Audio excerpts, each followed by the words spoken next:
I think I might try new positionings with it. Okay. We should be live on YouTube. Okay, sick. Yep. So if motherfuckers want to go over to the YouTube side, by all means. Yeah, bring the Twitch link with you.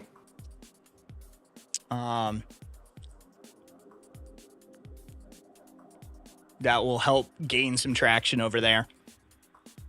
Hey, there's the YouTube link, I think.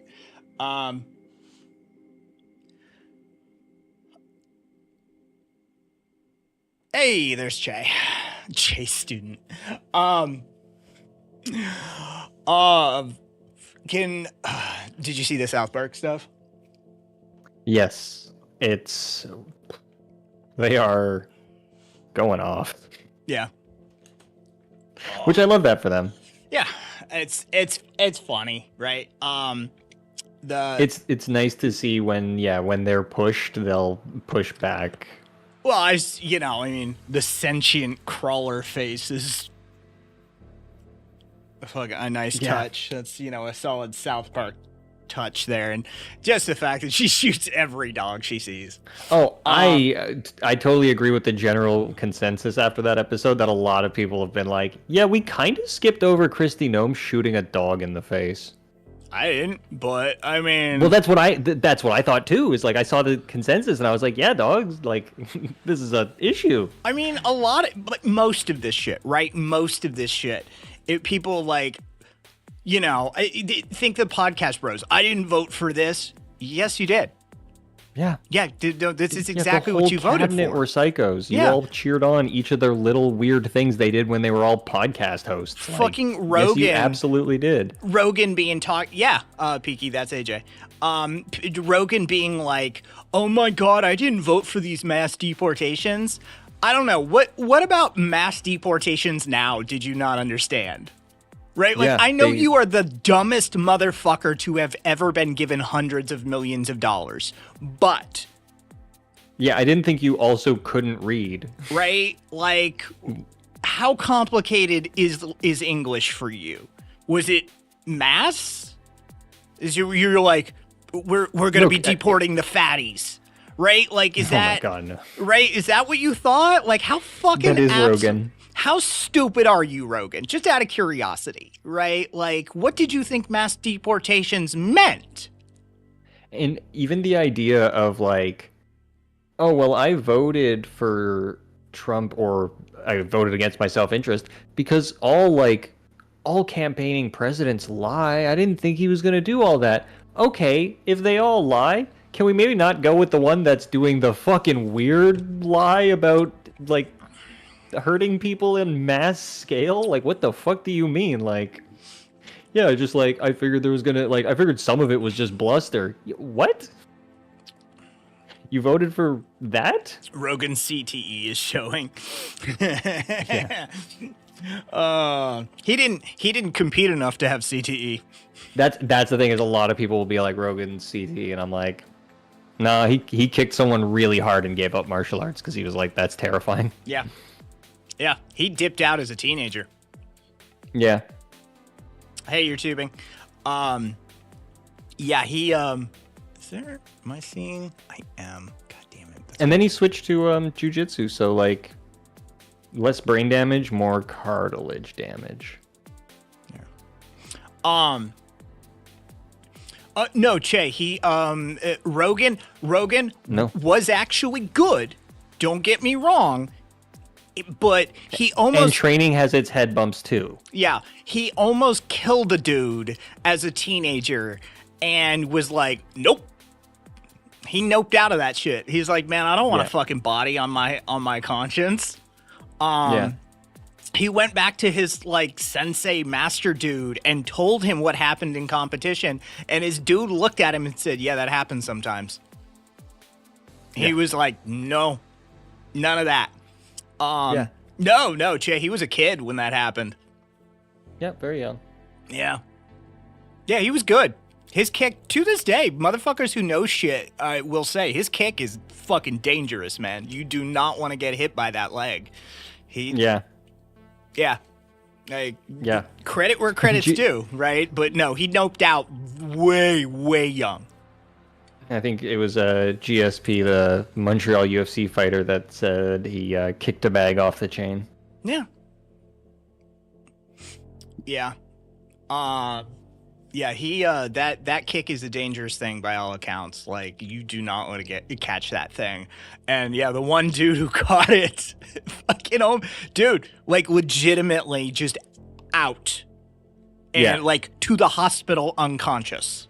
Yeah. Yeah, that's what back when I listened to Rogan, when he only talked about his like martial arts career and comedy, like that, when it was just that, he talked about how he never like from that day, like I think maybe he talked to him later in life, but like, yeah, no, seeing that kid go unconscious, he never saw him wake up like as far as he knew, he sent him to his death. He has no clue. Yeah. And he was like, that got him out immediately. Just freaked him out. Permanent damage, kind of unconscious. Yeah, the kind of shit that it's like, oh, CT scan incoming. Yeah. Yeah, he noped right out. Brendan Schaub, on the other hand, oof. You can watch that guy get beat up 90 times. Do you so do you have your unified chat on your screen? Yes. Not, I don't know, I have the Twitch chat. Yeah. So you'll be able to see YouTube on that. Okay.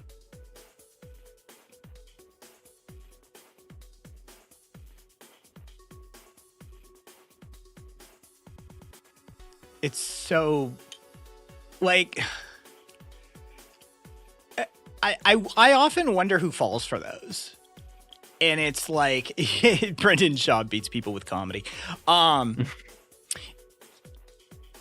It's like, dude,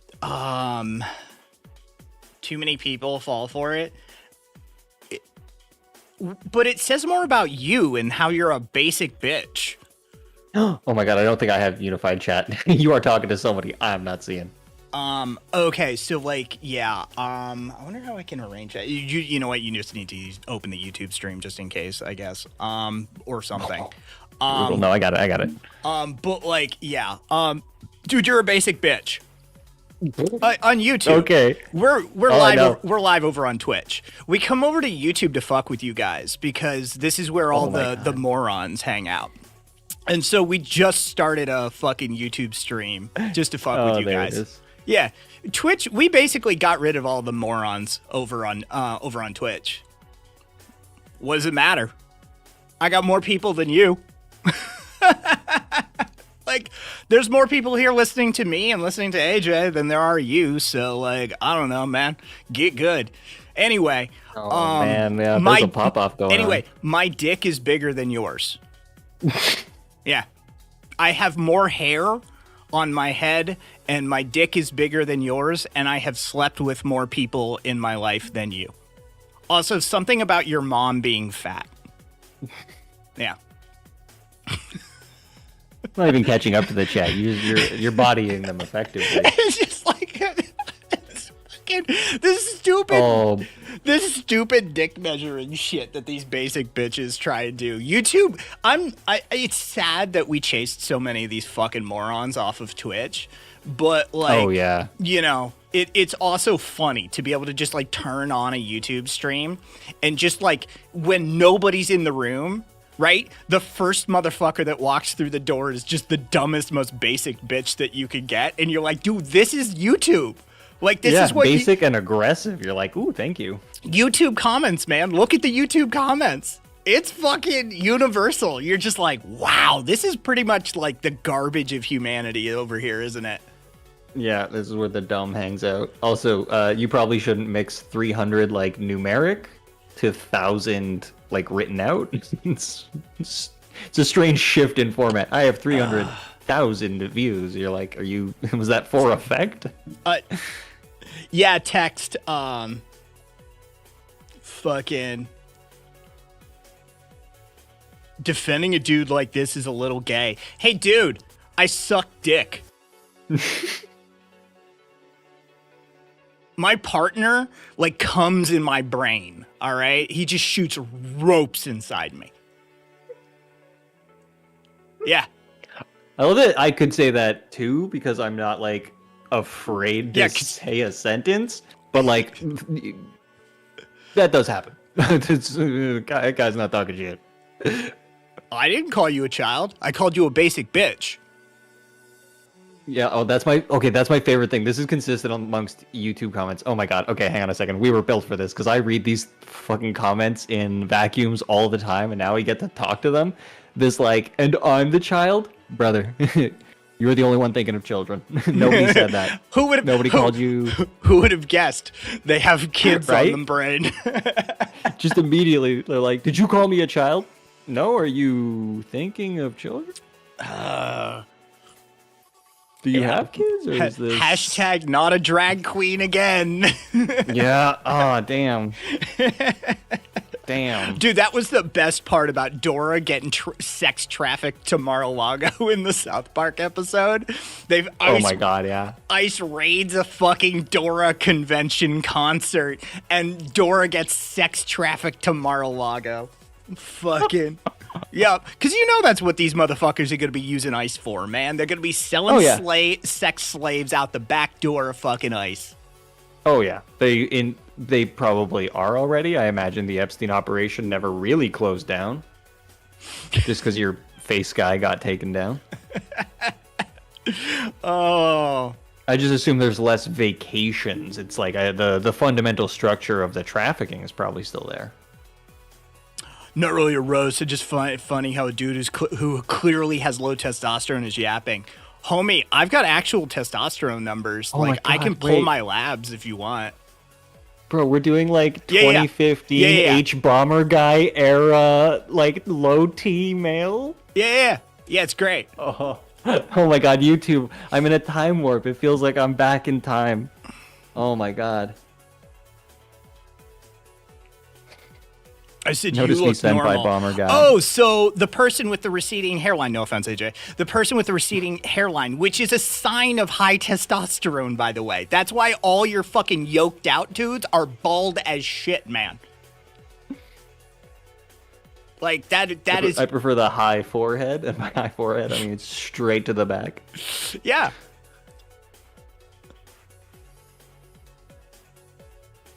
Hey, Mayhem. Thanks for that follow over on YouTube or sub or whatever the fuck they call it. I see it. Oh my god, thank you for at least correcting Slop Pole or whatever the fuck your name is. Balding, please. Jesus Christ. I don't mind it, but can we be accurate, please? If one day I'm gonna look like a founding member of the fucking KKK, I'd like to at least enjoy the ride down. Mayhem. Are you familiar with an eternal, ever-present candidate in politics and government by the name of Chris Erickson? It's a boomer woman, CRISERICSON.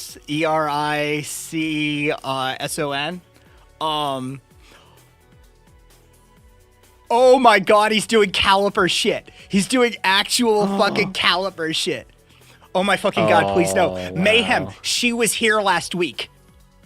We have interacted with her. Yeah.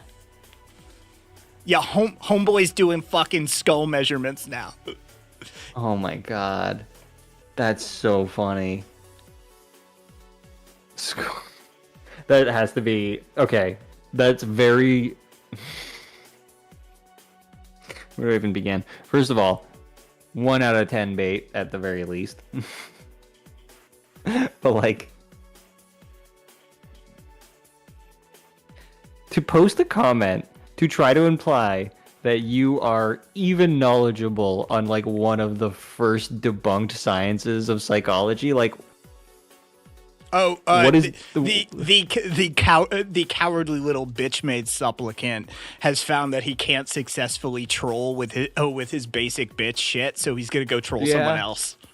Okay, of course they lose steam, you know. They get a little heated. I think he came. That's the problem. He's out of his depth. That's all. Yeah, he finished. Yeah, Zippy.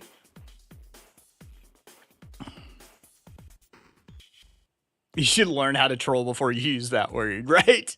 These motherfuckers don't know how, dude. And this is No, trolling used to mean something, and I do hate to say it, but goddamn, 4chan, we miss you. oh. To say that the 4chaners had integrity, goddamn, I miss them. They used to troll with some aplomb, you know. He got all limp thinking about Kaistic.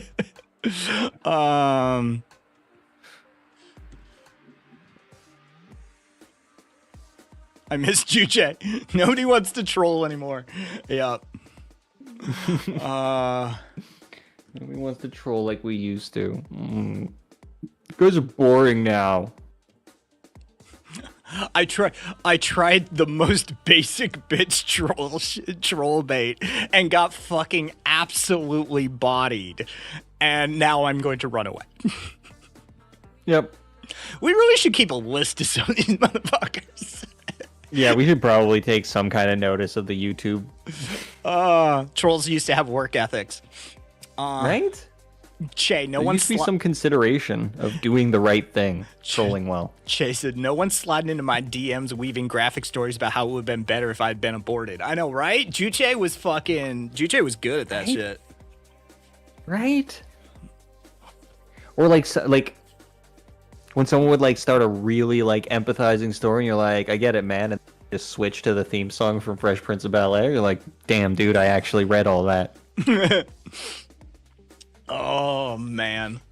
It's just, okay, you know. Okay, let's see. I see.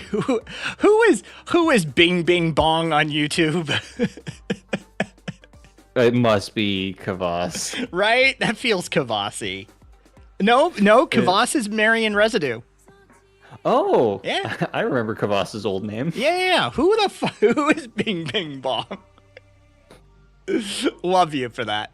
Dan Bongino. Oh my God! If Dan Bongino. Oh, Dan. Release the files, my guy. Release the files, homie. We're all counting on you. You stood up for 1 second and were like, I'm actually just gonna push past and release the files, and then you went quiet. I know, right? Yeah, dude, Red, even our basic ass bants qualify better as trolling than that shit. Right. Pook, get on there and release the files. Dan Bongino, get on the air. Call into the show. You know, yeah, we know you have podcast equipment, Dan Bongino. It's all you did before you got into government. Right?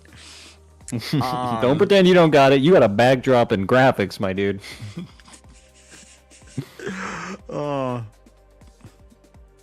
Yeah.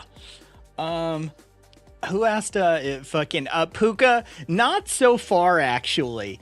Right? So far, Bing Bing Bong or Bong Bingo Bingo Bong went away as soon as I called him out. Oh no. Not so far actually, because you two people are not made of sterner stuff. They're No. they are kind of bitch made. Yeah, they get spooked very easily. They think they want attention. The problem is they're on YouTube and they're constantly used to their like essays and like screeds, and then they come in here and they're like, "Oh, I can talk back to one." And then as soon as you put attention on them, they're like, "Oh my God, an essay is talking to me." Yeah, they immediately like flip the screen. They're like, "Ah!" Next time we just look directly at the camera and we're like, "We see you." Yeah. Yeah, it is. It's funny, man. We'll see what happens. Let's see what else. I had some shit saved here. Oh yeah. Okay. So this is great. I'm gonna read you a headline. Okay. The pedophile hunting granny who built a heroin empire. Go on. In January 1997, Oh, that's the headline. Yep. In January 1997, long before the modern phenomenon of online pedophile hunters, a Scottish grandmother found overnight fame when she successfully drove a convicted child sex offender out of the Raploch housing estate in Stirling.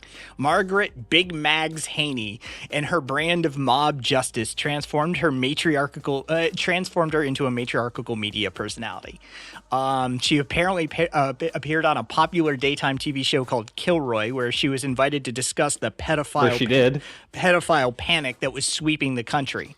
She argued with the show's host, squabbled with other guests, and threatened two men in the audience, clearly wearing disguises, who had been convicted of abusing kids. Her profile skyrocketed in her new role as self-styled anti-pedophile campaigner. She began to pop up at protests across the country.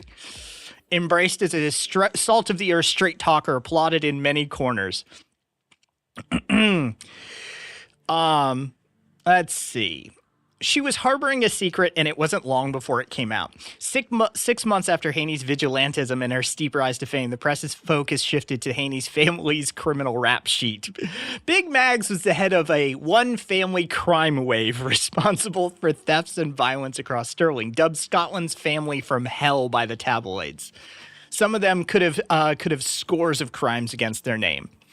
The amount of crimes committed in Stirling by that family was the stuff of legend, so they weren't great to have around. Sounds like an asset. They were forced to leave the estate by a 400-person strong mob. The crowd gathered near their flat, chanting, "Build a bonfire and put the Haneys on top." Oh my God. Yep. As the chants got louder, police vans screeched into the place to prevent a riot. Haney came out in a pink t-shirt and slippers and gave the crowd the finger as she was led away for her own safety. After her exile from the Raploch estate, she was put in temporary council accommodation. But with no other local authority in Scotland or the north of England willing to rehouse her, she eventually settled in Lower Bridge Street, a stone's throw away from her old stomping. The word is stamping, BBC. Stamping. From her old stamping ground. Hey, they invented English. Yes, and I'm going to teach them how to speak it correctly. Through it all, she remained a cause célèbre, and the Scottish press still loved a Big Mag story. In 2000, no, it's not Wolf. And I will literally ban you from the channel. Hey, Britbongers, be careful. Yes, we've done worse to you. You have always heard stomping ground, and you've heard chomping at the bit. It's champing and stamping. You dumb motherfuckers, learn your own language. Anyway. Brits just take things. Look, if you're going to invent the language, you should speak it correctly at least, right? It feels like they just took the implications from American reference. They're like, no, we're taking those. We're going to fuck them up a little bit. Just like we did to everyone's history. So, around the year 2000, Mark McGivern's newspaper launched a Shop a Dealer campaign that encouraged readers to anonymously tip, "Hey, Ricky, how you doing, man? Welcome in. We're fucking with YouTubers. Also, we're talking about a Brit Bonger thing right now."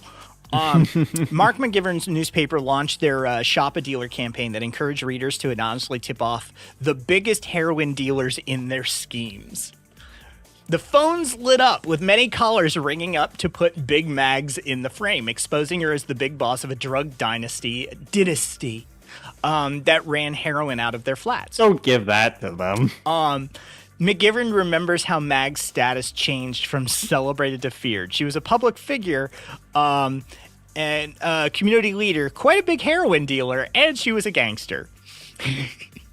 Yeah, to be honest, I was carefully listening for any crimes that I would morally object to. I'm finding myself without cause.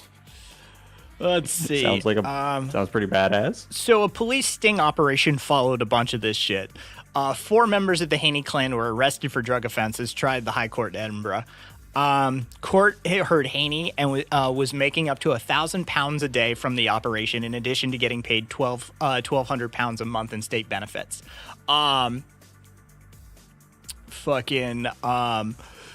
Let's see. The location was called Haney's Hotel. She was jailed for 12 years. Her daughter Diane was sentenced to 9. Her niece, 40-year-old, was 7 years, and her 31-year-old son Hugh got 5 years. Is she out? Yeah, I think she's out. 12 years Can't on. keep a bad bitch down.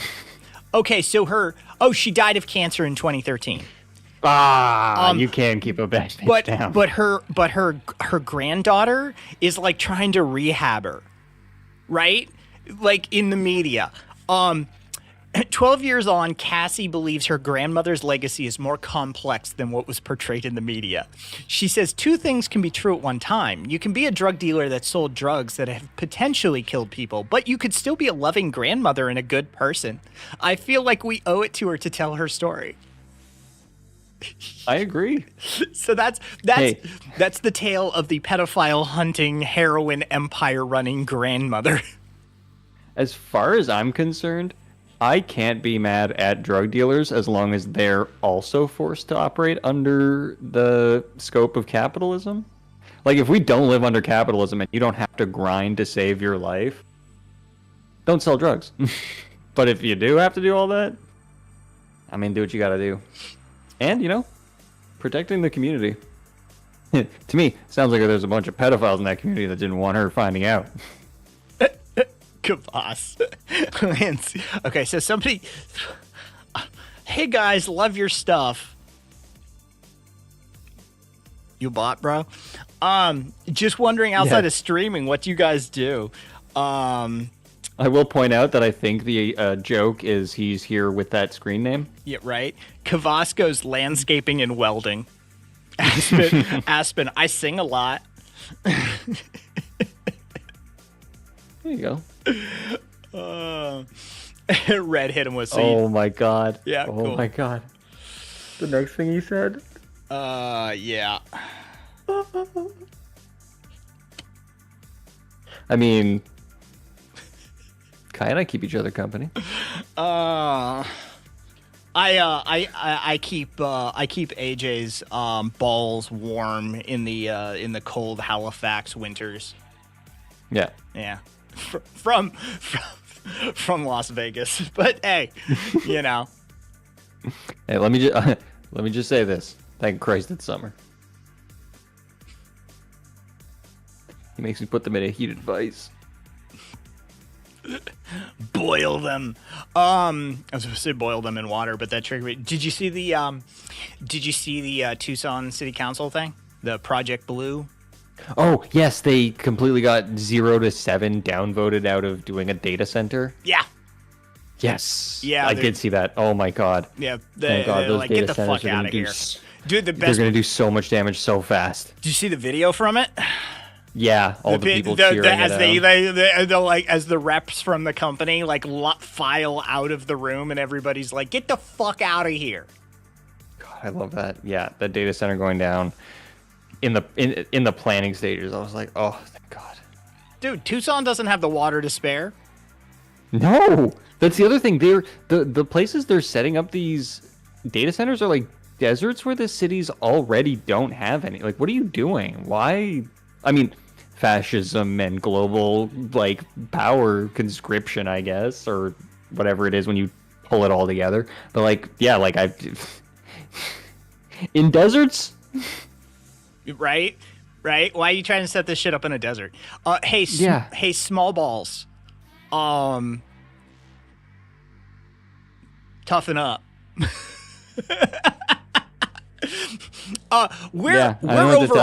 We're over on Twitch, actually. We just stream to YouTube occasionally just to fuck with YouTubers. Yeah. Quite literally.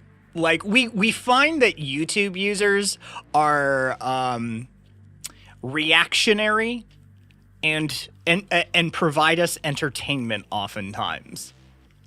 So, yeah. Yeah, that's literally it, man. Yeah. And I will say this. Show a little backbone, take a few slugs from the jokers in the crowd, and maybe it's not so bad around here. There you go. Twitch is definitely the place it'll be safer. Oh, Come on down. where's my? There it is. All right. Let's see what else. What else? Wolf, with how long will the AI BS last? That depends on how long they're willing to fund it, but like people are paying attention to the economic boom that is AI is completely propped up by investor capital, not actual like usage. So they could keep it going for a really long time, but I don't know, maybe people catch on some point, but who knows? You see the it's probably not, but apparently Reddit's doing the we don't want to get accused of Islamophobia, so they're allowing weird promotion of underage child marriage shit within the like Karachi and fucking like various spaces. And like straight up, like, you know, humans cannot prohibit what Allah Ta'ala has made halal. If you're Muslim, look up the ages of Aisha and Fatima and shit, right? The most beloved Jesus. wife and the most beloved daughter married, you know, that sort of thing. And they don't want to be seen, so they're just leaving this shit up. That is just the wildest fucking promotion of child marriage and child rape. And they're like, what do we do? They're just leaving that shit up. Jesus Christ, Reddit. Yeah. Meanwhile, apparently, like, dude, I've heard from, because, you know, I'm vacated. Like, I've been gone for a while now, but I've heard from a bunch of users who have come over to the Fedit spaces, that their accounts are getting banned left, right, and center for just the most mundane shit. And the general conspiracy on this one, the thought on this one is that they kind of just want to protect the training base now, because Reddit is just functionally a training database now for AI, and so anybody who could contaminate the pool seems to get kicked the fuck. Cool. Thank God, Reddit. Got completely owned, apparently. Yeah. That sucks. Oh, speaking of shitty tech companies, did you see what Apple did to placate the fucking idiot, the pedophile in chief? Oh, they sent a gold bar to his house? They made him a gold statue. He wanted a US made iPhone, which is just impossible. It's not going to fucking happen. So Tim Apple went over with a gold statue and was like, how about something shiny made of gold instead? And it seems to have worked. Like, that's where we are, man. Like, it's just, you know, give the pedophile in chief something shiny and he'll get distracted. Just make sure it's made of gold. Jesus Christ. Yeah. I wish I could pretend this is the worst TV show ever, but it's literally your government. That's absurd. Polished brass works too. He's a magpie. Trump is like a dragon. That shit works. Remember how he stole gold medals? That is still probably the wildest shit out of everything. I can't believe they voted for him after finding out he tries to pocket gold medals from It was people. after.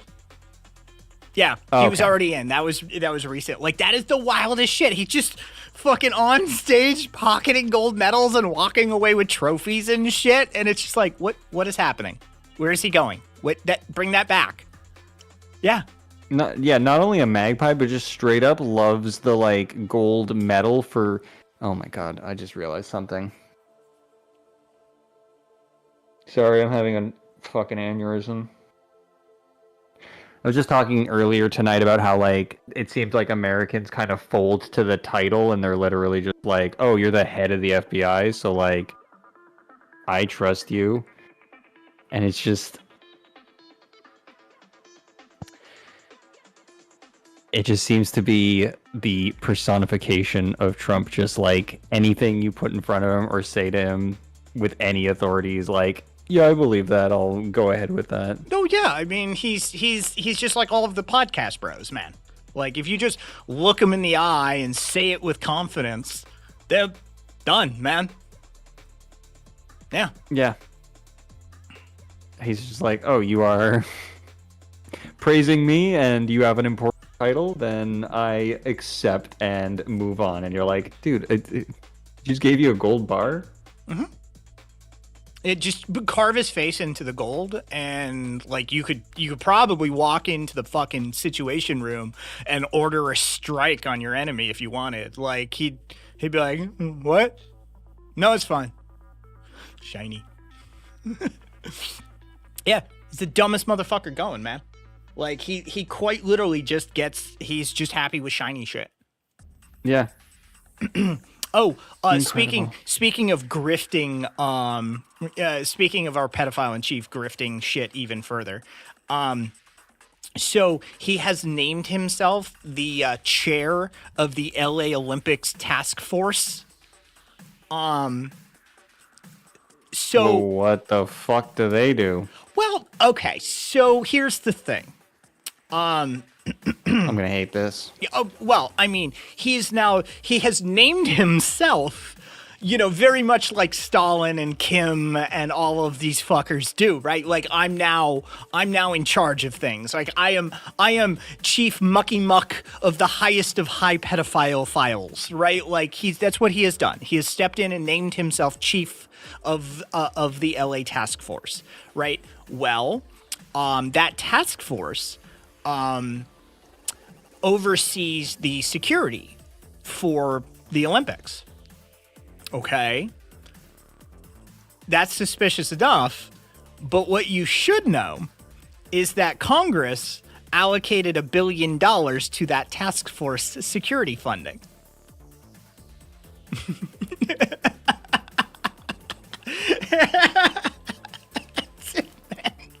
That's it.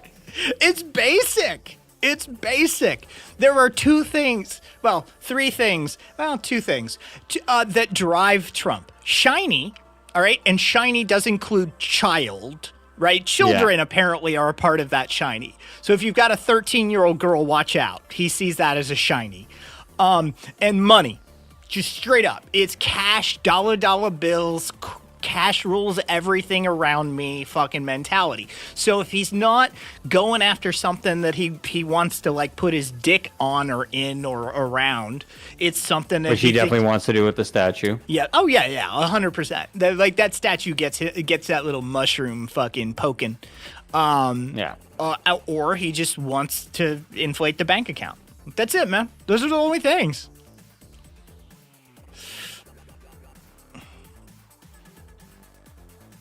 Sorry, I felt a deep well of sadness. Not even for like America, but just like what a miserable fucking existence. Just nothing to it. Yeah. I want to be more rich. What are you gonna spend that money on? I don't know. I steal things anyway. Yeah, dude. You're just at this point. You're literally like as people have been saying. You're just magpieing. It's not even dragon. It's just magpieing. You're just building a dirty nest of shit that when you no longer have control over it, will just be given off to everyone else and disseminated in large order. So, like, what's the point of you hoarding it all together for everyone else to split off and take when you're gone? Oh, do I have... God, do I have video of this? This is great. Speaking of... No, I don't readily have video of it. Speaking of these types, right?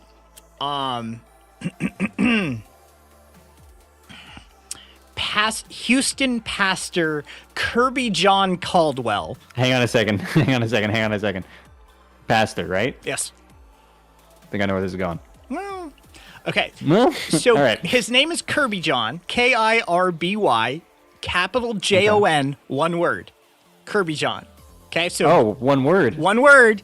K and That's J a are left turn. capitalized. Kirby John. One word. So Houston pastor Kirby John Caldwell. There's a last name. I don't know why I thought that was it. Nope. He was recently welcomed back into his congregation.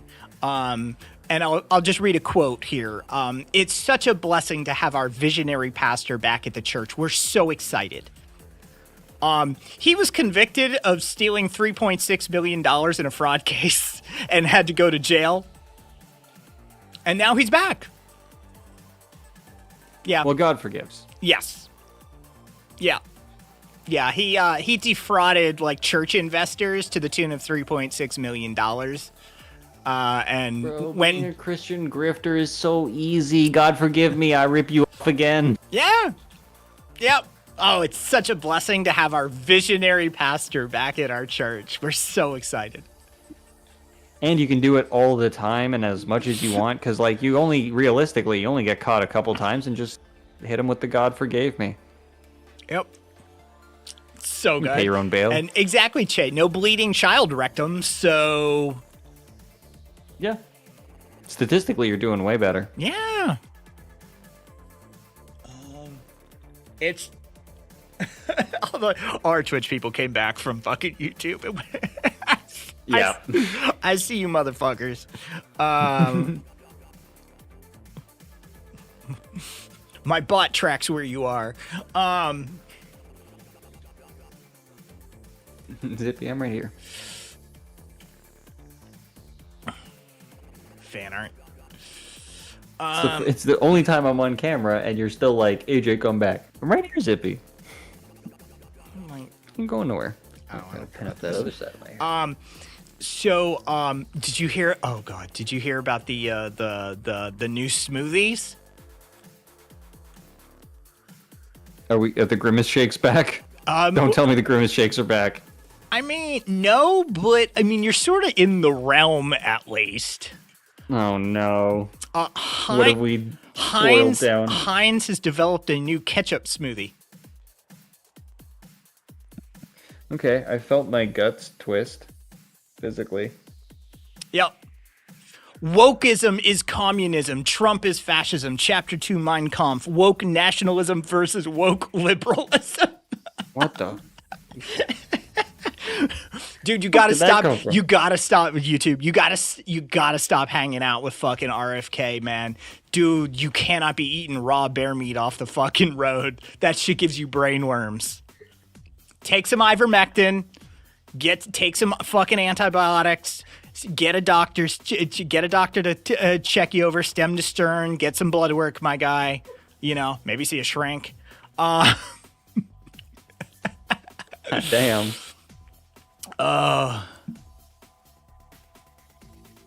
We've got a Liver King disciple over here. I mean, sounds like it. Jesus Christ. Nixa, don't remind us about the purple ketchup, okay? That was a thing. Oh. Dude, did you see fucking Colbert's finally has some fucking appropriate energy now that he's canceled?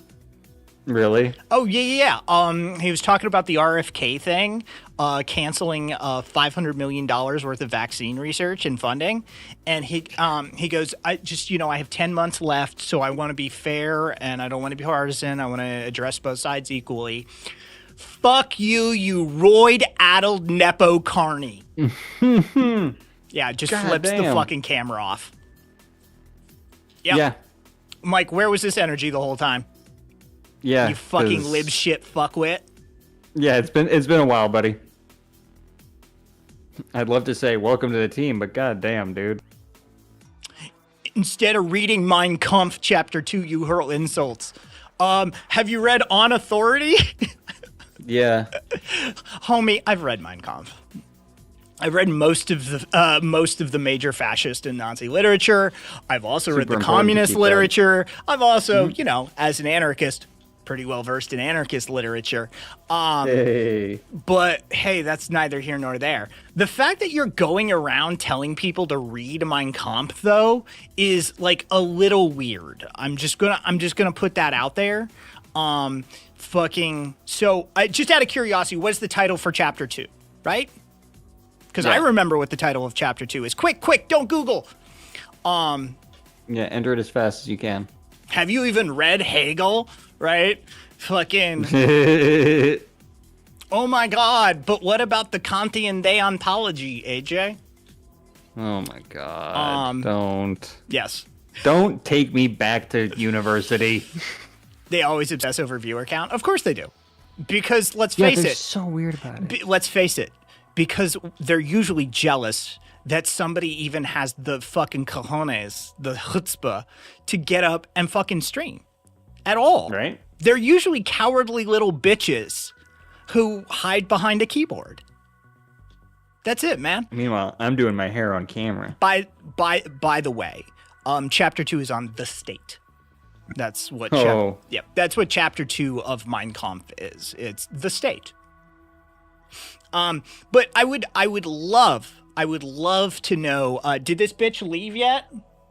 Oh, you directed attention towards them, so they are definitely gone. Hey, Harris, what part of chapter 2? What part of chapter 2 would you like to discuss? Just out of curiosity, right? What are the three? Yeah. What are the three conceptions that are distinguished within chapter 2?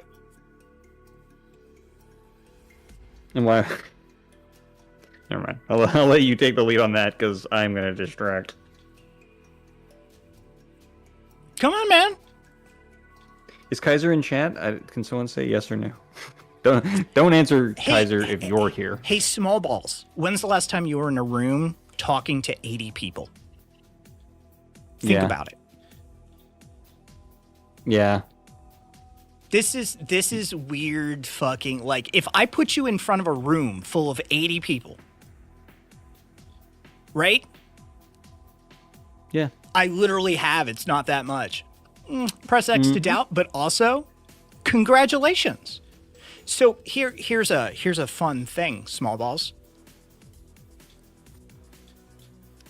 Conferences, cool. When I was 17, okay.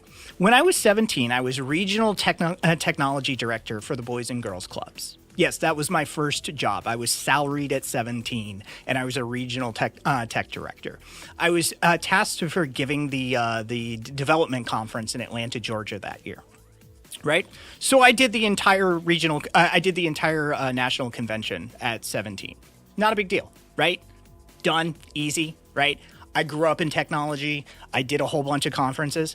But if you told me that you gave a lecture to 5 of your coworkers, right? That you taught 5 of your coworkers some new task, and you educated them on that, and you're like, dude, that was a whole thing, man. They were like looking at me. I'd be like, yeah, public speaking is a hell of a thing, man. Like it takes a certain degree of oration, rhetoric, confidence. It's taxing, right? I wouldn't shit on your achievement. I'd recognize it for what it is, right? I'd recognize the fact that you made somebody's life better, that you educated them on something, right? But that's because I'm a better person than you. Ooh.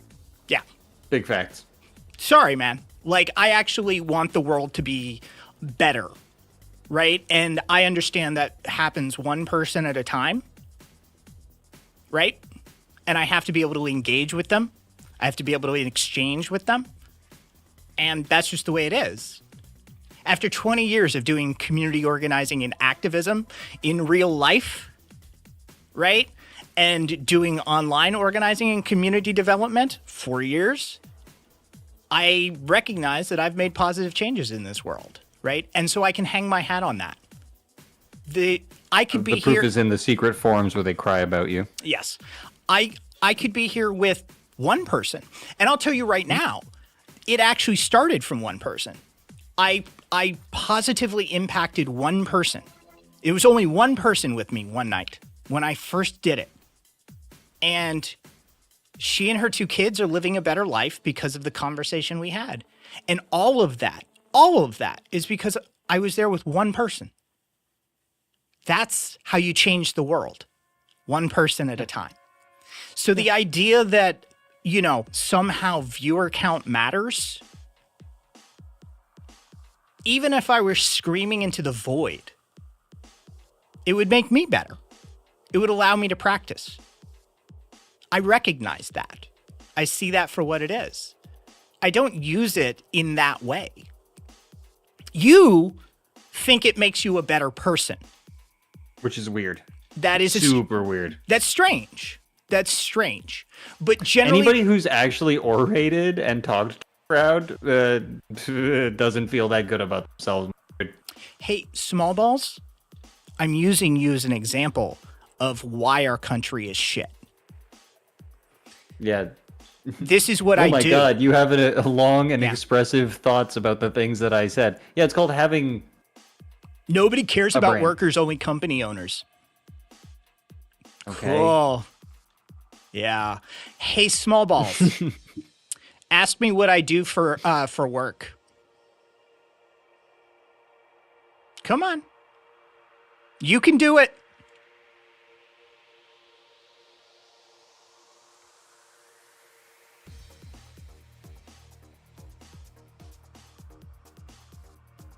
I don't. I'm retired. Ooh. Looks like we found the one with small balls. Have been for a bunch of years now.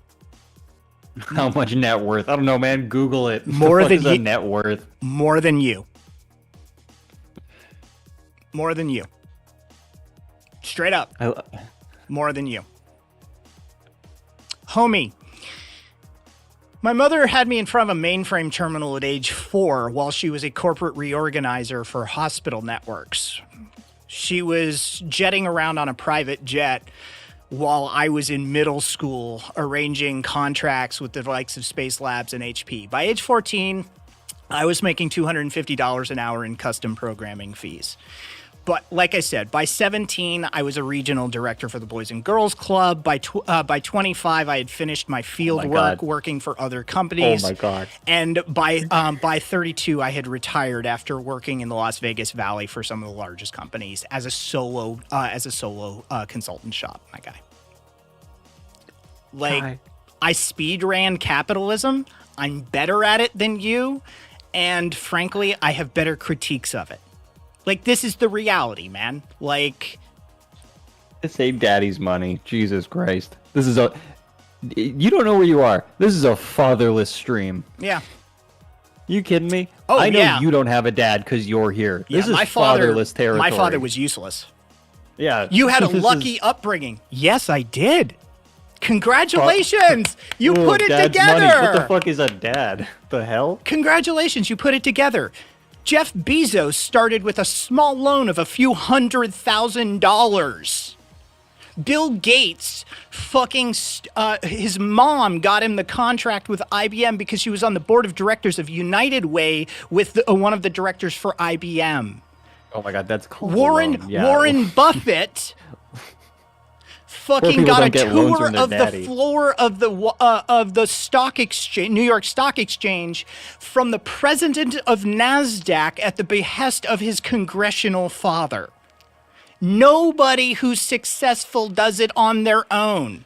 You exist within a greater network of people, aka a society and community.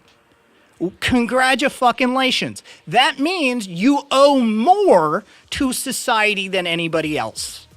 Yeah. You must give back. You must contribute then. Unlike these psychopaths, these sociopaths, these fucking grifter monsters.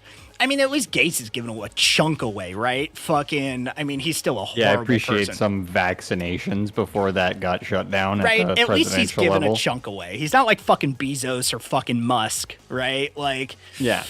Musk was literally walking around with apartheid emeralds in his fucking pocket from his daddy's slave mine, right? Yeah. Like, yes, congratulations. My mom had foresight and put me in front of a fucking computer at age 4 back when it fucking matters, and I got to surf the front edge of the .com bubble.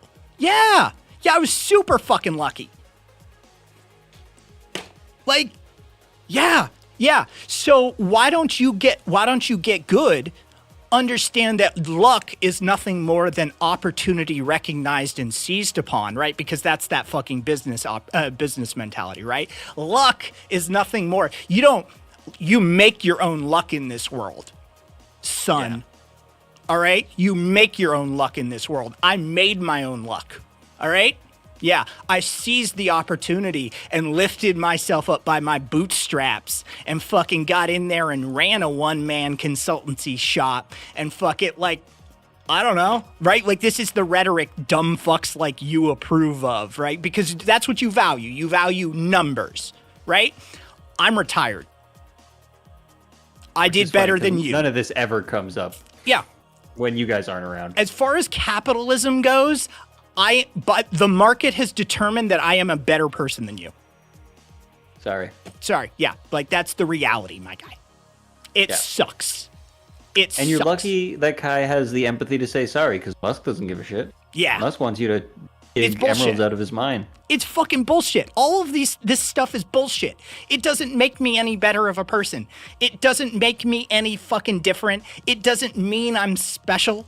But people like you think it does. This is how you measure people's worth. This is how you measure the world around you. This is the rubric that people like you work off of. Me, personally, I would be like, how many fucking sandwiches for people have you made? How much fucking community development have you done?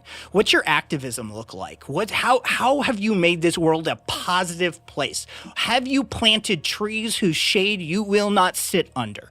That is what you can tell me. Tell me about your culture. Tell me about your praxis. Tell me about who you are and what you've done to make the world a better place. That's what I value. But dumb motherfuckers like you only value dollar signs. So guess what? I got more dollar signs than you. But that don't mean shit to me. All right? That's the reality of the situation. So sit down, shut the fuck up, and learn something for once. Also, go make a fucking sandwich for your community. Yeah, go find somebody who needs a sandwich. With a sandwich in hand them a sandwich, and then come back home and you can type back and chat again. Why don't you start looking at those homeless people like they're fucking people? Yeah.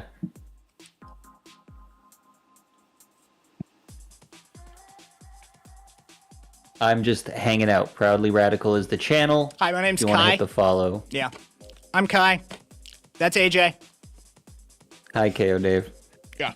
Like, that's, I fucking, it's stupid as fuck that I have to, like, dick smack these motherfuckers into the table. Like fucking AJ said, this shit does not come up outside of these when fuckwits.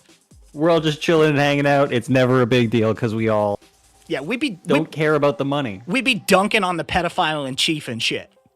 I mean, yeah. That's what we'd be doing. The defense force is in full display tonight, so. Yeah, we'd be dunking on the pedophile in chief rather than fucking, I've talked to people, money, things that don't fucking matter. Yeah. I've talked to 80 people and it's not that big of a deal. Okay, but like, where are you in life that you don't think that inspiring or speaking to or connecting with a large group of people in an audience for you is like, oh, it's just not that big of a deal? Like, because I've performed at a multitude of different numbers. There are people here who've done regular shows for 900. There are people who've done more consistent shows, but I fluctuate. I go to the clubs with 2 people. I get lucky and get put on a show with 1,000 people. It's always an interesting experience to have any amount of people listen to you. So for you to be like, oh, 80, it's not that much. Like, well, who are you? The hell does that mean? Like, the people I respect recognize what having an palm of their hand means, because it's a contextual thing. You don't care about having 80 people? Okay, dude, then you've never orated on a stage in any meaningful way. Every fucking year for fucking decades, people's number one fear is not death. It's public speaking. Yeah. Public speaking is brutal. I suck at public speaking. If I'm not allowed to make jokes, oh my god. Right? Oh, he ran away. He ran away. Okay, Dave, you're welcome here. You stuck around to listen to the... I saw you come in with the, why did this suggest to me? And then the spitting facts. Yep. That's what those other guys do. You give them a little bit of tension because they come in with a hot take and they run away. Yep. Stick around and hang out. Have some fun. KO, we turn on the YouTube side. Like occasionally AJ hangs out, and we farm dumb fucks on YouTube.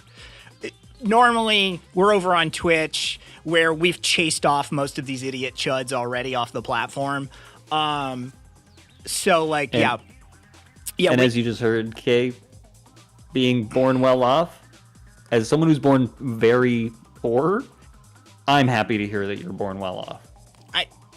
That's good luck. Society's fucked. Burn it to the fucking ground. Let's start from scratch. Yeah.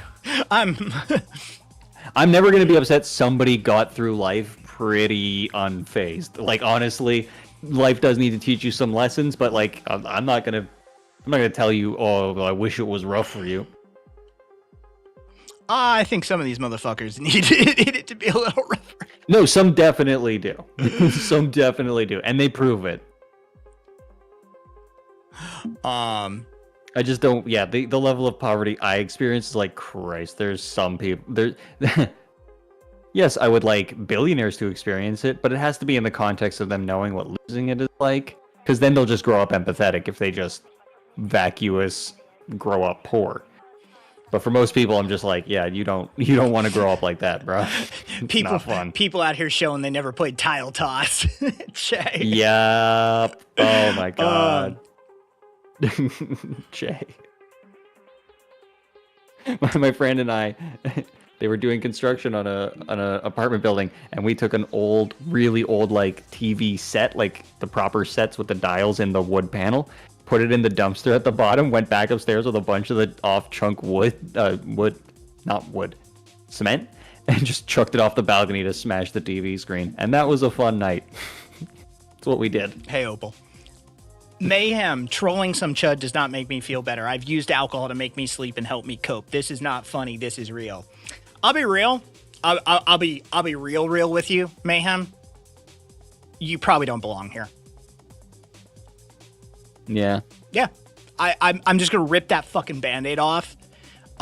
Because after a week of like engaging with these topics, after a week of like dealing with this, occasionally Friday, we want to just shred some chuds on fucking YouTube just to let some steam off. That sucks that you've had to use alcohol to make you sleep and help you cope.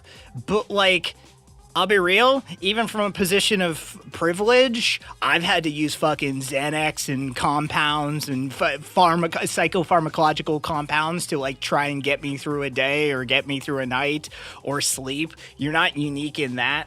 Fucking and Mayhem, I grew up on the more physical side of like homelessness and poor and not knowing if I was going to eat for the foreseeable future. It's not a reason to call other people out on what their struggle is. And to be real, it is funny. It is absolutely funny. Yeah. So if you don't find it funny, I understand that. By all means. But if this legitimately bothers you, see the channel statement of praxis. This is not a safe space. No. We openly state that. This is a very bad place if you're not ready to hit those street running. Hey, KO. I believe the issues are fixable and we have a brighter future. Hey, KO, quick question. Just quick question, right? How did we fix Nazi Germany?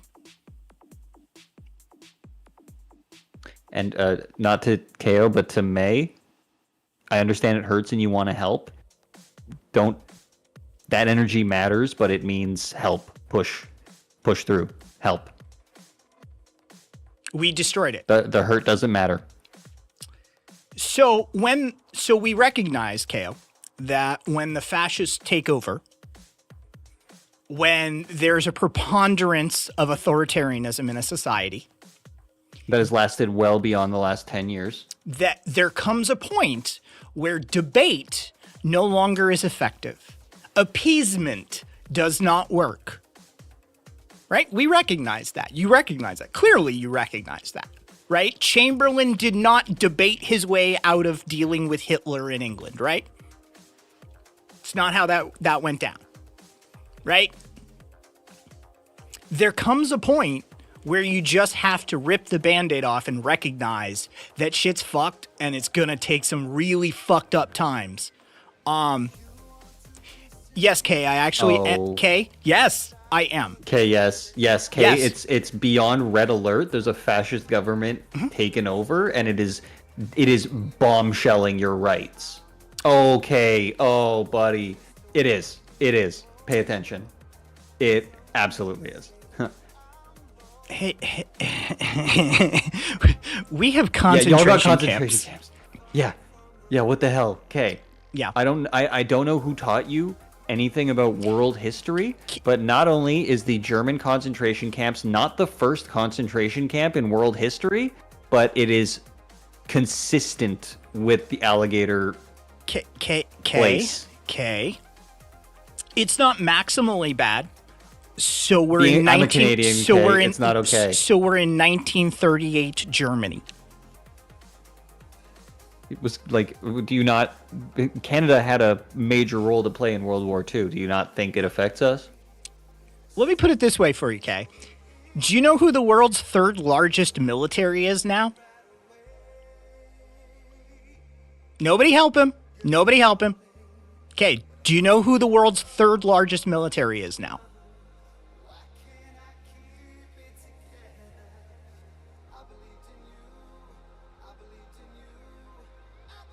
Yeah, Jack. Concentration camp right in your backyard. Oh, Wolf, if only. To everyone in Twitch, you can post it. It's not going to go to YouTube, right? Okay, it's now Immigration's Custom Enforcement in the United States. Yeah. Due to the recent budget allocations, the third largest funded armed force is a private executive branch answering only militarized force. ICE is not Yeah. a military. Are they not now? Then why does it have the third largest military Are budget? they? How do you define a military, Kay? They have tanks. They have grenade launchers. They have Military armored weaponry. personnel carriers. They have aircraft. They have surveillance aircraft. Yeah, they're a military I guess you're Canadian, but they're a military on the streets of America. How do you because last time I checked,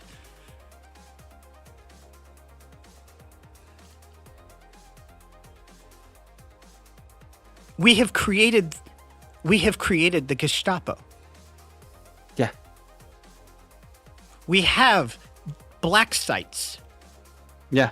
I hate to say it, it is no longer all those people who for the last few years have been telling you it's coming, it's happening, and you're like, you're panicking.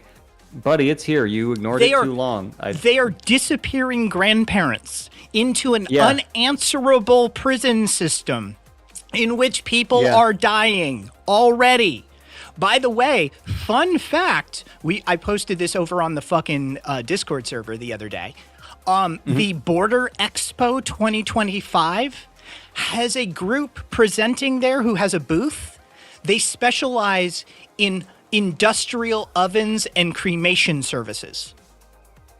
Oh, shit. That sounds way too fucking on the nose. How's that feel? Okay.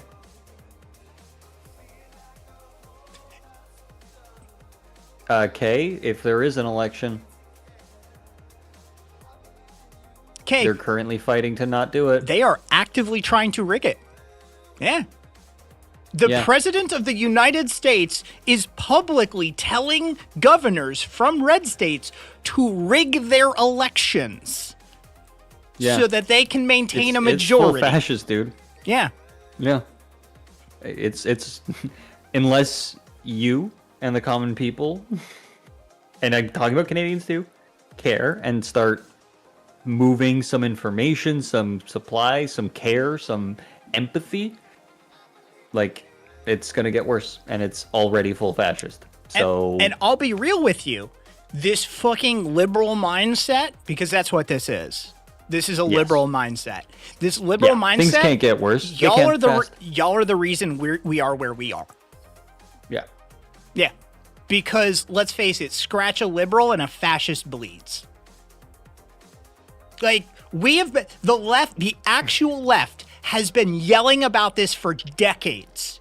It has been so trackable, so obvious that Christian nationalism is on the rise. Right-wing domestic terrorism is a constant threat in this country. The Heritage Foundation is literally rigging the judiciary, right? We have been pointing this shit out for fucking decades now. And this is the chickens come home to roost. This is the culmination. This is what it looks like. You now have a Supreme Court in the United States. That noise you've been ignoring for 30 years.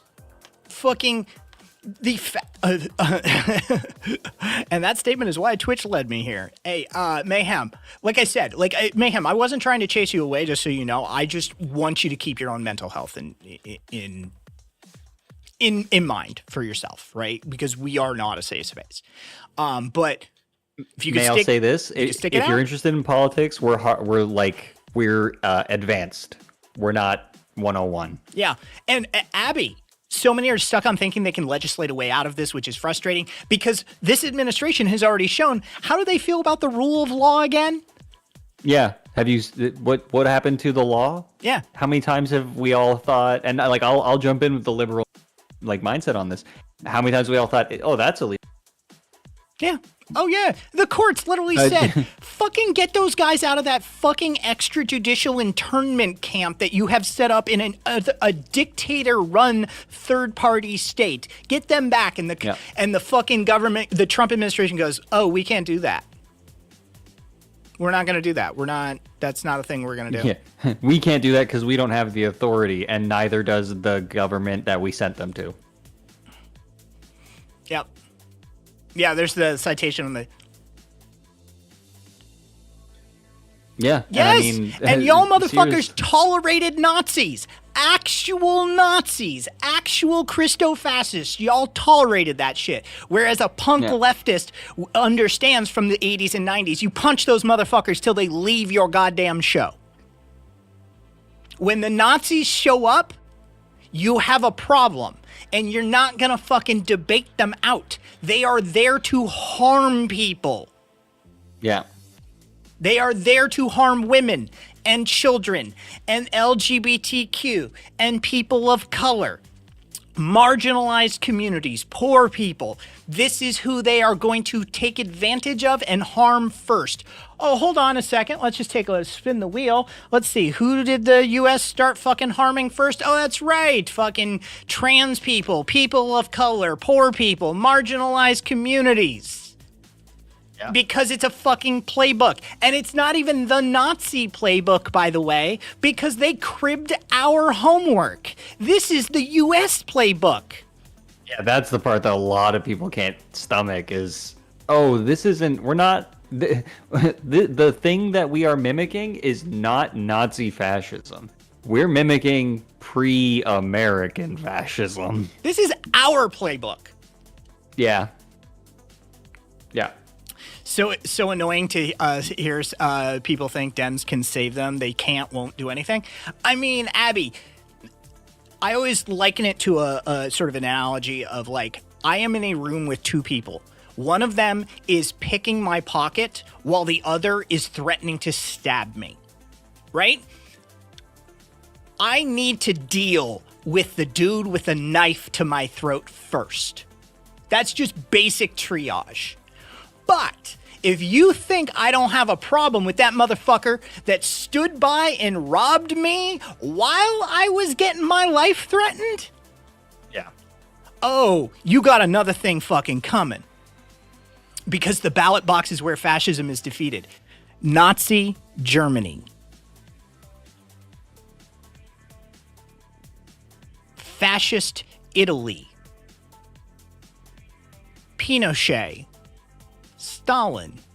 Kim. Vote harder, though. Yeah. For sure. For sure. Good luck with that. You know what? You know what I will say? And I'll always support this. You want to unironically vote harder? Vote for the socialists running in small elections. Oh, this will be fun. Real Eric Y. Christo-fascist, you're talking about a very small minority.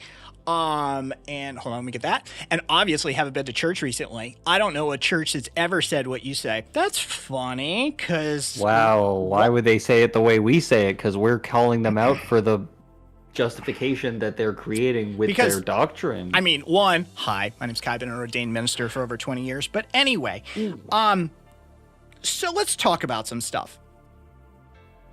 Right? I'm not going to go, but can I pop my camera off for a second? I just don't want to joint on camera. Oh, for God's sake, just lean off fucking camera. I just wanted to know what you want to do. It's your stream. Yeah. So anyway. Should I do the whole piece? No, the whole piece is fucking huge. It is.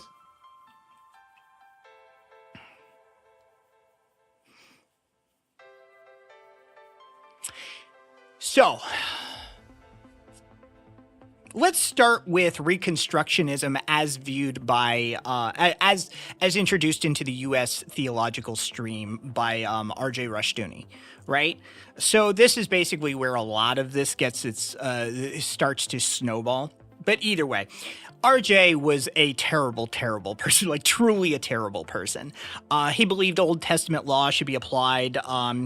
Death penalty should be used universally for homosexuality, adultery, lying about one's virginity, witchcraft, idolatry, apostasy, bearing false witness. That list continues, by the way. We'll just skip fucking either way. He was also, of course, a racist, didn't believe in racial intermarriage, opposed integration, referred to U.S. slavery as benevolent, saying that some people are by nature slaves. And, of course, he was a Holocaust denier. You know, amongst all those things. But this is the man who informed and transformed the modern American evangelical and fundamentalist movements, right? It was his words that, his words weren't directly palatable, but Francis Schaeffer and Pat Robertson, you probably recognize that second name, were some of his students that applied a public veneer to Rushdoony's ideology.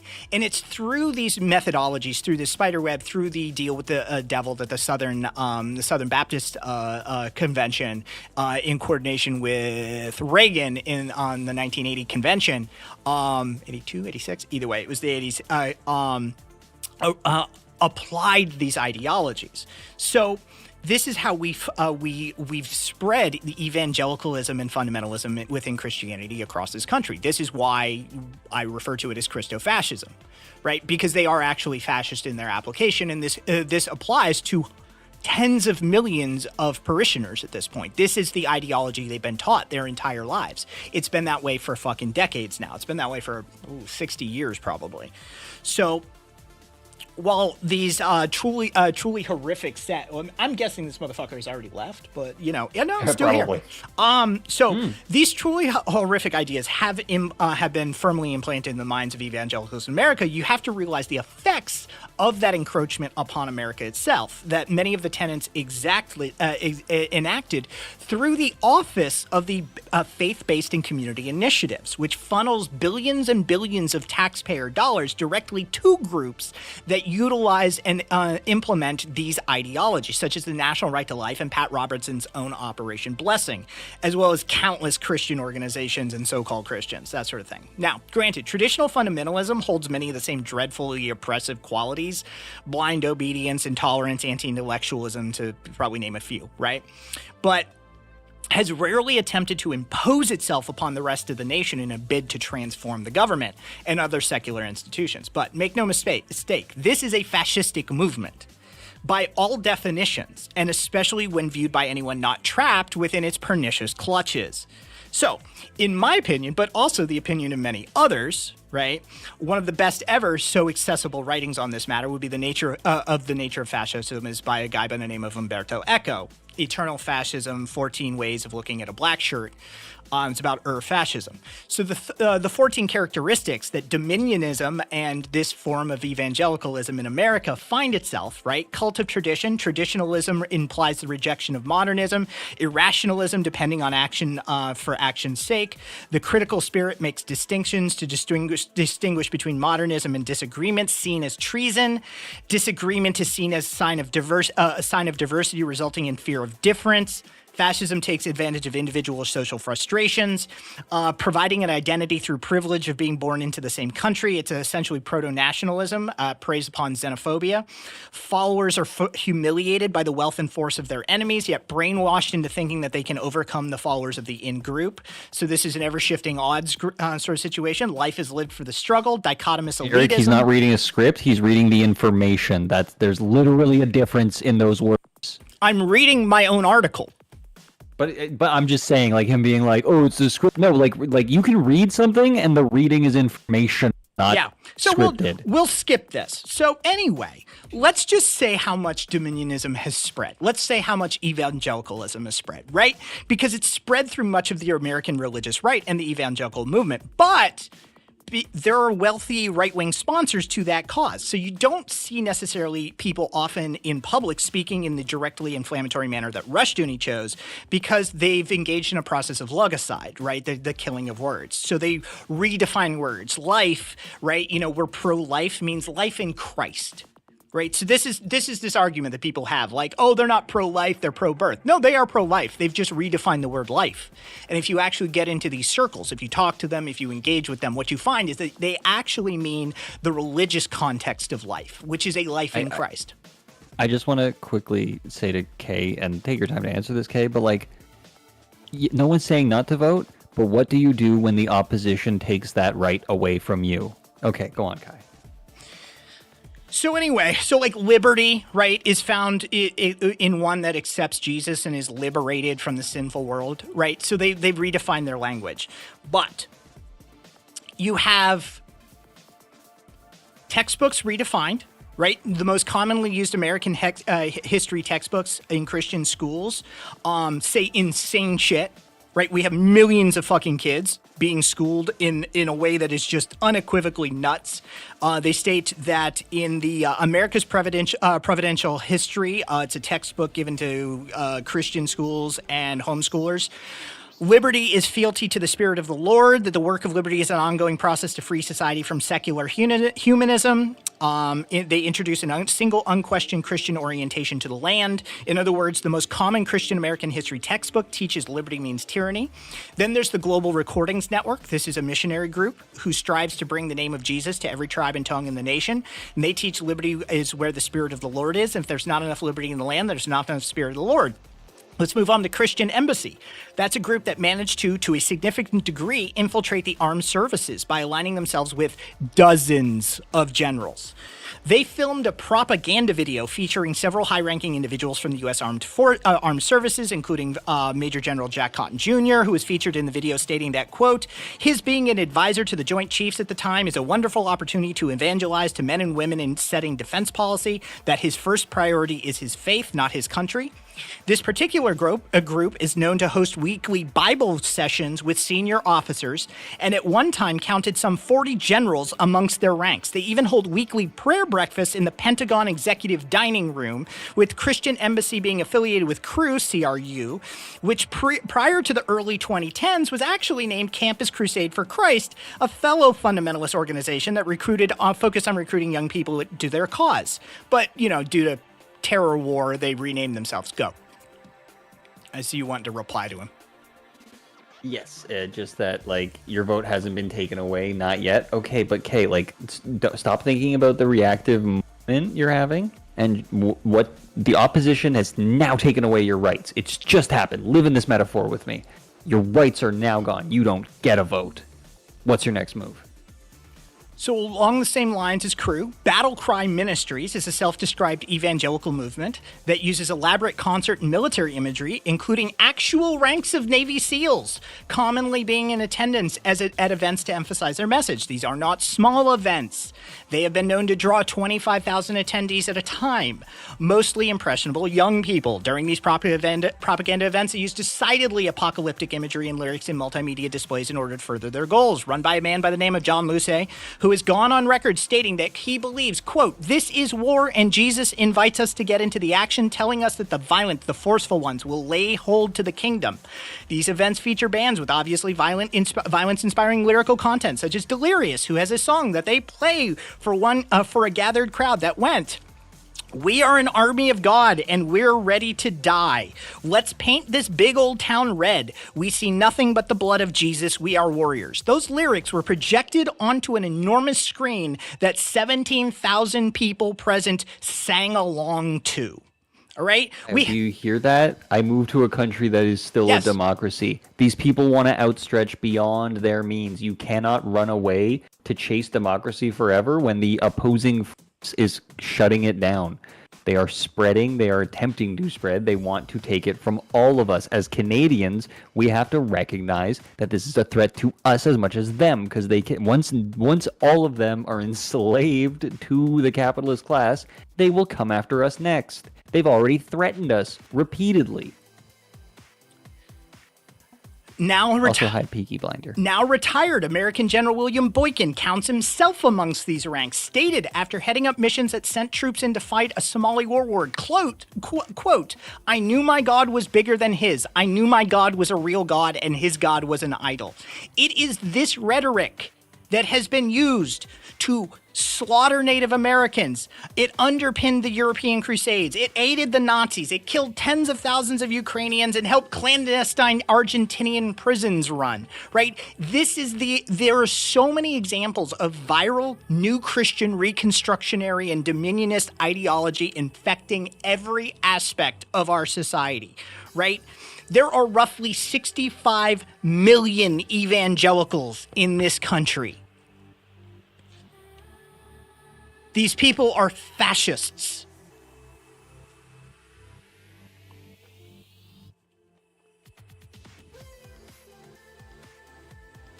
They are fascists, they are currently in control, and they mean us harm.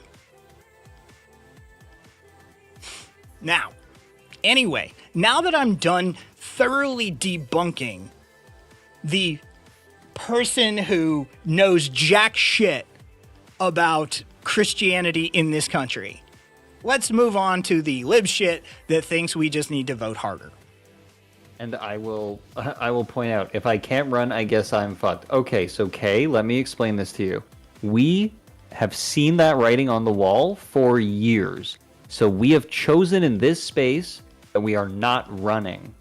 We are standing up against it. We are creating content directly against it. We are informing the misinformed. We are educating. We are working. So what's your excuse? Because none of us are running, and you just admitted that the first thing you're doing is run. So, okay, go. Cool. But, we're busy. Yeah, but the reality of the situation, I'm voting. You're a Canadian. We're voting and fighting. You're a Canadian. Also, yeah, that your vote doesn't help America. Okay, vote harder in Canada. Did you see that Carney has been doing the conservative agenda? How's that vote working out for you? The Liberals are just doing the conservative play. They're just doing it slower than Pierre would have done. So how's that feel? Okay. That vote didn't work, did it? Let me ask you a question. It's 1938. There's an election happening in Germany. Oh my God. And you voted. But guess what? You weren't on the winning side. What's your answer? Will you look to the person next to you that is Jewish or trans and say you should have voted harder? Is that your answer? Because they voted against Hurt. Is your answer to the 81-year-old Latina grandmother who got rounded up by ICE, she should have voted harder? Is that what you say to her?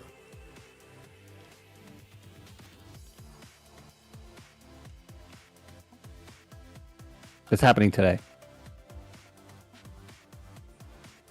How about the Latino kid who is a citizen of our country, who ICE attempted to arrest, did arrest, and the only reason we know about this because he got fucking video of it, told him he has no rights.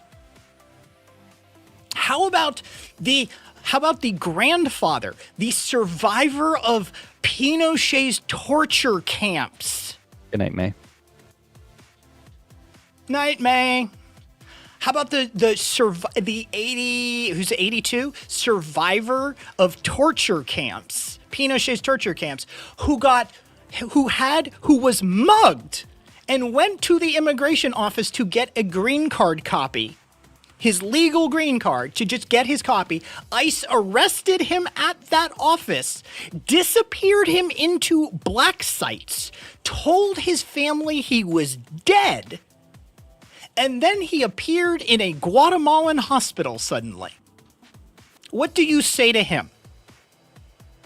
Do you tell his grandson, you should have voted harder? Is that your answer?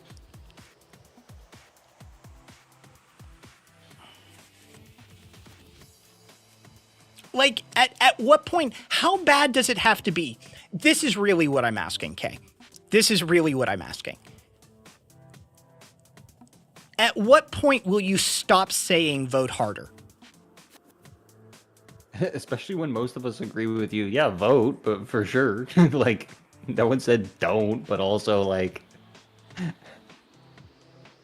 it's way more than just vote harder. Right? Like, you think there's so much work to do. You have stated unequivocally that voting is the single most important thing. I would argue it's 1%. At most. Yeah. At most. Mm-hmm. It's 1%. If all you're doing is voting, you are doing the bare minimum. Also, I mean, I hate to ask, but like, Kay, you're Canadian. Do you vote in your district elections? Do you vote for anything besides the Prime Minister? Because you're super hard on democracy, so I better hear that you're doing all the elections. You're out there constant, voting for mayors. You're voting for comptrollers and shit. Well, so here's like, listen, when democracy is dead, I guess, except at that point I'd want to rebuild democracy and then vote. How do you rebuild democracy in the face of fascism, Kay? What do you do? Yeah. They're stomping on democracy, and you're just like, what do you do? Gonna hand him a ballot while his boot is on your face? What do you do when you have a president who defies Supreme Court orders, who defies congressional orders, who defies the law, the will of the majority, has a secret police that is funded to the tune of the world's third largest military now, that operate unidentifiable groups of people who are masked and are empowered by the state to just snatch people and disappear them into concentration camps? What do you do, Kay? No, I want you to actually think about this, Kay. Yeah, Kay, we're not looking for a scripted response. We're looking for an inner thought. I want you to realize that voting is the bare minimum, and you have put it onto a pedestal as the end-all be-all. You cannot vote your way out of fascism. Yes, Camille. Right? Like, you have to direct action your way out. You have to community organize your way out. You have to get involved and engaged. Yeah, the best way to keep fascism out of your community and your city is to engage with everybody and just... That's it. And that's, as Kai said, it's 1% to vote, but that community... You cut out. It's a huge percentage. 50% education, 49% direct action, 1% go and vote. There you go.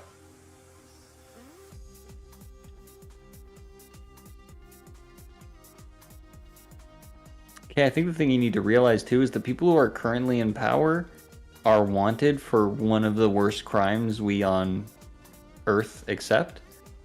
What makes you think they're going to give up power? That they know what's coming. That's the point we're trying to get you to understand, is that liberalism, this idea that We can compromise with fascists. They are fascists. Right?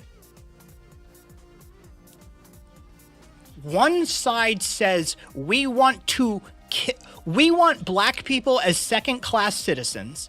We want slavery. Trans kids dead. And the other side says we don't want that. No one said anything about compromising with fascists. Fuck fascists. Who do you think's in charge right now? Do you think Trump is a good faith Republican?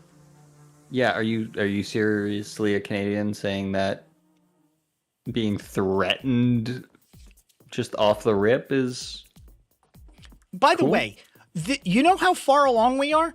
Rachel Maddow took to fucking MSNBC's air and straight up said, we live under a dictatorship now. Yeah. And she went through the checklist. Liberals aren't compromising with fascists. That's all you guys do. Yeah. That's all you've ever done. Every progressive gain that has ever been made in our society had to be eked out from the actual left fighting for this shit. This is false, just a blatant lie. Prove me wrong. Yeah. What do you mean? Which part is a blatant lie? We've been saying a lot. All liberals have done in my society have appeased right-wing authoritarianism. That's all they've done. That's literally how they got this far.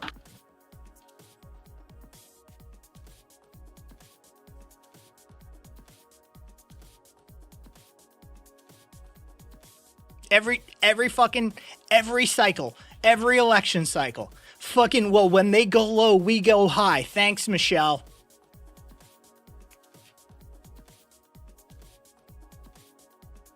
All it's ever been is a stalling tactic. So the ACA was appeasing right-wing authoritarianism? Yes! Yes, it was. Oh my God, yes, it was.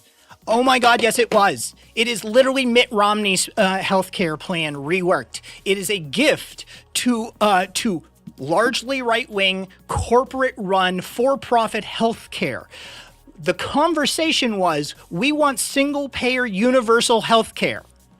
Yeah. What did the liberals give us? Down to nothing. Hyper-capitalism that is a transfer of wealth to the 1% and a doubling down on for-profit healthcare that still includes insurance companies that deny healthcare to people. Yes, it absolutely was.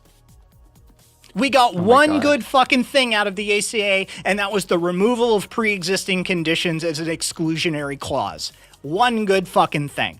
Everything else was a taxpayer-supported funneling of transfer of wealth to the insurance and private healthcare industries of this country. Yes, it was literally a Republican's plan, repackaged and shoved down the throats as fucking shitty liberal compromise, rather than a discussion and an actual engagement with real fucking healthcare.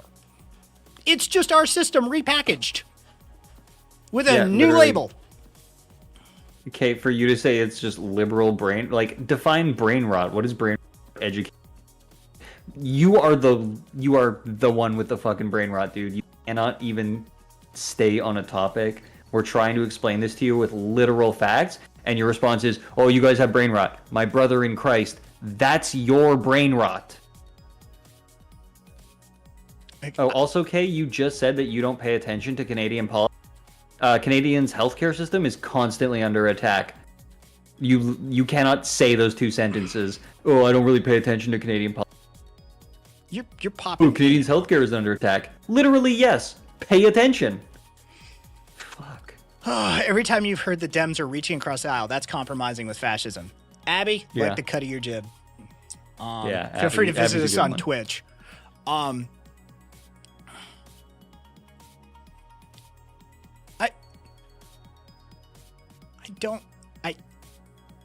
Yeah, it's not what Chase said, but also as a Canadian who pays attention to politics, you better check out your goddamn healthcare. We need people like you voting to not get. So go vote in your local. So the group. So we're clear, Kay. So we're clear. The group that maintains a predatory healthcare system that preys upon the sick and the poor, the marginalized, that denies coverage to suicidal teenagers, that denies cancer treatments to grandparents. That system, that exploitative, extractive system, right, that definitely can be described as one of the modern era's largest crimes against humanity, was taken and relabeled by the liberals of my country. And that is your example for how liberals compromise with not fascists. Liberals are fascists underneath. They are. Yeah. In a very classical sense, too. Like in a Mussolini-style sense. Liberals are fascists. This is why we say, scratch a liberal and a fascist bleeds. Yeah, like, this is the reality. Your example is one of the largest crimes against humanity that exists in my country. Let's be clear. Like, that was your go-to. You see that thing that kills probably hundreds of thousands of people for profit?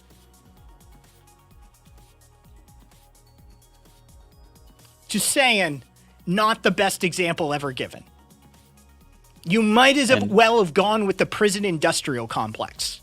Yeah. Right? Like, well, you know, there's that prison down in Louisiana and Angola that does slave rodeos still.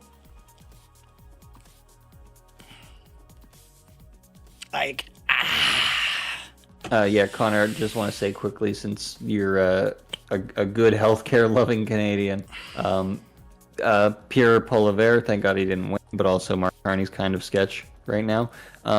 Pierre would have shut off that saving that you get. Like, that's the kind of stuff. If you vote conservative, you are potentially voting someone who immediately privatizes healthcare. It's why I'd be happy that liberals have won for near 2 decades, because the Conservative Party is straight up baying to turn our healthcare private. Abby, respect. Like, you seem to know your fucking history.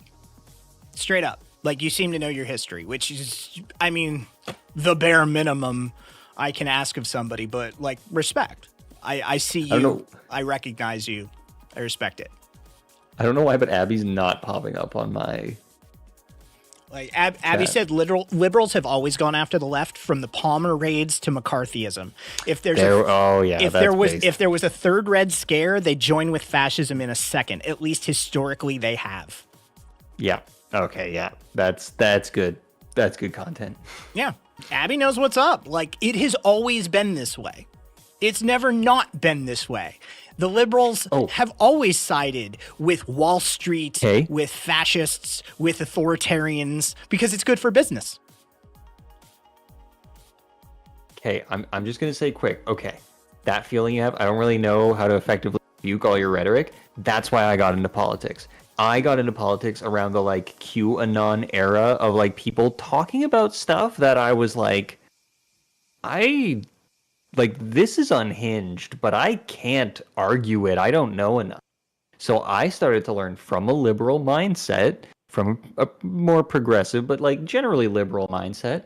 And then I went and did the work and learned about it, learned about the systems and the structures, cured a lot of my depression, because it was like, oh, it's the crushing weight of capital. So, yeah, like, you can't rebuke, but you disagree. Okay, learn the facts, and you might disagree with yourself. All I'm saying.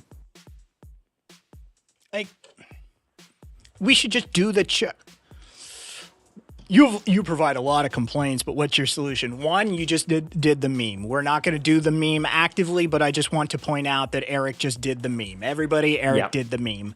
We saw the meme. Let's just acknowledge we don't need to do the meme. Eric is the meme. All right. So, what's your solution? All right. Let's start with what I actually preach. 50% education, 49% direct action, 1% vote, right? So what does that include? 50% education. I engage in community organizing. I engage with people. I show them other alternative ways because people like you have only ever seen hierarchical organizational topologies combined with hyper neoliberal capitalism, right? And so I provide a point of reference for them. I'm but one man, but I do the work. Beyond that, come to YouTube. Welcome to. Beyond that, engage with your community. Down ticket voting, that 1% of voting. Down ticket voting is where it goes. Oh, for fuck's sake. Eric, shut the fuck up and let me talk, you stupid fucking. Jesus fucking Christ. Also, Kay, if you know you're ignorant, that's a good first step. Learn. Guys, if you can't fix the system in 10 words or less, Eric doesn't, he just can't.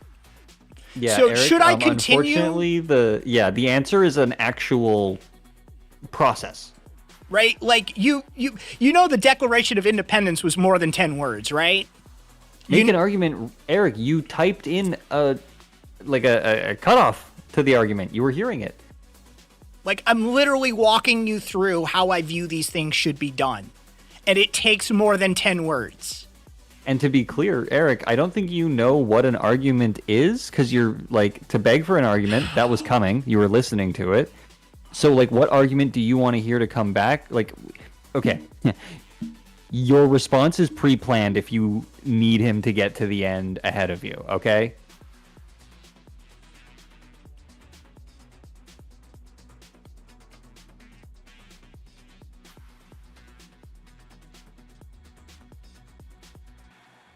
So anyway, Do you think community outreach? Oh my god. Go ahead. Well, I was just going to switch back to Kay because Eric is not in any way. Yeah, Eric's not capable. Eric is a mollusk. And I think most of the people here have heard some of these spiels before, so we'll just switch back to somebody who seems like they actually might be able to learn something, as you said, a mollusk. Kay is at least openly admitted that they're pretty ignorant of some stuff. Okay, that's a good way to be, Kay. Cool. Anyway, good luck, Eric. I'm literally done addressing you at this point. Good luck. You can't engage in a conversation. Yeah, like you walk into a fucking class and you're like, Professor, teach me about addition. 3 words in. This isn't addition. So I'm done with you, man. You are literally impossible. So fuck off, right? Okay. So Kay, see what they do when they don't have an answer. Yeah. Eric, you are such a sea cucumber. He was answering. Cool. Oh, here you go, Eric. I'll answer you. It is post-left, post-anarchism mixed with a Bellamarian view upon neo-fascist hypercapitalism. There you go. That's how you do it in 10 words or less. A direct action praxis informed by those ideologies and those methodologies, as informed by. Do that. Anyway, I have answered you. If you don't know what I'm talking about, I'm sorry. Maybe you should know more. Yeah. Respond with there's your argument. Yeah. What's your response? Cool. Well, no, it's just saying babble. No, I'm saying actual things. Oh my but God, normally I would have to explain them because you don't know shit about shit. So anyway. Yeah, you just admitted you're an idiot. Oh, it's babble. No, those were words from a guy who knows words. Trust me. Those were words. Yeah. Each one of those can be found in the dictionary. Yeah. Anyway, like most of the people here know who Michel-Luc Bellemare is. They know about techno-feudalism. Like, sorry, man. Like, you wanted it in less than 10 words because explanations are hard. So, like, you didn't want to sit through an explanation? I give you the words without explanation. Good luck. God bless. Fuck off. Okay. Yeah.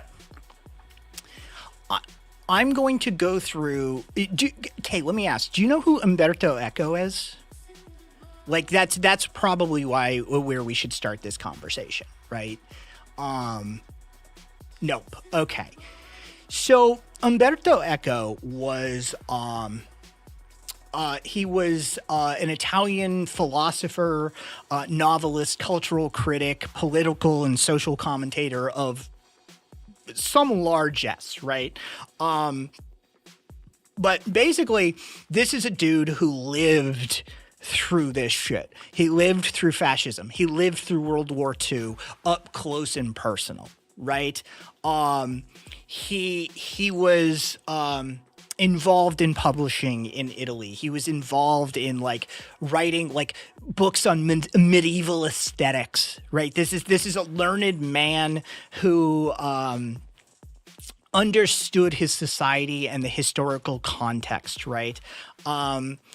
And he studied like semiological guerrilla movements. So like the theorization of guerrilla tactics against like mainstream media culture and shit like that. Guerrilla television, the term culture jamming. That sort of thing. But he wrote during the time contemporary to fascism. He wrote things like, communications, guerrilla warfare, and that sort of thing. He was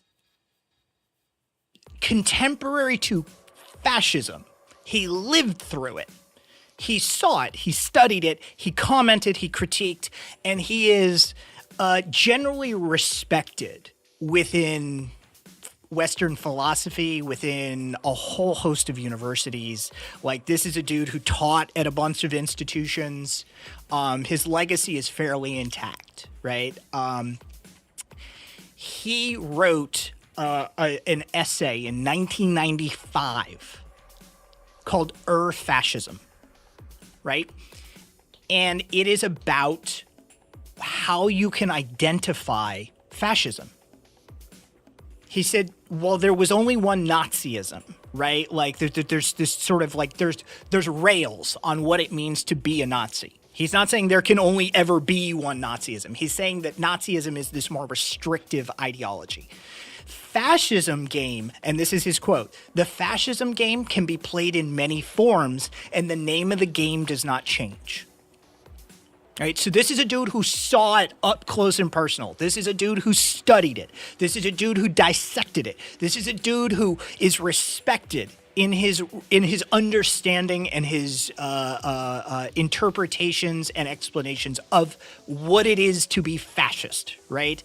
And he reduced those qualities of fascism down to what he called fascism, or the eternal fascism. Right? This is what it means, these features. Now, they're not organized into a system, right? He specifically stated that, like, they can contradict each other. Books big enough to stop a heavy door. Yes, they can contradict each other. Yeah. They don't have to exist all simultaneously for you to have fascism. It's enough for one of them to be present to allow fascism to coagulate around it. Right? Yeah. I'm going to read to you the 14 traits that known experts on fascism wrote, having lived through actual fascism. All right? Written in the 90s. And he wrote this in 1995. I was a 5-year-old boy. All right, so I'm going to read these to you so you can have them, so you can think about this. When you say things like fascism isn't here, or that's not fascism, fascism is here. It's here. It's sorry, it is. Like this, this is an objective truth. But I want you to know from somebody who studied it what fascism looks like. So you can see that you can see those indicators for yourself, right? Ooh, somebody with mod comments says, I disagree. Oh, I can't wait to see these mod comments on the account.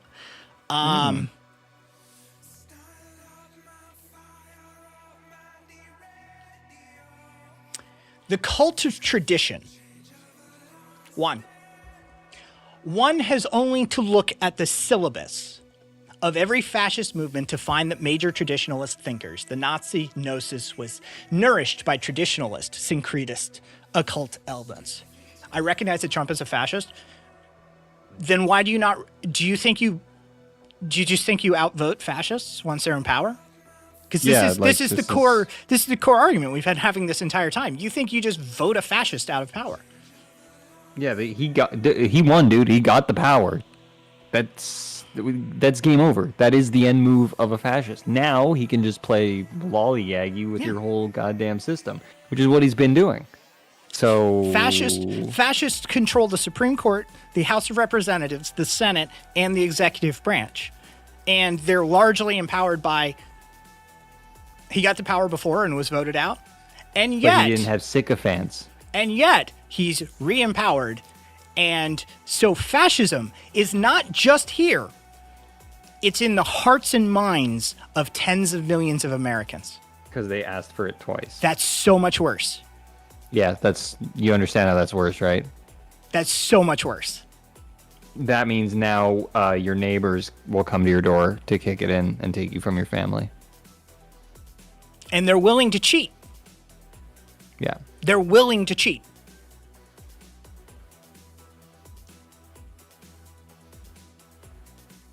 And, yeah. 2, the rejection of modernism. The Enlightenment, the Age of Reason, is seen as the beginning of modern depravity. In this sense, fascism can be defined as irrationalism. See RFK Jr. Yep. Right? 3, the cult of action for action's sake. Action being beautiful in itself. It must be taken before or without any previous reflection. Thinking is a form of emasculation. Ooh, that sounds familiar. 4, You're the clown, Eric. Have a good night. Did somebody say something? Eric tried to be like, "Oh, he's a clown. I'm going to bed." But Who? I'm pretty sure we all saw we all watched Eric piss his own pants and say we did something.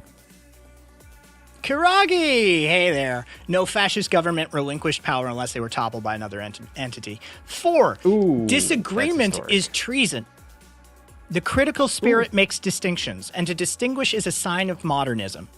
In modern culture, the scientific community praises disagreement as a way to improve knowledge. 5, fear of difference. The first appeal of a fascist or prematurely fascist movement is an appeal against intruders. Thus, fascism is racist by definition. 6, appeal to social frustration. One of the most typical features of the historical fascism was the appeal to a frustrated middle class, a class suffering from an economic crisis or feelings of political humiliation and frightened by the pressure of lower social groups. 7. Yeah, Abby, for those paying attention, the markers of fascism have been rotting in their places. They've been here so long. 7. The obsession with a plot. Thus, at the root of the fascist psychology, there is an obsession with a plot, possibly an international one. The followers must feel besieged. 8. The enemy. Trans people, Hispanic people, what? Sorry. And globalists. Don't forget globalists. Oh, yes, the globalists. Yes. So that thing that never has a defining definition behind it. Oh, it just means Jews. Oh, they found a nice word for it. Yep. 8. The enemy. This is my favorite out of the list, by the way. 8. The enemy is both strong and weak. By a continuous shifting of rhetorical focus, the enemies are at the same time too strong and too weak. The LGBT the LGBT wokeism fucking brainwashing has taken over the world, has taken over the country, undoes the very power of God, but also their beta cucks who are weak and can't. That's always my favorite. Yeah. Right? Yeah. Yep. The beta cuck losers, 44%, are somehow the most terrifying force that is setting the agenda for society. Yep. Okay. Pacifism is trafficking with the enemy. For fascism, there is no struggle for life, but rather life is lived for struggle. Sound familiar from the Bible? The Bible is fascist. Yes. Just so you know. Yeah. 10. Contempt for the weak. Elitism is a typical aspect of any reactionary ideology. Ooh, just that verbiage alone. Yep. Reactionary ideology. Sound familiar? Notice how some of the people we've talked to tonight can't get past the first thing they react to. 11. Everybody is educated to become a hero. In fascist ideology, heroism is the norm. This cult of heroism is strictly linked with the cult of death. 12. Machismo and weaponry. There's another good... This one's my favorite. Machismo implies both disdain for women and intolerance and condemnation of non-standard sexual habits, from chastity to homosexuality and beyond. 13. Selective populism. There is in our future a TV or internet populism in which the emotional response of a selected group of citizens can be presented and accepted as the voice of the people. 14. Fascism speaks newspeak. All the Nazi or fascist school books made use of an impoverished vocabulary and an elementary syntax in order to limit the instruments for complex and critical reasoning. Ooh, Eric, you might want to pay attention to this one if you're still here. Nah, he's gone. No, I know, but this is literally the part about him. They keep you stupid so you don't have the knowledge or the vocabulary to disagree. And so by my book, again, you don't need all of them to be deemed fascist. You don't have to be we check all 14. As a culture, as a country, as a policy, as a lot longer than 10 years. As our legal structure, as our organizational methods for this country, how we do stuff, we have been fascist. My point is, okay,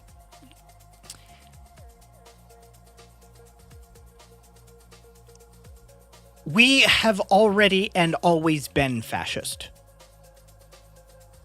It's rotten to the core. Yeah, you're just catching up now. It's only being noticed now because middle-class white people got affected. Yep. That's it. If you're a poor black trans woman from the inner cities of Chicago, none of this is new. Fascism never ended. Yeah, none of this is new. This is you're just sitting there going, "Oh, look, the white boys caught up." Exactly. If you're middle class white in America, you woke up one day like the old Dave Chappelle bit before he wasn't unfunny, right? And one day in the early 90s, white people fucking opened up Newsweek and said, "Oh my God, honey, did you hear? Apparently the police are beating up black people like hotcakes." Such a bad time to learn that. Oh my God. It was started this way. It was never not this way. And even when you do, you're sort of well, we made slavery illegal. No, we didn't. We codified it and made it so that you can be a real legal slave of the state. And that being said, that again is kowtowing to fascists. In your elections or in your bill writing. We legitimately nationalized the slave industry. Yeah, it's actually been booming since closed down openly. It's just no longer to public people. It's for private investors. I mean, that's not even it's how it is. And only if you're in certain areas, certain demographics, certain subsets, certain groups, were you immune to this.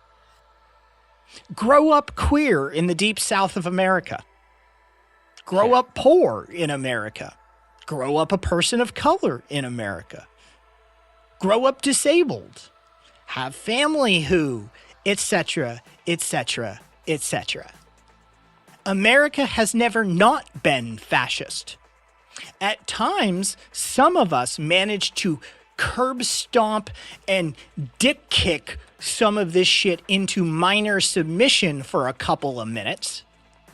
But that is an eternal battle we have been waging. And I'll be real, the voting was secondary. It was tertiary. It was quaternary to the actual thing.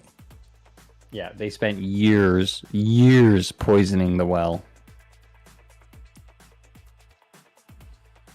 I grew up watching just a small chunk of it, and it was... how do you... You say poisoning the well, which implies you are dripping poison into it. It was they pulled up a dump truck of sewage and emptied it into the well. Yep. K left. Of course. Took on too many thoughts at once. Yep. Man, the YouTubers really... And I say this back to Abby. You have a verified YouTube account, so I assume you put in some work. But yeah, like it seems like the chud YouTubers are having a lot of trouble sticking around. Why? Okay, YouTube's fucking user list is shit. I see why you guys and people like you are so apathetic toward voting now. No one's apathetic towards voting. You're misconstruing voting with fighting back against fascism. Stop using those two words in the same fucking descriptors. Again, I tell everybody. In fact, as an anarchist, I get in fights with my own people about voting because I'll tell you how anarchists, as the general view of voting within the anarchist milieu, is decidedly negative. Yeah. I also see how delusional you are. I'm sorry, are you debating the actual history of the United States now? Yeah, delusional. These are in You're right. You're right. You're right. Indigenous and black people and women have had it they've been coasting the entire time. You're right. Fucking black people. You know what? You're right, Kay. Black people were treated well from the get-go in this country and definitely are still treated well to this day. Yeah. Indigenous people have had it easy. Sandra Bland. Yeah, for sure. Trayvon Martin. Mm-hmm. Yep. Remember any of these names? George Floyd. Oh, that peaked something. I bet it did. The idea that the U.S. has always been fascist is laughable. Are you fucking kidding me? Dude, we didn't even make indigenous people legally people. When did America join World War II? After we got dragged into it. And Fertus is just going Madison Square Garden. Yes, Madison Square Garden filled with actual Nazis. Yeah. Who are the Confederates? Exactly. No. It's been great, guys. It's been great. Yeah. We definitely didn't build an entire country on fascism. Yeah. There was a literal Nazi rally in New York City. It filled Madison Square Garden. Yeah. To the gates. Should have called the Trail of Tears the Trail of Two Easy Roads. Yeah. I mean, look, those indigenous people have had it too fucking easy for too long, man. Yeah. I mean, we gave them blankets and everything.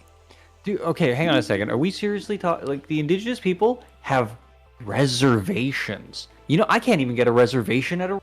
They have them inherently. I know, right? I'm a very smart person. Yes. We treated black people so well, we made a special entrance for them at our restaurants. Well, I mean, for a while, we gave them their own restaurants. Their own water fountains? Yep. Hell, I bet you don't know this. We gave them their own Wall Street. Moving on. Let's just, anyway. So, you know. Yeah. For a time. Fascism and Nazism are Americanism. Yeah. That's the conversation. I hate to say it. Fascism is baked into the apple pie, baby. Fascism bit our shit. That's our shit. The Nazis stole your moves. The Nazis literally were like... At least Hitler had the fucking, like, intellectual integrity to credit where credit's due. He cited his work. Oh yeah, you guys don't know that, but Hitler cited his work, and it was us, Yep. baby. It was us. I mean, I'll say this: I'm not a big fan of American exceptionalism, but god damn, do you guys turn out to be exceptional sometimes? Che, Che, the scholar of genocide. The Nazi eugenic policies and racial laws were copied verbatim from laws and policies enacted in U.S. states. Oh, Abby, good content. Hey, yup. Abby, right there. That's a poster about Blair Mountain. It's out of focus, but that's Blair Mountain right there. Yeah, again, for Abby to pull the Blair Mountain and the operation, like, that's... Abby, you're good. Yeah, Abby, come over to Twitch. I mean, stay on YouTube right now, but, like, come visit us on Twitch. Yeah, come hang out anytime. Oh, man.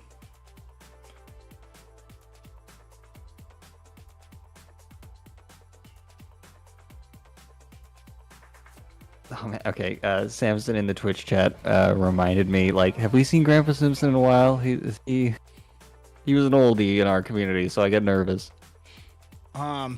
Jesus, yeah. I'm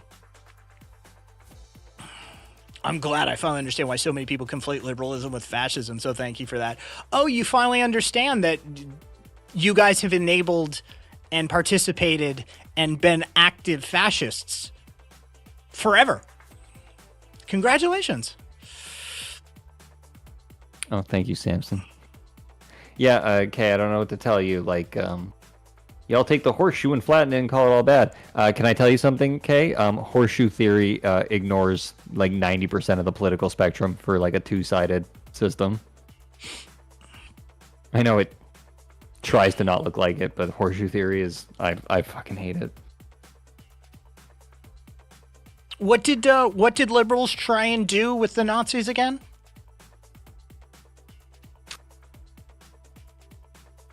Vacate. What was their answer to Nazism? A vote. No, someone drop a link for Abby so Abby can hit a follow and just join in on Twitch next time. Because we're not always on YouTube. Oh yeah. This is the Friday special. There you go, Abby. Oh, sorry, you don't have that. My bad. That just went to Twitch. There you go, Abby. There you go. That should be clickable over on YouTube now.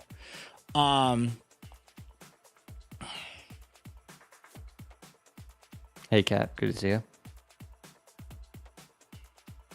Kat, you're just showing up, so I'll just catch you up to speed really quickly. We're hanging out on YouTube. Someone on YouTube. We're going to beat the Trump administration with vote. Yeah, vote harder from a Canadian cat. Anyway, of course you hate it. Yeah. It clearly delineates the difference between liberalism and hold on, he went away, and authoritarianism, which conflates which conflicts with your worldview. Again, Kay, what did you guys do? What did liberals do to defeat Hitler? Oh, that's right. Finally got drug into the war after you'd been profiteering for years and years and years. Mm-hmm. Attempting to appease.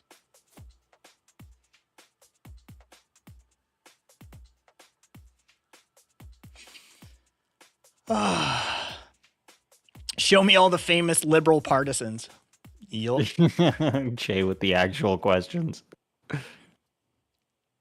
Che, can we pull them up on Wikipedia quick?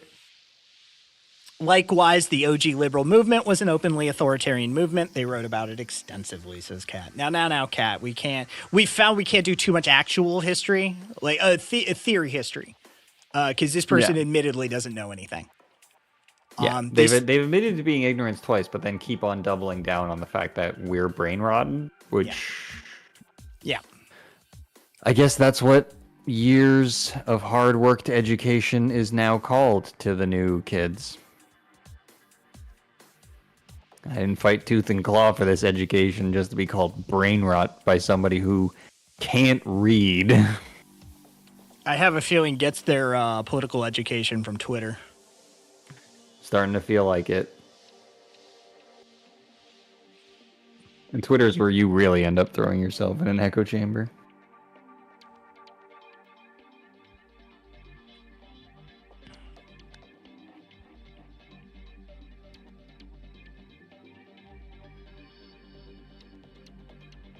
Hey, Abby. Welcome. Oh, Abby, welcome to the Twitch chat. Yeah. Hey there, Abby. Wordy, I just want to point out, when you say something like "shut up, brain-rotted Canuck," I can't tell if you're talking to me or other Canadians. I'm going to assume you meant them, even though you tagged me. Yeah. Abby, welcome. Let's see. I need to... That's... For Abby. Abby, yeah, you, there's a commit, like, welcome into, like, civilization, where there's commands and, like, there's it's all set up. There's here. so You're much good shit over here lounge. on Twitch for you to play with. Yeah. Yeah. You know, guys, liberals, like Thomas Sowell and Ludwig von Mises, right? And Milton Friedman and Hayek. Fucking, liberals. Liberals. All of these people are technically liberals. Like, technically. Yeah.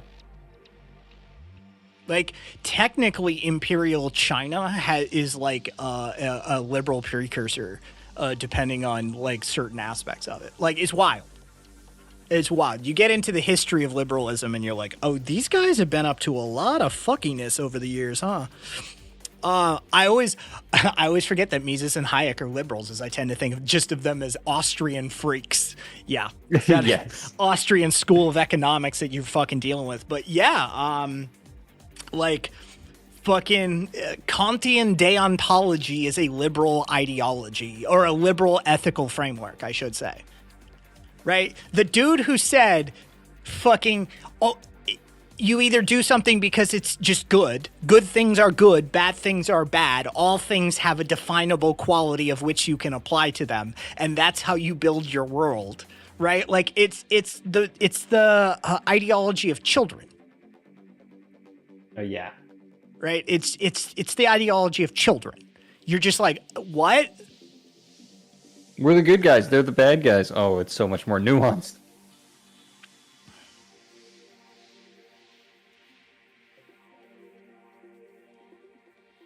Yes. Okay. Yes.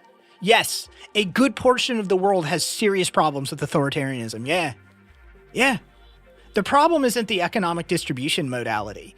It's not capitalism versus communism. The problem is that the topological organizational structure of how we build society and our distribution networks has a fundamental problem to it. It does not address the very nature of... No, we don't actually. See, this is the thing. My guy, if I took you to a fucking frontline protest and you started getting, like, cans shot at you, you'd be crying. Like, most of us here have, like, legitimate fucking experience doing shit. Yeah, and okay. I'm still going to try and come from a nice perspective. I'm not. You did? Oh, that's fine. Absolutely don't. No. So you said you were ignorant earlier. You said, yeah, I am kind of dumb. All right, you said ignorant, but I read it as kind of dumb. Something you don't understand is that the more you learn, which is accepting the information, learning it, and being able to interpret and understand it, the less scary all this is because you understand the root of things. Like, it's scarier for you because you don't understand what the hell fascism is, but everybody's screaming it at you all the time. Why do they keep calling me a fascist? What happened? Everyone keeps calling me a fascist. I thought I was a liberal fascist. learn what those two things are, and then learn the things around it. Yeah. And then there you go. You're not afraid of anything. You're not afraid of being called a fascist because you're like, oh no, I know the defining terms of fascism, and I don't agree with them. Education literally saves you from this darkness that you're projecting onto us. Not well enough. Read more books.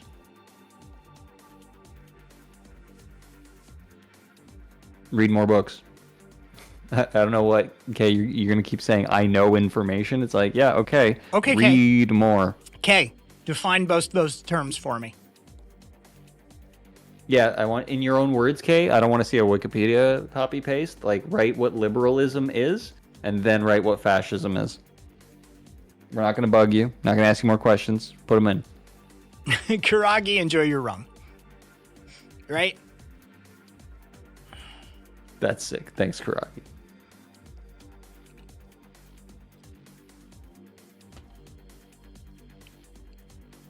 I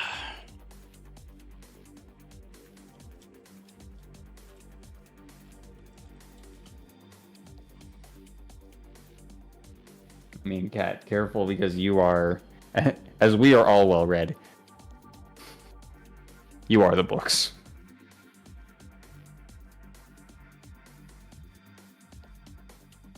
I do love that about Kat. Is like Kat, you'll say something out of pocket about politics, and Kat will pull out a syllabus on you and be like, "Oh, let's go down the whole educational stream of like this one specific book." You're like, "Oh my god."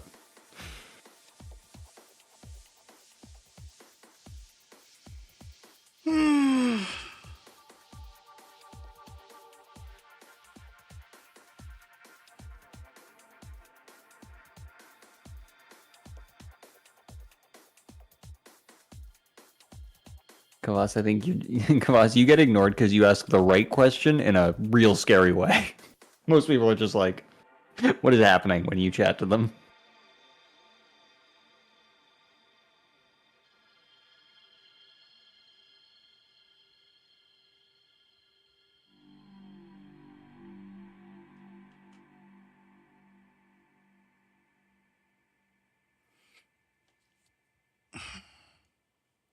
I mean, Abby, beyond that, liberalism is authoritarian. They like to play around with the idea of like, oh, we're democratic, right? We believe in the will of the people, right? But how much austerity have liberals inflicted upon people, right? What happens when one too many immigrants shows up at the border? Liberalism contains the very foundations of authoritarianism, of fascism. It's all right there. It's in it.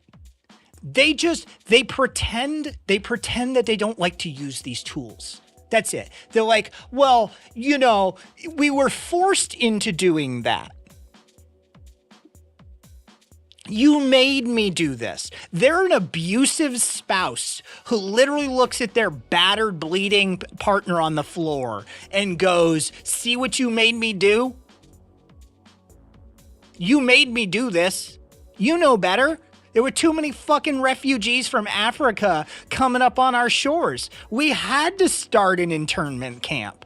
Look, we can't tax the wealthy. We have to make sure that pensioner can't heat their house. Or else how are we going to pay? It's just a coincidence that the crematorium guys at the immigration expo. Yeah.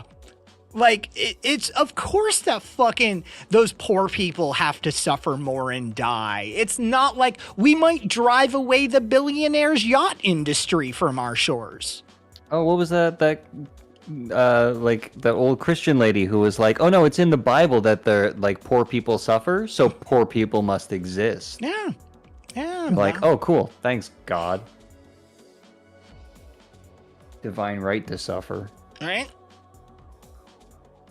Literally the SPD. Sorry. Yep.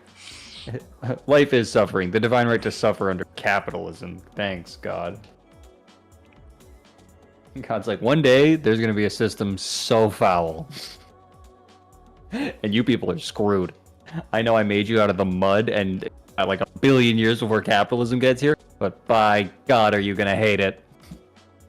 I mean, even in the classical fascist sense, right?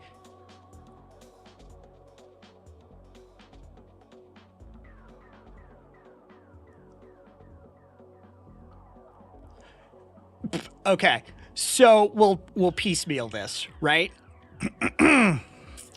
Okay, I think we've switched sides. Now I want to be mad. All right. You know what? I gotta piss. Have fun. Okay, okay. I can't do this in the same way that Kai can, but forgot. Okay. Liberalism, a philosophy of liberty, freedom, private ownership, and free market economy. Okay. So, privatization, private ownership as a political ideology is interesting. I mean, seems like you're already overlapping fascism.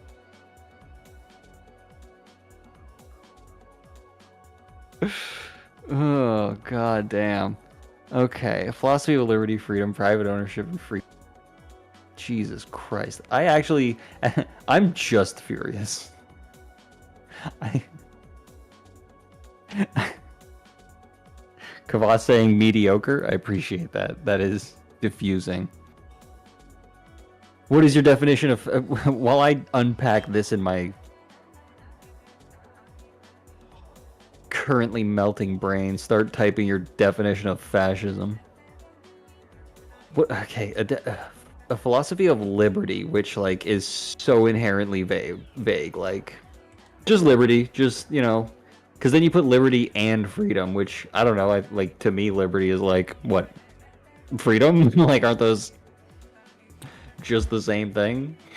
Yeah, like what is liberty? Freedom from restriction and control, especially that of governmental or organizational structure. But then what is freedom? Basically the same thing. Liberty usually applies to status modalities. Freedom is a more generalized term. Okay, I appreciate you having an answer for that. I think he just wrote freedom twice. Basically, yeah. Okay. Most of the people like that can't differentiate between liberty and freedom. Okay, yeah, that makes sense. Am I wrong in thinking private ownership immediately steps on the toes of fascism, and we're like, whoops, we did it? Oh, private ownership is theft. It's state organized theft. Okay, there we go. Hey, look, Kate, you did it. Yeah, it is an oligarchical organized theft ring. Yeah. Yeah. So slammed Proudhon on the table. Yeah. Property is theft. Wow, that's a take. Hey, Kay, I got bad news. There's 100 years of books that have that take in it if you want to read them. Try more than 100. I'm just trying to give him a number he can imagine. Yeah. Yeah. It's the big one. The two O's. Yeah, Proudhon. Have you ever heard of Proudhon? Okay. This been an idea that's been kicked around for fucking hundreds of years. Oh, Kay's tapping out. Property is liberal. theft. I mean, Kay, we already knew that when things got hard, you were going to run away. That's literally what you said you were going to do. You were just going to run away to where democracy still is. Here's the thing, Kay. What if what if fascism is encroaching, but the rest of the world switched to socialism? Where do you go? Run now. What's that fucking AWOL Nation song? Dun, run. I didn't know it was AWOL Nation. Yeah. Now I hate them more. Yeah, that's who that is. And by the way, that song is published by Red Bull. Okay. Yeah. That song, if you go and look for it, it is published on Red Bull Records. Oh my God. Does Red Bull have a lot of music?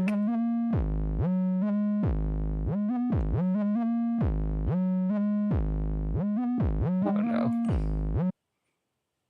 It's gonna be all the worst party songs. Oh yeah, it's Red Bull Records. Mm-hmm. That's so weird. Yeah. And you just go right Wait. here. Wait, are they produced by Red Bull Records?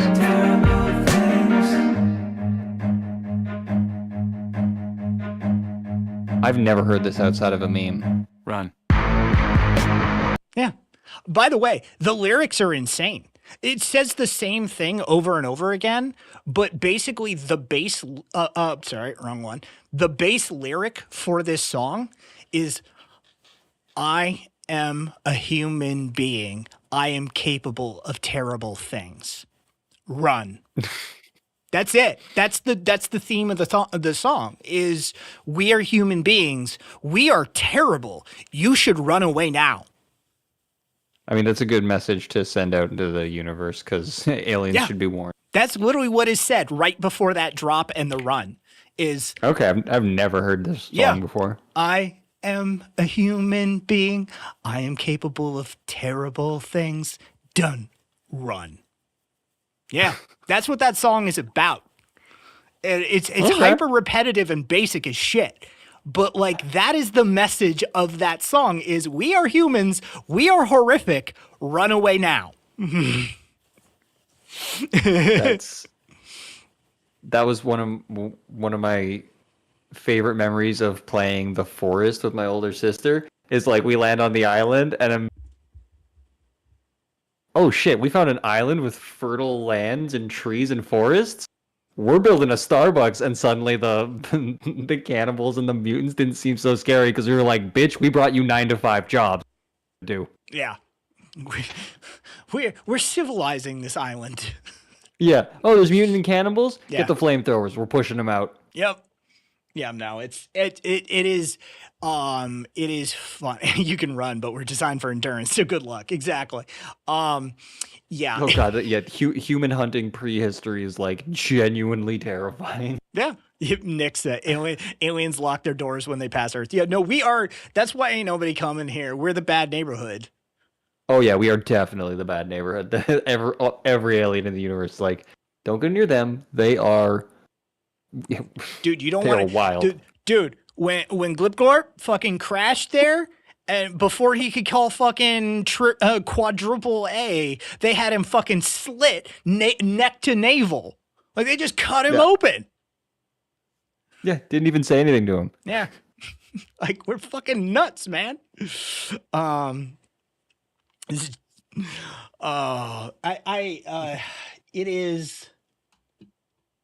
It's always they're doing human on human crime again, right? What is it? It's the Batman thing, with Darkseid. Oh yeah. Yeah. You, a human being, you kill your own. Like, yeah, it's, fucking the Kryptonian couldn't fucking go toe to toe with me. But you're a human. You guys are fucking nuts. Like even Darkseid, who's like the DC literal embodiment of evil. Like he was just like game recognized game. He might blow up my planet with both of us standing on it right now. Yeah. He is human. He is human after all. So, I mean... Because Darkseid, like you said, he's an embodiment of evil, but Darkseid would never do any plan that involved killing himself. Yeah. Yeah, humans... Meanwhile, Batman's like, whatever, there's a billion of me where I came from. Yeah. Yeah, humans are on a whole other fucking level. Oh, look who's back! Look who's back. Back again. Back again. I love it. Anyway, I just saw the name and I stopped reading. Oh, I didn't even continue reading the message. I just saw the name and started memeing. No, it's a politics question in which I'm good. He'll scream as you begin to explain it. So he's already proved. Yeah, no I was enjoying. I was more enjoying the pointing out the commonalities between authoritarianism, fascism, and liberalism, and how they have these Vesica Pisces of shared commonality. Housing is a fundamental right. Yes, it is. I have no idea what they're replying to, but yes, it is. Yeah, housing is a fundamental right. I don't disagree. Yep, and I think in the face of violence, an individual and society both have the right to self-defense. And I think the denial of a fundamental human right is violence. So I'll Yeah. leave that there. Anyway, I think I love pointing out those shared overlaps. For the dummies in the back, a Vesica Pisces is the overlap portion of a Venn diagram, right? That's what that's called. It's called the Vesica Pisces. That I little didn't thing know, in but the when you middle. said it, Yeah. I was like, I'm just gonna assume that's that. Yeah, it is the overlap of a Venn diagram. That is the name for that overlap. Is called a Vesica Pisces, and yes, it's referencing a fish, unironically. And my star sign. Yes. Hey, Ancom. But yes, that's what that is. But I love the Vesica Pisces of like liberalism and like fascist tendencies and authoritarian tendencies that you can point out, such as like those economic reforms and austerity. Like Clinton would be like in America, would Bill Clinton not be like your classical example of like, that's a fucking liberal, right? Yeah. That's what I grew up with as that kind right? of. Okay. Like he's your archonic example in America of a fucking liberal, right? And infamously, he is the last president to have balanced the budget in the United States. Do you know how he balanced the budget? Taxing the rich? By gutting social services. Oh, Jesus Christ. It was, Yep. I went for one of the tossed coin. Nope. Classic example of a liberal, right? And it's like, oh, okay, so like, you know, I'm sorry. Starving people to death, right? Kicking people, exposing them to the elements, starving them to death, denying them fuel subsidies, denying them health care, denying their children access to proper opportunity and education, shutting down vaccine programs, et cetera, et cetera, et cetera, et cetera, right? Like all of these social services that he just fucking murdered the shit out of, right? To balance that budget. That is violence. That is authoritarianism. That is statist authoritarian violence inflicted upon a marginalized community. I'm sorry, that's fascist as shit. And all done in the name of God and country, right? Yeah. Right from the start. Right? All done in the name of God bless America and Israel. I mean, Israel, indeed. Look, every president in my lifetime, fucking yeah, it's wild that's even a thing, real. even a thing. Yeah, there you go, man. Like, look at it. That's what it looks like. That's what liberalism looks like. It looks like, oh no, we're all about the democracy and the will of the people, unless they get in the way of, you know, business. And then we will stomp them to death. Yeah, we will put them on the boats and sink the boats in the ocean. We don't give a fuck. Yeah. Fuck them people, right? The minute that too many African refugees show up on your fucking shores, guess who's out there in boats with guns? Liberals. They're like, well, you know, the conservatives we normally wouldn't work with. They're terrible people, but it's a national security issue. Liberals. Yeah. Suddenly they care. Yeah. Yep. Yep. They do ultra nationalist violence all the time. It's just they PR it differently, right? They market that shit differently. Every time I hear ultra nationalist, I remember the Nathan Ross. Oh god. Ultra Nadal analyst. An ultra analyst. Ultra littlest. Let's see. Hold on. It's chat, I believe, is where that lives. Yeah.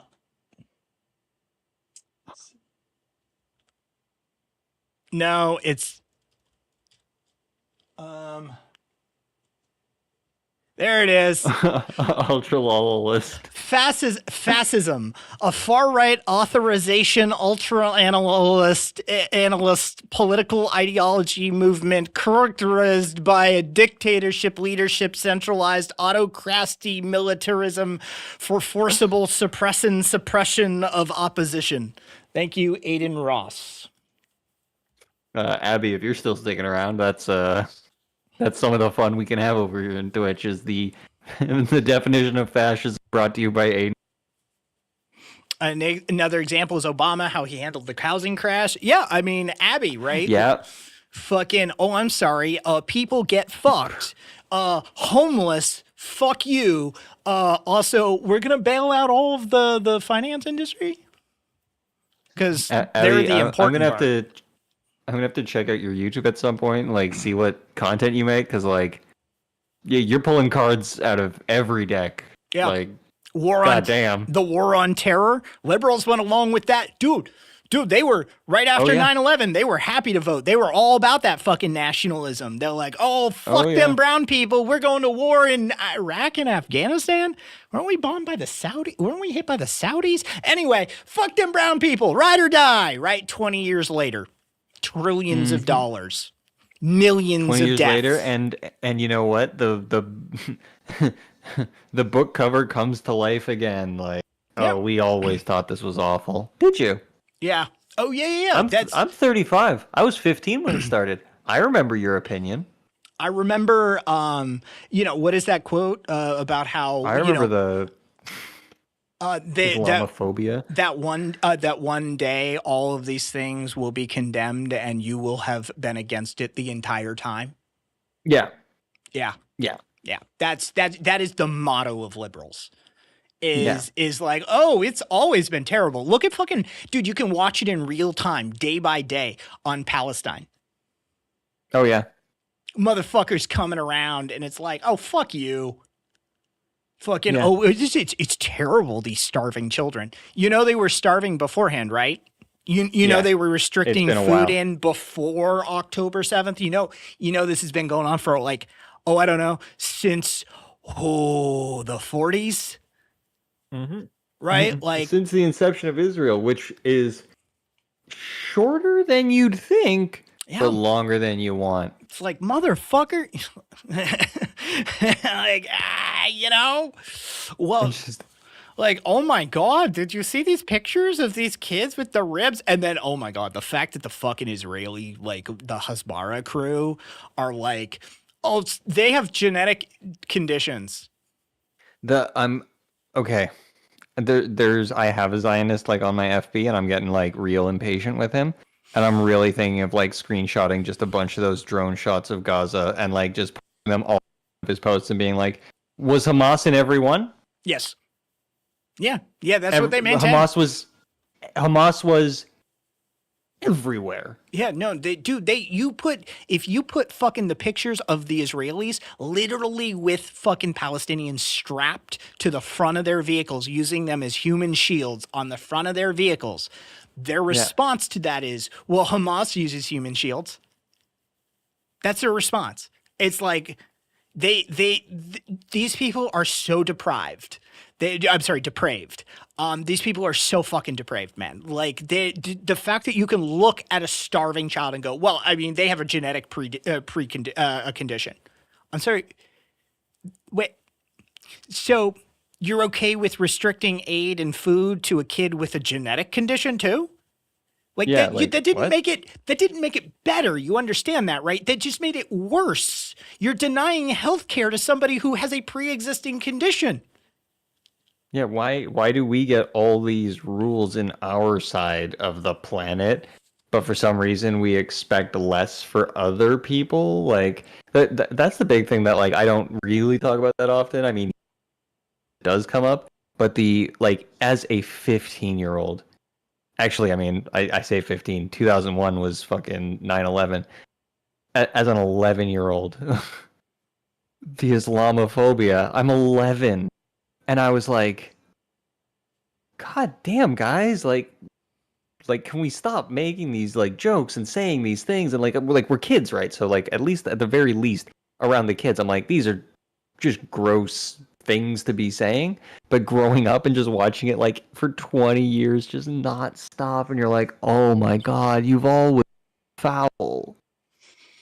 It's always fuck these brown people. I didn't see Viva's previous comment.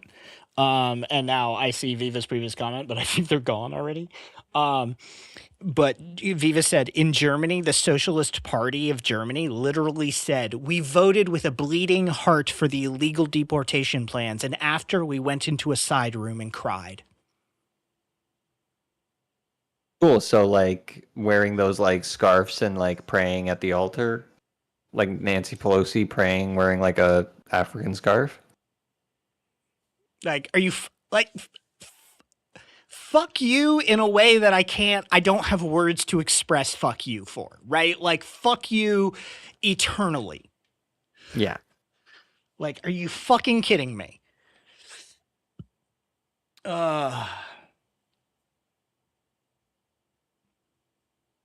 Just can't. I definitely, it's when I saw the drone shots of when I saw the drone shots of Gaza, I was straight up like, I am gonna post these on my friend's fucking Facebook page. Yeah, no. I don't even care about his response. I know he's just gonna block me, but like honestly, like what? Okay, block me, Zionist. Yeah. The only reason I haven't said anything is because a part of the time has been like, there's gonna be a moment for this. There's gonna be a moment with something that I feel really powerful about that I'm just not even caring about his response, but just straight up being like, I want you to know that I find this fucking disgusting, and this is like where I put the end of our friendship, essentially. Yeah. Yeah, no, it's like, I'm sorry, I can't look at a flattened fucking chunk of the world, not a single city and house, and listen to one more fucking post about you being like, Hamas is scary. My brother in Christ, what? I've seen no war in my entire. I've seen no historical war where that was the devastation left behind. Even the London Blitz didn't fucking do that. Hey, I'm just going back through chat. Gentle Mad, solid shout out for Cesare there, writing about how fascism was birthed from colonialism. Might be a helpful source for ignorant liberals. Yes. They. You know that thing we did to make the world? Yeah. Turns out it made fascism.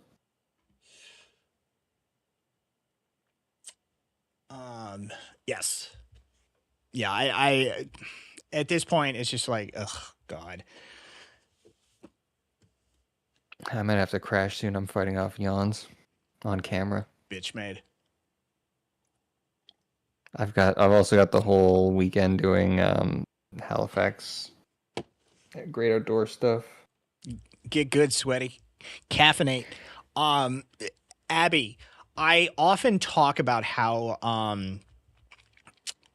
being a leftist doesn't make you magic. It doesn't make you fucking prescient. It doesn't make you special. But as an anarchist, it does make you look like fucking Nostradamus.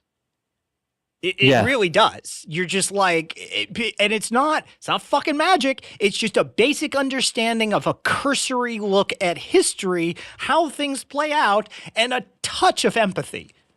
Right? Yeah. And you're like, oh, like, well, I mean, obviously that, and you can just map it forward. And you're like, I'm pretty sure, like, and you just walk up, you're like, well, they're getting fucked by them. Clearly they're the aggressor. Clearly they're, like, it's not fucking magic. But it looks like it sometimes. And motherfuckers be like, oh, you just think you know everything. No, I know just like that much. And somehow that got me onto the correct side of history. What is your excuse? Yeah.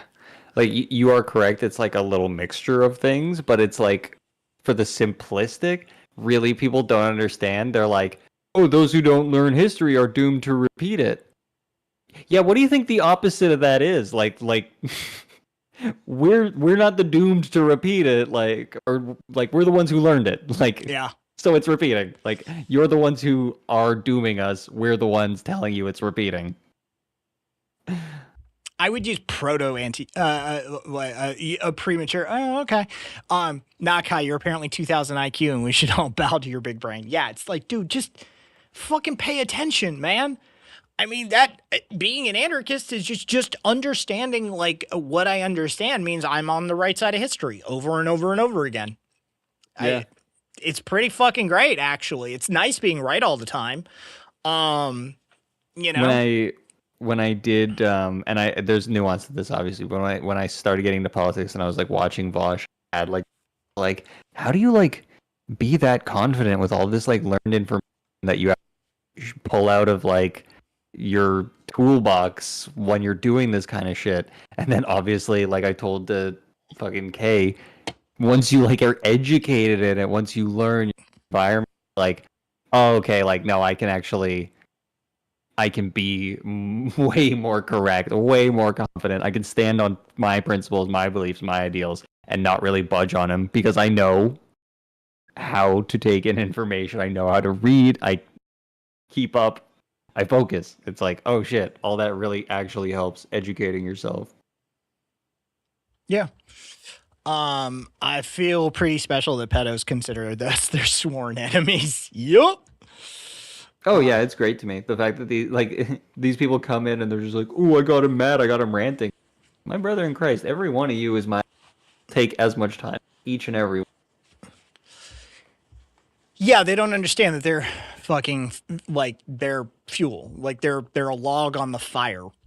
Like, Yeah, it's like my buddy, you are not the first, you are not the last, you are nowhere near memorable. We will grind every one of you down. And eventually, even the ones that came in tonight, like Eric or whatever, they're gonna get to a point where like the ninth person has said something close to what we've said, and he's like, "What the fuck?" Like, eventually, someone's gonna hit those walls. People hit those walls. We just have to be another tap in the armor. yeah, yeah, it's. I don't expect it to work. But like, yes. It's yes. I'm there with you, but it's but worth Spaghetti doing. is right. Like, we ground through the entire Chud base of Twitch. It's true. Yeah. Yeah, they don't come around Twitch anymore. We are outsourcing our Chud grinding now. Yeah. Yeah. Which makes me, because of that secret forum, it does make me wonder. I wonder if we are on like a right-wing list of like they're impenetrable. We kind of got them to ban themselves. Again, they're nuts. Yeah. So like you just give them enough rope and they hang themselves. It's like, oh, just give them fucking 5 minutes and they're going to say some unhinged shit. Yep. And eventually it's like a lock. The locks are not complicated. You can get by a lock. It's just to slow them down enough that they get frustrated and move on to the next house. And the next house is Kick. It's YouTube, it's Kick, it's fucking, corners Rumble, of TikTok. Rumble Odyssey. Yeah. Yeah. They're just Although I do notice not a lot of people promote their Odyssey account, which is, you don't want to be on the website that has the N-word on the front page. Does it really? The last like 4 times I went there, one of the videos in the just got the N-word in it. Amazing. What am I getting tagged in? And because nobody really uploads on Odyssey, yeah, that doesn't happen. I see, Wordy.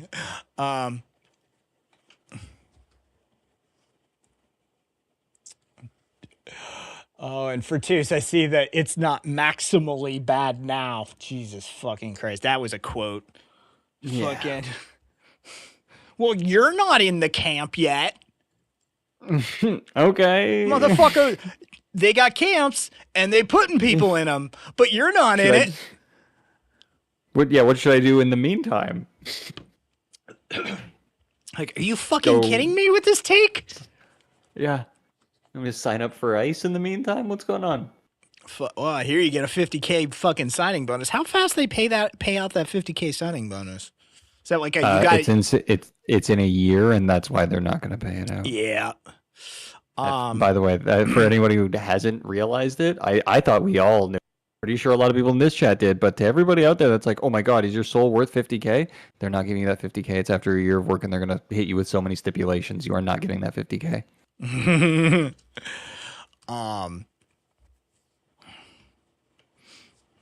No, we're not. Income. Are you fucking kidding me? I saw an actual educator on oh god, what was she an expert in? She was, I want to say she was an expert in like Nazi Germany and fascism, and she was replying to somebody posting the same sentiment as you, and she straight up, she was like, we are on step 5 or 6, so you know. Yeah. She's like, we are not just starting. Like, no, we are well into it. Down the list. Yeah. They are coming for the disabled currently. Yeah, it is like we are down at the Jews section. You know, it's communist, socialist, trade unionist, Jews. We're down at the Jew section now. Like, respect, Abby. I always love a progressive leftist that comes out of a real dark corner. Let's see. What you got, Jay? The 10 stages of genocide. Yep. Fucking, let's see. We are well, I mean, we're somewhere between. We're closer to extermination than persecution. Cuz motherfuckers are dying in camps already. So, yeah. Right? Like, yeah, they I hate to say it, but those numbers are not being reported, but they're climbing currently. Yeah, we're over here. Well, what do you think about the one like 6 months ago? A bunch of them got sent to El Salvador. You think they're okay? Yeah, I'm sure they're fine. They're fine. They've been in there half a year. Did you see the oh god, did you see the dude we're bringing back? No. Oh my god. So we like cut a deal and we're bringing some dude back. The guy we're bringing back is like a 3-time murderer who like, oh yeah, he's nuts. Hey, sweethearts. What the fuck? Yeah. Oh yeah. So an actual criminal. Yes. Yeah. Oh yeah. And he's just walking free in the US now. Yeah. They're all about the like, we got to get rid of these fucking criminals. They're rapists and murderers, and they're sending fucking grandmas, grandpas, gay hairdressers. But the dude they bring back who's walking free is like a triple homicide fuck who fled the country to like Europe or some shit. Like, yeah, oh yeah.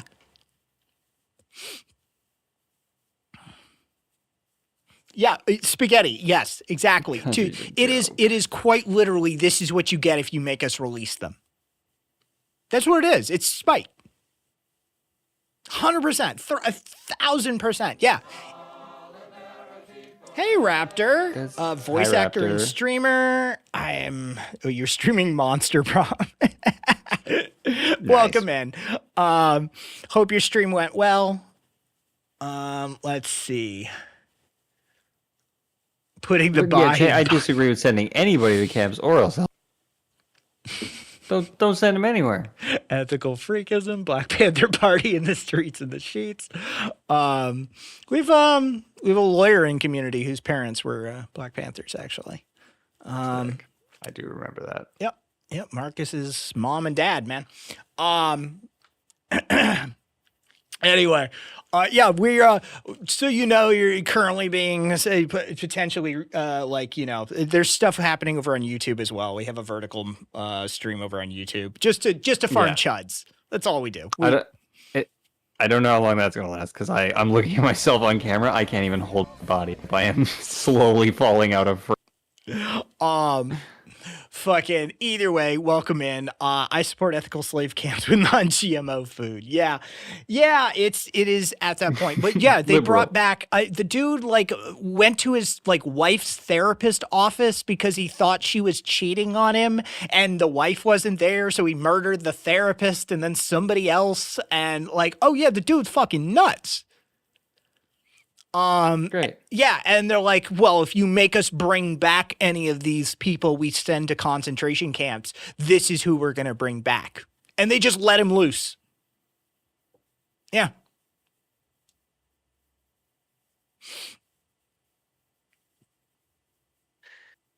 I'm so mad for those people that are just gonna end up at the wayside of this. So many innocent people just chunked into a facility to be forgotten. I mean, this is why at this point I'm almost like you'd think there'd be a middle ground. Yeah, the middle ground is don't build concentration camps and don't let Nazis run things. Right?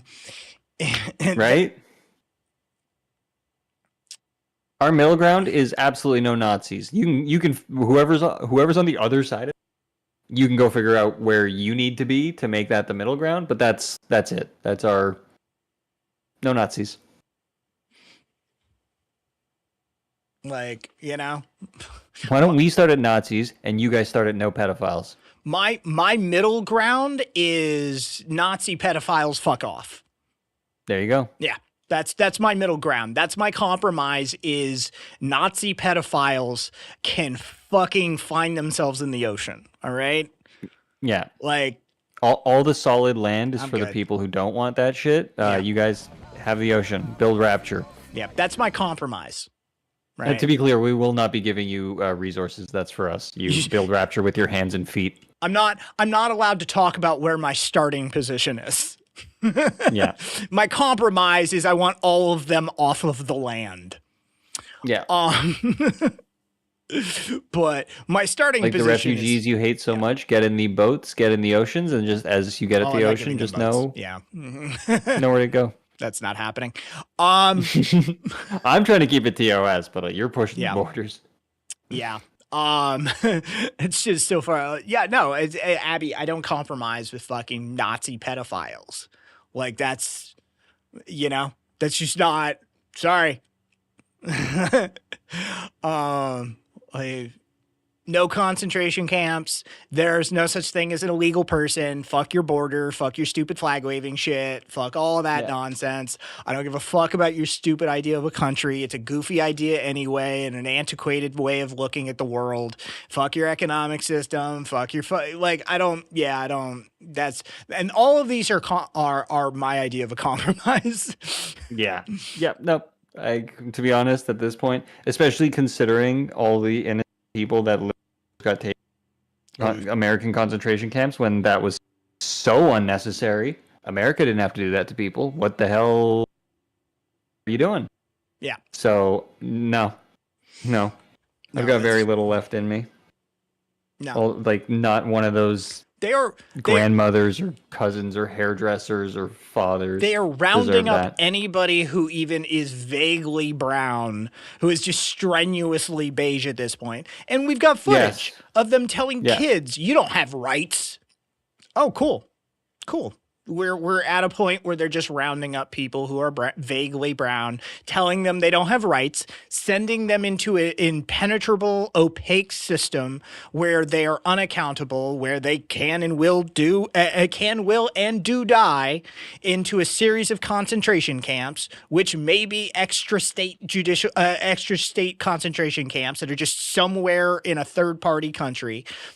We've caught them sending them to places where people have been sold into slavery. Yep. Right? Like, yeah, no. This is like fuck anybody who doesn't vehemently come out against it. Right? Like my starting point is you better have some really strong language about this.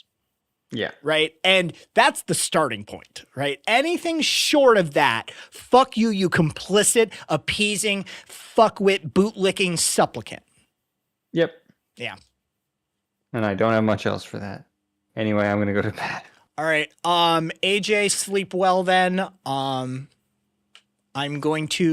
Everything's going to go black for a few seconds, kids, while I switch fucking scene collections. Don't worry. Don't freak out.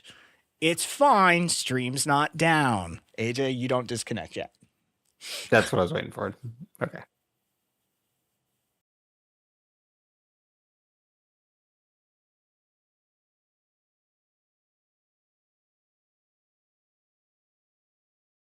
Angle over the week, but if you want to keep doing this, if you like this, we got a lot of engagement on the YouTube. We are back to the normal layout for people. All right, AJ, sleep well. All right, later. Night.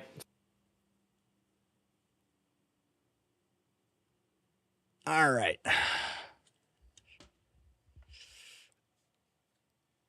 Do we have to beat Twitch with hammers every time? Yeah, probably.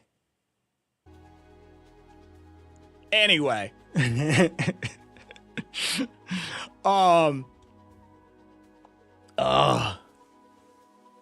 was your stream, Raptor? Sorry, I didn't, talking to AJ and stuff. Did you have a good stream? What were you guys up to? You were streaming something. What was it?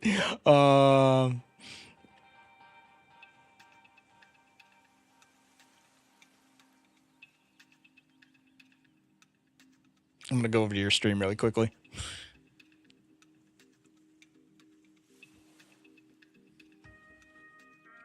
Nice to see you, Raptor. I don't want to pull it. I just want to see you.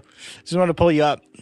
Oh no. Audio portions of the video have been muted as it appears it contained copyrighted content, owner controlled by a third party. Naughty, naughty, Raptor. Fucking ridiculous. Chat unionized, then they had me voice act for a game about romancing monsters. So you gotta,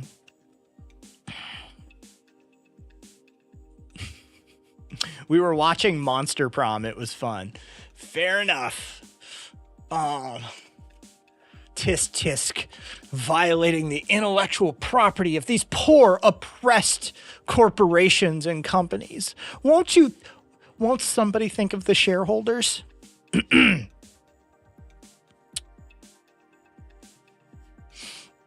I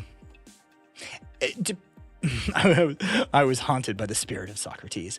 Abby, it just depends on the port. I mean, history is fucking, yes, as much. I would never describe myself as a history buff. No, I am a student of history because I have to be. Right. But in no way, shape, or form am I like, ooh, let's go study history. It's more, I need the historical context for this so I can better understand it. I would never describe myself as a history buff. I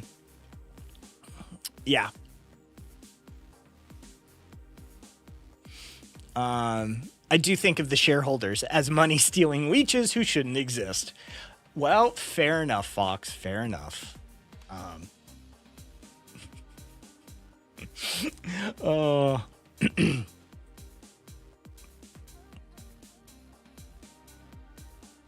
Does the history detail why we are fucked? If yes, it was red.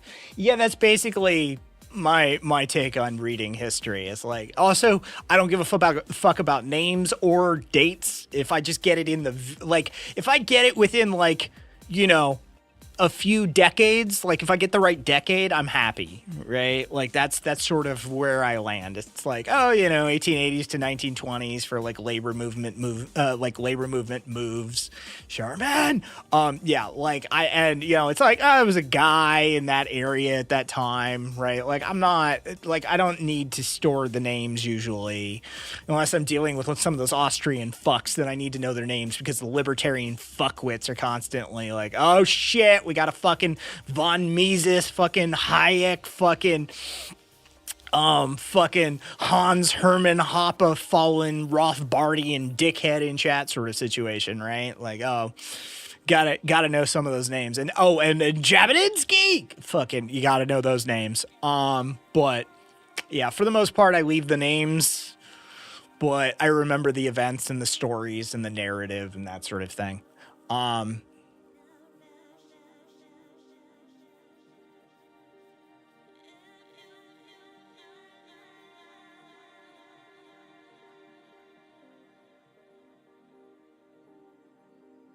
it does. Okay, cool.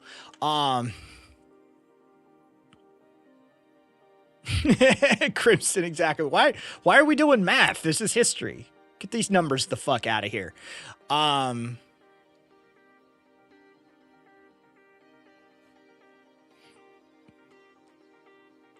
Nixa. Don't worry your pretty little head about that. The head of the household, the man, will worry about thinking for you. You just... I saw one of those fuckers, a pastor, again, Pete Hegseth, old fucking Kegseth, apparently promoted some fucking video by a pastor who's in that, he advocates for household voting where the man votes for the household. Yeah. Our defense secretary was sharing videos by a dude who's like, women aren't people. That's great. It's great. I love living in a nation state that the person in charge of a globe-spanning empire commanding army that literally is the largest military construct the world has ever seen. The dude who's functionally in charge of that organization, or at least, you know, managing the day-to-day while the boss is away getting golden statues, doesn't think women are people. Yeah, that's great. No, that's totally great.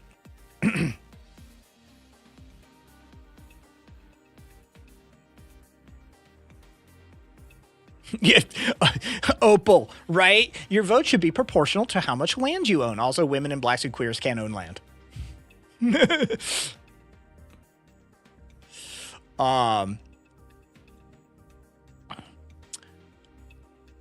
Wordy, you are correct. My apologies on behalf of the anarchist milieu. Clearly, Pete Kegseth. We live in a meritocracy, all right? That is beyond reproach. Everybody knows that is an ontological, objective fact, right? That we live in a meritocracy. So if Hegseth is the Secretary of Defense, then clearly he is earned that. He is worthy of that position. He's competent and capable and respected. And it is just me being a hater. Yes, I'm jealous deep down. Yeah, that's what it really is. Avalon, in this economy, you might not want to do that.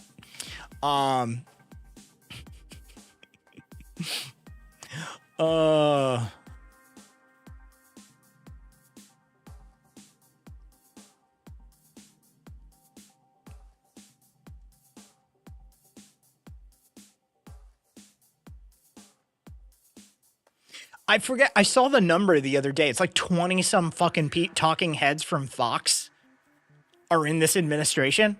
Like we are approaching like 24 Fox talking heads like running the government. Yeah.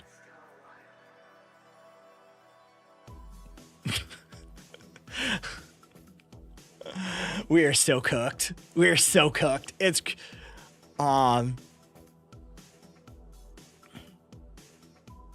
Abby, I don't know what you're talking about. He is a wise, respected dude's a fucking joke. And the Janine Pirro, fucking Janine Pirro. And the dude in charge of transportation in NASA is a real world road rules contestant. And the chick in charge of our education definitely didn't traffic minors across state lines for the benefit of her pedophile rapist fucking wrestlers while also running a steroid distribution ring. For sure. Dude, how many fucking pedophiles are in our government? Like, I've got a list of like people that like Trump has hung out with that like, dude, he knows so many pedophiles. It's wild. Let's see. Where's that fucking list? All right. So 9, 10, 11, 12. I can list 12 like kid fuckers just like in and around Trump. Like that's too many people to be able to just like name. Like we can name them. And there's like, yeah. A wild coinky ding, some would say. Exactly. Oh yeah, for twos. Yeah, they detect carbon. Yeah, it's for carbon dioxide detection. Yeah.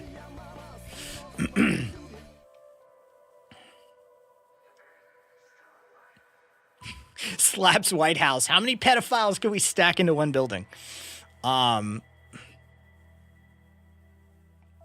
Stephen Miller's my favorite. He's my favorite. Just because it's pure vanity. It's pure vanity. Hold on.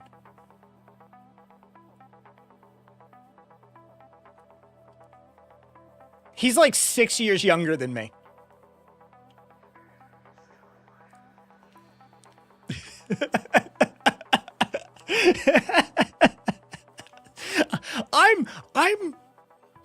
I'm older than him.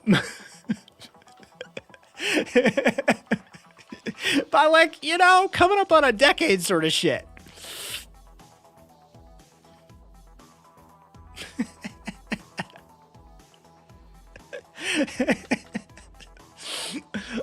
Yeah. Yep. He is old. He is younger than me. I am older than him. It's great. I fucking love him. We actually do have a study into how hate prematurely ages people. It actually does cause it seems to be correlative to DNA degradation or erosion of the telomere ends. Yes, hate does actually prematurely age you. Like we have an actual study finally. It was like published this year on hate prematurely aging you. Yeah, shit actually does. Like at a genetic level. He's 740 years old.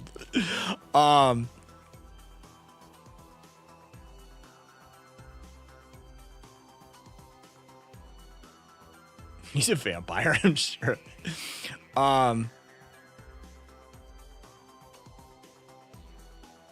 He looks like he's put on a little weight in the head area. Hey, Cranky Pants, by the way, thanks for that follow. I was raised Christian. Sorry, I can't not do it. I was raised Christian, so that aged me quite a bit.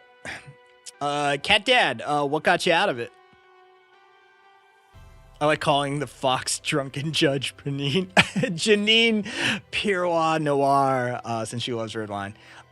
Stephen Miller died 15 years ago. He's been inhabited by the soul of a lich since then.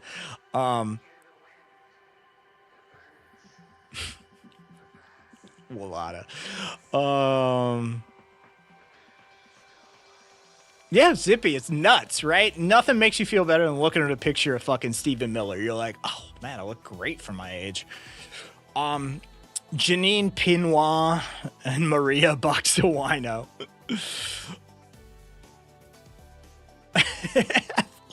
Dude, he does look wild, man. A mix of right wingers getting worse and actual Jake. Okay, I don't know who that is, but good on you.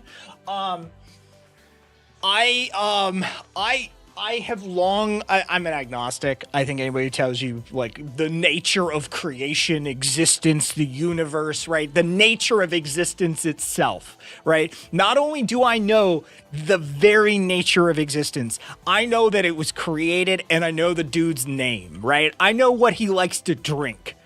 You are fucking insane, right? I just take an agnostic position on the whole thing. I'm like, look, I don't know shit for shit. I'm a finite being in a possibly infinite expanse. There's no way for me to grasp this, right? Like, I'm out, right? So catch me on the other side. I got some weird woo-woo shit left over from doing entirely too many psychedelics, but I keep that shit to myself for the most part. But like, I don't even try and dissuade Christians from being I'm not looking to make atheists or any shit like that. I have been an ordained minister for like 20 plus years now. I just try and convince Christians to be Christians. Yeah. That's all I try these days. And I've got some like videos. There's some like conversations I've had up on YouTube for engaging with Christians. And it's like, dude, I'm not trying to like dissuade you any of that woo-woo bullshit, right? You believe you're woo-woo. I don't give a fuck. What I do is weaponize the Bible. Like, you believe the Bible? Cool. Let's go through it. Let's talk about what's in that book. Because you ain't living up to your end of the bargain. Right? I want Christians in this country to actually behave like fucking Christians for once in my lifetime. Right? You want to be all about that Christ? Well, then be all about that Christ. I'm fucking sick of that shit. Fucking feed the homeless, heal the sick.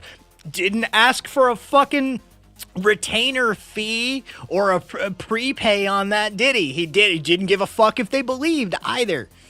Right? Yeah. I don't think Christians are capable of being good. It's too much of a broad statement. But like, you know, that's all. I just try and weaponize their shit. That's all I do. Is like, cool. All right. Are you being a Christian?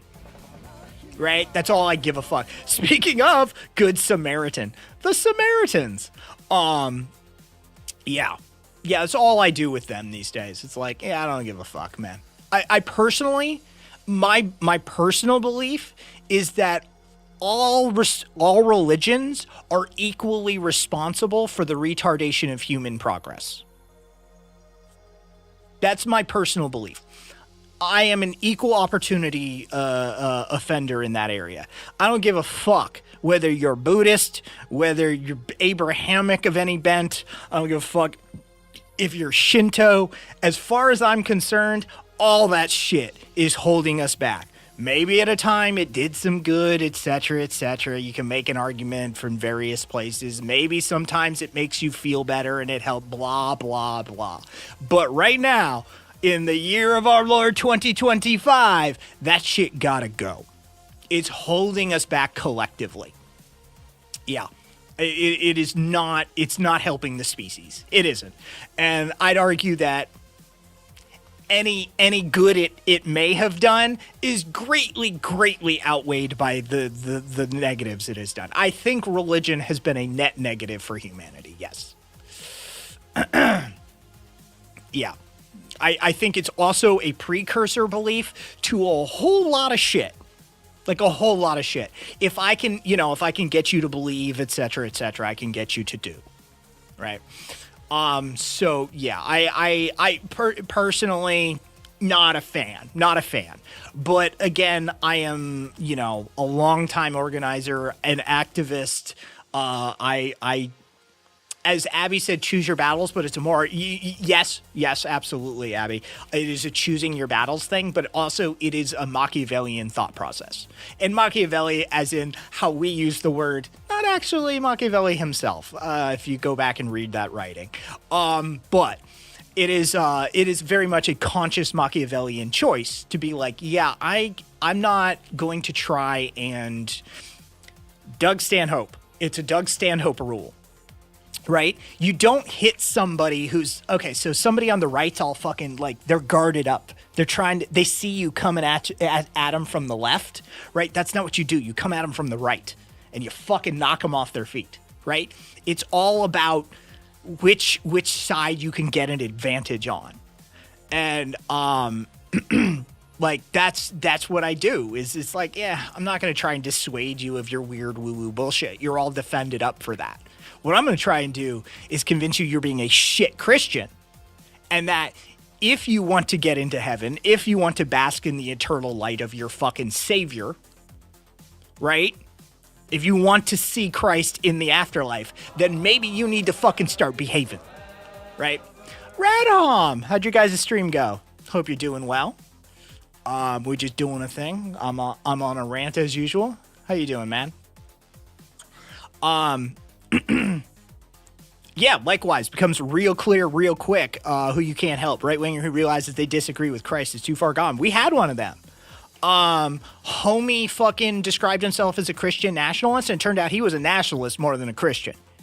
And he had to own that shit on air. He joined me in a conversation, and I was like, I got him by the end of it to admit that he puts America over Jesus. And he was like, yeah, I think I am. I think I love America more than God. I'm like, okay, all right, well, but let's establish this shit, right? Don't fucking parade around using this shit and be acting like you're a Christian when what you are is a nationalist, right? Yeah. So, yeah, that's all I do is try to fucking hit them from the other side on that. It's like, look, you want to be a Christian, that's fine. There's other guys fucking that can try and dissuade you of being in a cult, right? It is an end times death cult. All right? Let's not get it twisted. All that Abrahamic shit are end times death cults. Right? Let's be real. But that's somebody else's game. Right? Like, that's somebody else's deal. I'm a political operative, right? I am an anarchist. I already am no gods, no masters, but I just need you to feed people. I need you to clothe people. I need you to house people. I need you to not hunt trans kids in the street. Right? I need you to help the marginalized. That's what I need. I got a triage happening. I got a prioritized list, and getting you to believe and not believe in some goofy shit that you've been taught from childhood ain't on that list. I just need you to serve soup in the line with me. All right? That's it. That's all I'm after now. It is harm reduction and fucking activism in the streets sort of thing, right? So yeah, that's where I hit him from. Jesus was Jewish, and dude, Cat Dad, I have an infamous conversation in community with a dude was like from Mississippi or some shit, and he was all about that, like the Jews are secretly controlling everything. And I hit him with the fact that you're a Christian, you're a devout Christian. He's like, I'm like, Jesus. I'm like, Jesus was a rabbi, man. He disconnected the call. Yeah, he went away when I started pointing out that Jesus was not only a Jew, but a rabbi. Yeah, he fucking dropped. He's like, poof. Yeah, Caboose. Oh, yeah, I remember him. Yeah. Yeah, he just gone. I love pointing that shit out to him. Yeah. Yeah. Some admit they'd hold Jesus at the border and still don't put the pieces together. Oh yeah, Abby, for sure. Let me just scroll back here. Radhom went splendid. Just a short stream before I run off to GM and escape room for work. Hope you've been well, Brohim. As well as I can be, Radhom. Good luck fucking running that escape room though. Glad to hear your stream went well. Welcome in, Witchy Woman. Welcome in. Let's see who we got. All right. Welcome in, Radhom's Raiders. Oh yeah, Caboose. It shook him. It legitimately shook him. He was super racist. He was all about how black. He was like, black people have never invented anything. White people have invented everything. And I'm like, what did you invent then? I'm like, why are you taking pride in other people's fucking accomplishments? You didn't do shit. You ain't better than them. What'd you invent, man? What'd you create? What'd you add to the world? Right? You're superior. What'd you do? What'd you do, man? Yeah. He didn't have shit. And yeah, he was all about the Jewish conspiracy until I pointed out the fact that Jesus was a rabbi. Not just a Jew, but a rabbi. Gone. But I've had some interesting conversations with Christians. One was a college kid that fucking came away with shit. His mind was fucked by the time I was done with him.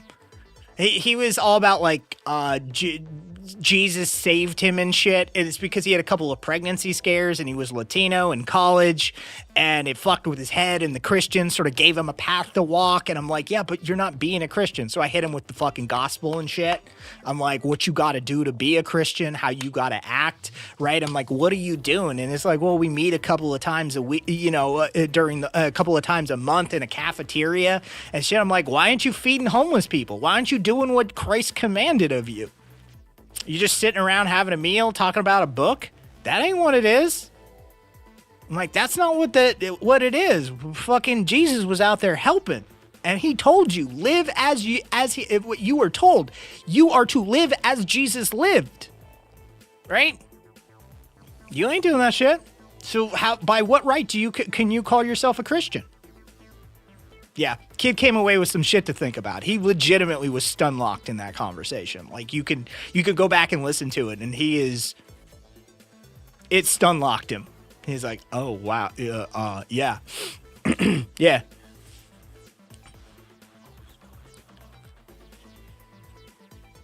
Yeah, basically hobo feeding folks. Like,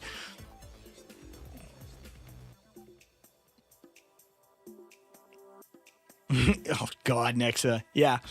And right, Camille. Yeah, he stayed, right? He stayed. He listened, he took it on board, and it fucked with his entire belief system, frankly. Yeah, I Prophet Muhammad partook in Jewish holidays so that the Jews of Mecca would feel included. He would fast with Jewish Meccans, etc. Fun fact, and one of his wives was Jewish. Was, in fact, out of curiosity, because the Quran is my weakest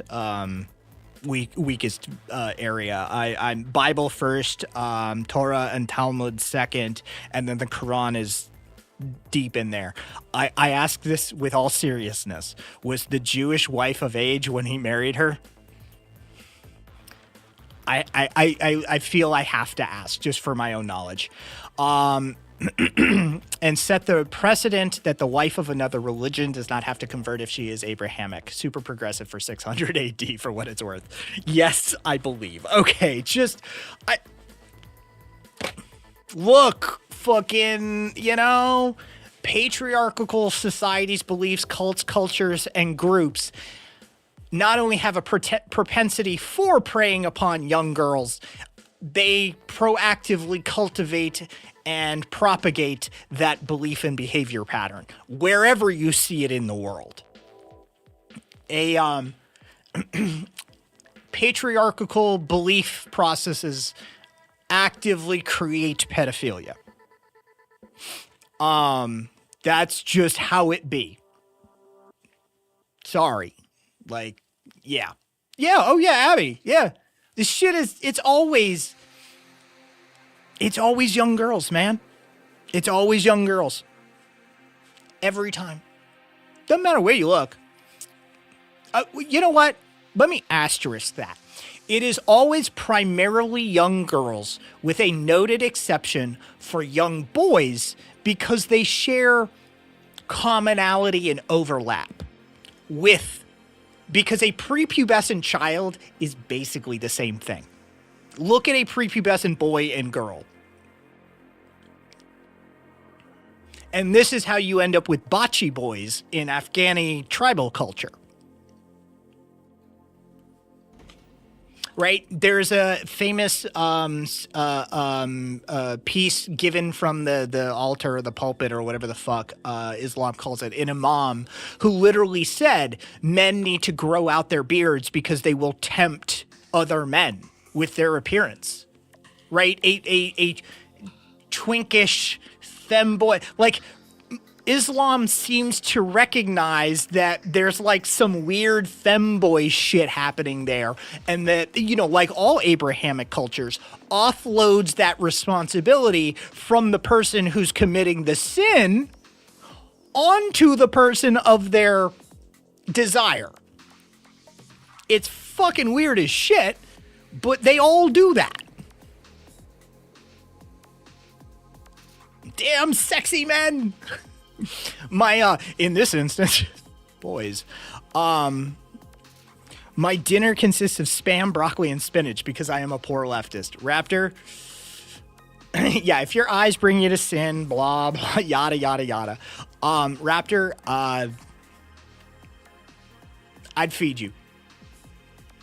I'd feed you. I feed anybody who comes across my path. That's what I do. I would feed you. I would feed you well. This community is I'm notorious. Let's just put it that way.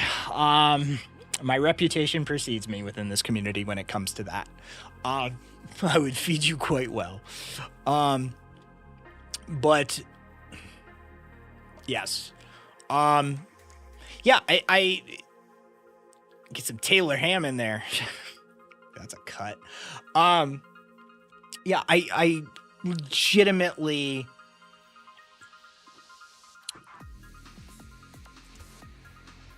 I'm not in a Kai feeding a homeless man a 5-course dinner, cuz yeah, like what's the difference? I'm feeding a person, right? That's just it, man. I'll be real, even if I'm feeding like a non-person, right? Like a dog or something, they're still gonna eat well. They're gonna eat well. Yeah, food is a human right, and I don't believe I believe in a post-scarcity, fully automated, gay, luxury space anarchism. I don't think luxury is a luxury. I think the things that people identify as luxuries in our fucked up world are not luxuries. Dental is a luxury in our fucked up world, right? But no, I think that we can eat well, live well, experience luxury. Yeah, we're not going to have mega yachts. Sorry, those are going away. Yeah, I'm getting rid of the mega yachts. There's literally no need for the mega yachts. That's just a superfluous item we have built. We will reclaim them, use them as we do, and until we're not building new ones, right? We'll use the resources, but those got to go away. Yeah.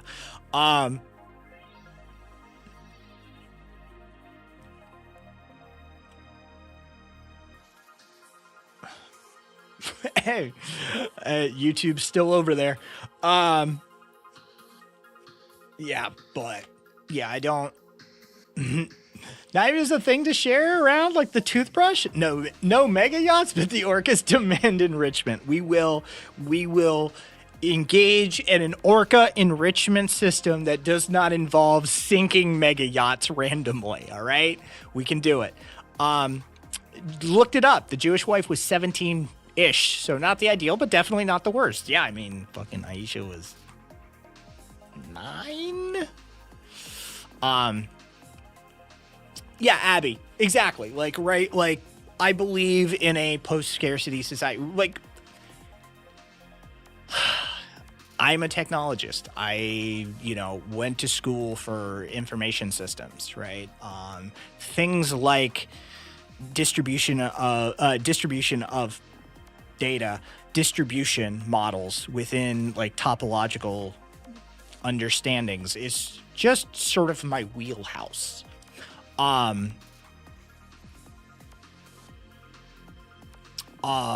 And so like I look at like it's not a matter of production, it's a matter of distribution. Our system is inefficient. We're utilizing a highly centralized, inefficient system that does not distribute correctly. I mean, from my point of view, it's broken, but from an understanding, it's not broken. It's working as intended, right? So understand that. But this is a model that is not working at an advantaged or within an advantageous system, right? Like, if we approach this with equality and equity, if we approach this with a rationale and a reasoned logic to how the distribution model should work, it's really not a question of capitalism. It's not a question of communism. It's a question of authoritarianism, oligarchism, and a distribution model that is not correctly tuned, right? We could absolutely build a system where everybody on the planet got a smartphone, right? And if we wanted, push a button and a drone from a located from a regionally located facility could, with full food and water, be launched in a environmental manner and find that phone and drop a care package to them anytime they needed it. We can build that. That's not future tech. I'm not talking about intergalactic travel and wormholes. I'm talking about systems that we already have. This is just repurposing it. This is just tooling it slightly differently, right? We could do that. Just like that. We could do that. That's a matter of will. Our system doesn't work because of will. That's the weirdest part. It's human will. That's all that's happening there.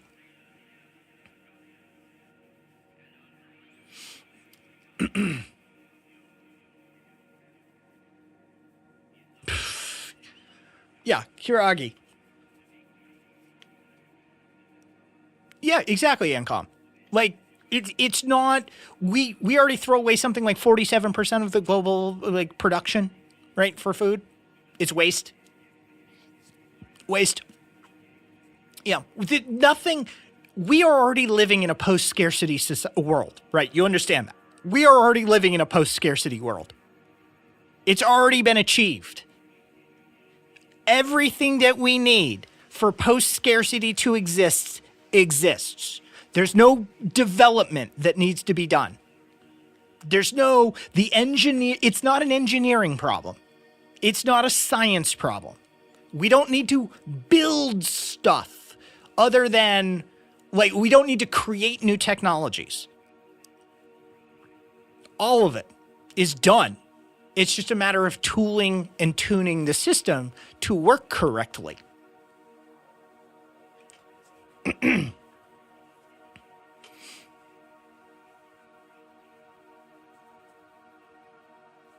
Yeah. And yeah, exactly, Ancom. All of the scarcity of today is artificial. None of it is actual scarcity. It's just that the distribution model is incorrectly tuned. It's diverting resources to places that don't need resources diverted to. It's working incorrectly.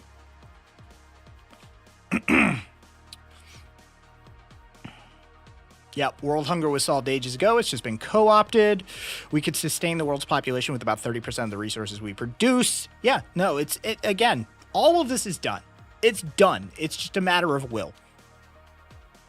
Yeah, we don't need to invent a fucking wormhole to fix the world. Like, it's not like we're like, oh my god, we need to travel to Alpha Centauri or whatever. Like, it's the job's done. All the engineers, the scientists, the technicians, all that shit is done. It's a matter of the will of the people.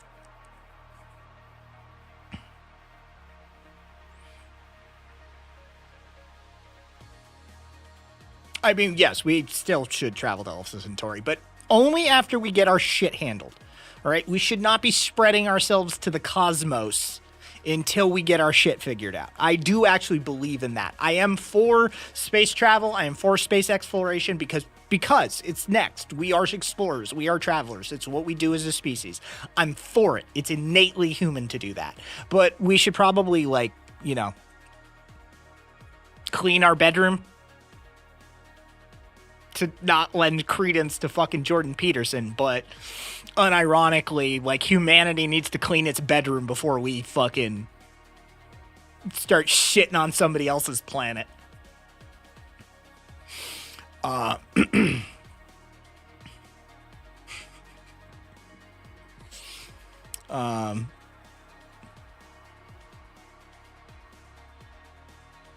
We waste twice as much food as gets grown. We make more power than we need to do what needs to be done with it. We waste so much. Yep.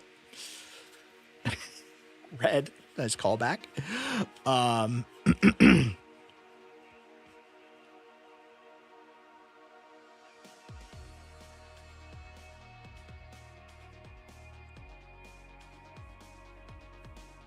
GL, it's about par for the course. It sucks, but it's about par for the course. Yeah, that's the history of humanity right there.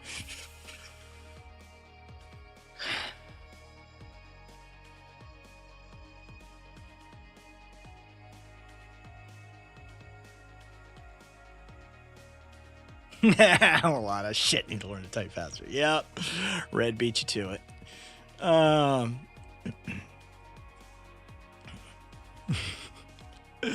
No, it is. It's infuriating. It's infuriating. That's the most insulting part, and that's the beauty of like being an anarchist by like birth and upbringing, but also a technologist by birth and upbringing, right? Being able to see these two avenues simultaneously and be like, dude, we can do all this shit, and it's because of this shit over here, right? If you just fix that shit, all this shit allows you to do so much cool shit. Like, you have no idea the amount of cool shit we could be doing as a species. Like, you fucking any grasp of how cool we are, right? When we're not fucking stuff up, we are capable.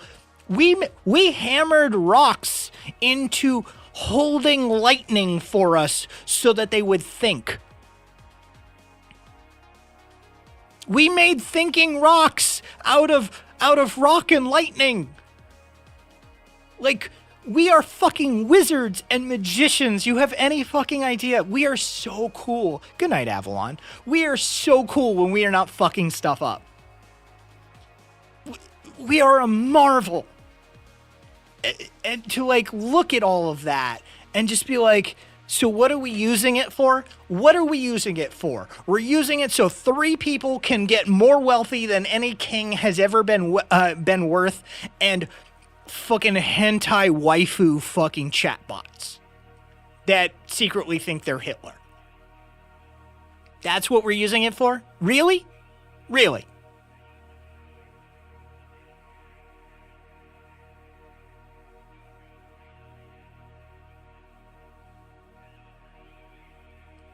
We should have. This is again. I look, not too fine a point on it. I have my differences with Graeber, but bullshit jobs is real, man. Fucking read Bob Black, The Abolition of Work. Right? Like,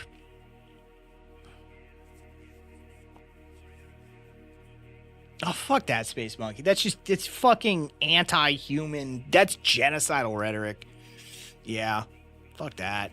We just need to get our shit together. Now, will we? I don't know. But I'm not hoping for our species' extinction. I think, like, we're the coolest thing to ever happen on this fucking planet, man. Straight up. But, I mean, if we don't get our shit together, yeah, fucking, we're gonna get checked. And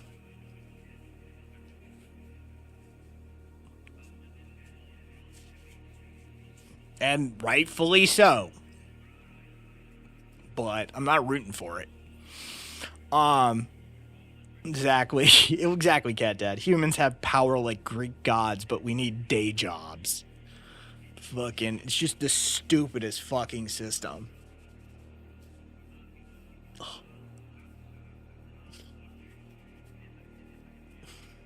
It went in sweaty, so now it's got weird curls and shit to it.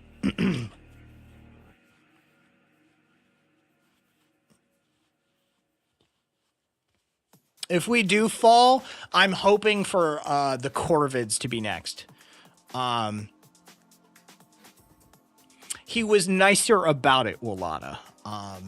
Pretentious prick when you met him. What? Anyway.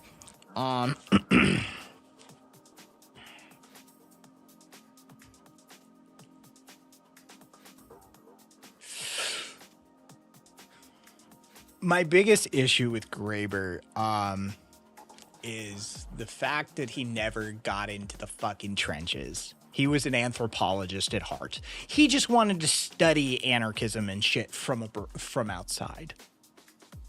That was like my biggest gripe with him. And we won't get into the details. But yeah, he always wanted to just watch. Anyway.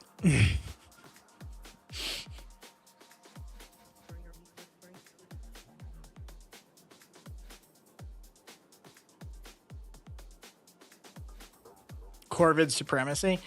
Yeah, no, I'm all about the Graver in the cuck chair.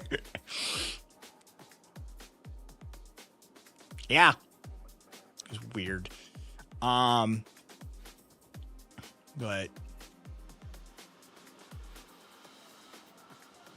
Gemma had to be done in his name. It was the only way it was ever gonna get done. Straight up. Drives me nuts.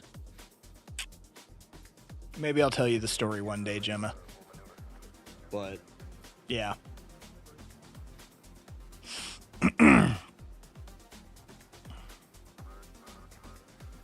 It wasn't comfort.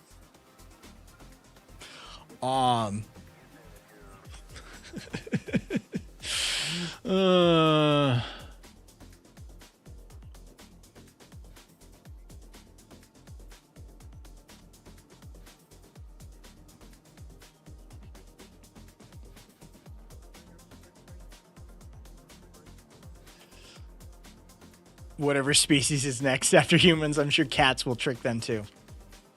Good on you, cats.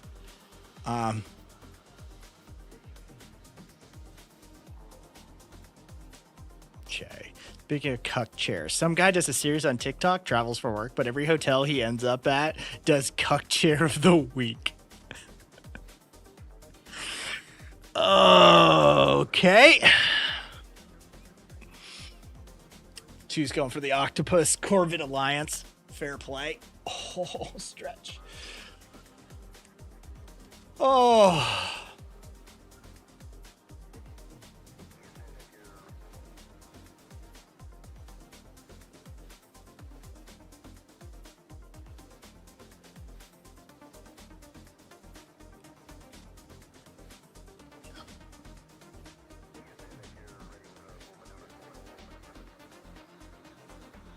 Cats are chaotic, but they aren't anarchists. They are anti-state only because they are anti anybody else but them being authoritarian. Cats are probably close to monarchists, actually.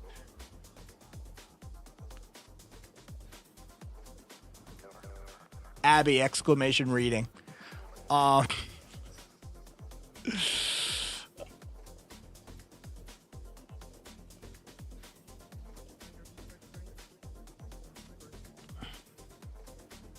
Yeah, they're king of the jungle ... sort of thing. I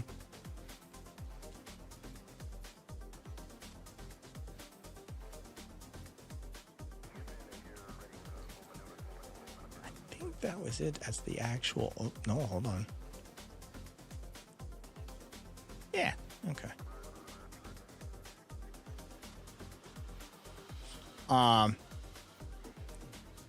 So that's why we instinctually call our cat a queen, right? Yes. They're closer to monarchists than they are. They are all about them. All right? That's what they're about.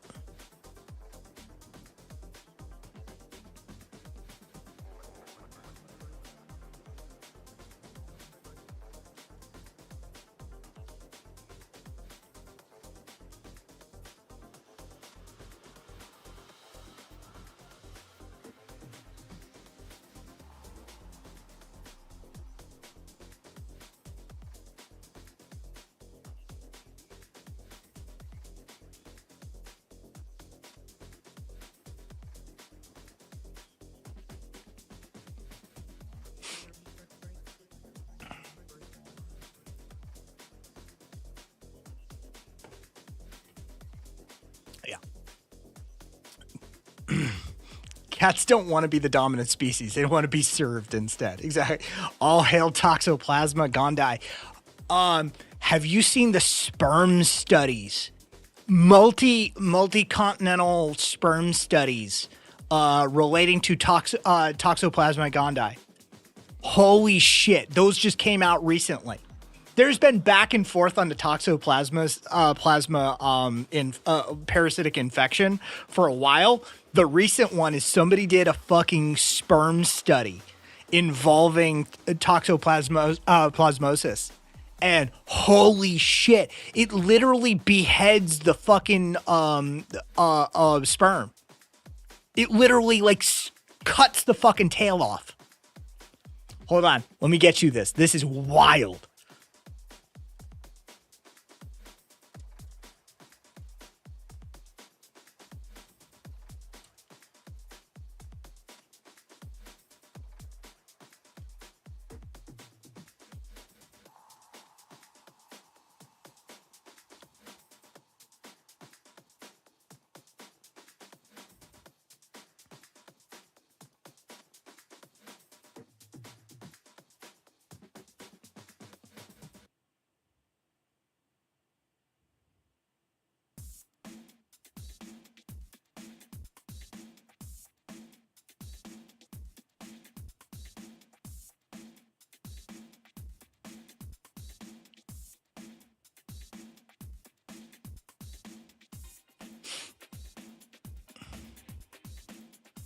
Nixa, for the reading list, I don't directly link off of the website. I link to places where you can buy them. Some of them look, I'll use Firestorm Co-op and stuff like that, but some of them are like difficult to get, so you have to like use Amazon. But the sperm study, just exclamation URL. Anything you see on my browser here, you could just grab the URL. Yeah.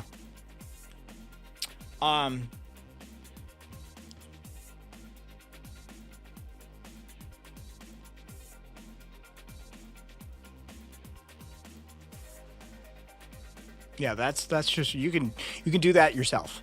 Or exclamation video, or there's a whole bunch of commands that will grab that. Okay. Yeah. As for the reading list, anything you just put it into the anarchist library, the title, you can find it.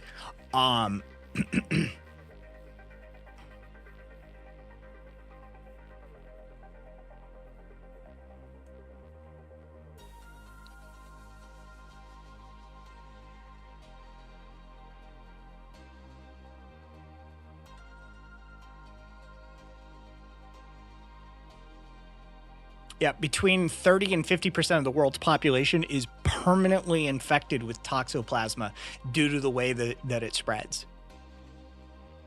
Yeah. It spreads to, quote, virtually every organ and skeletal muscle.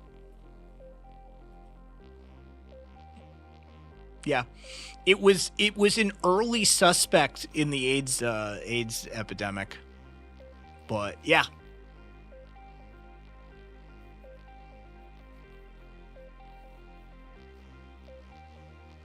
Like, and fun fact, it loves testicles.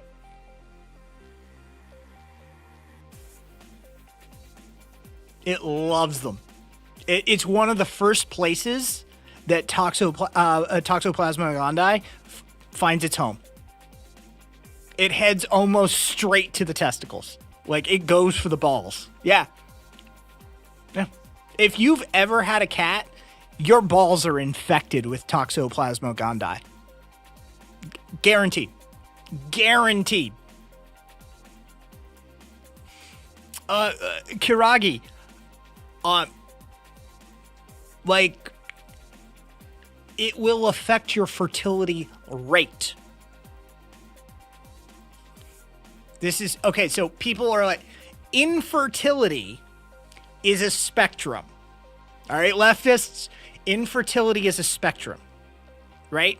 It's sort of like 100% down to 0%, right? 0.1% can get the job done if the dice roll correctly, right? Right place, right time, right load, right fucking direction, right gravity, right fucking like, you know?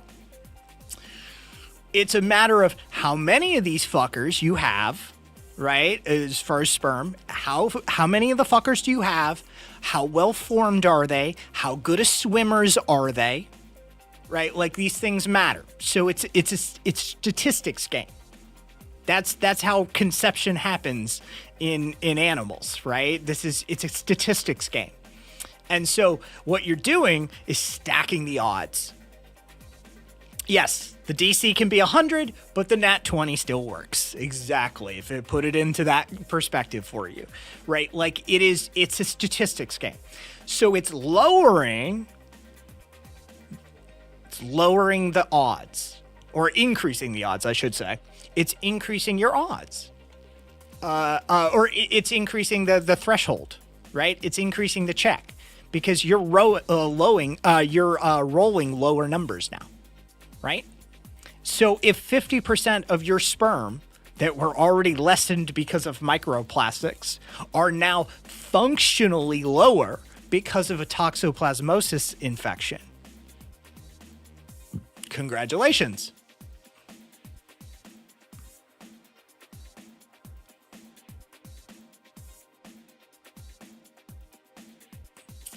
Sweethearts, you will probably have it, but it's not affecting your sperm, it's affecting you in other ways.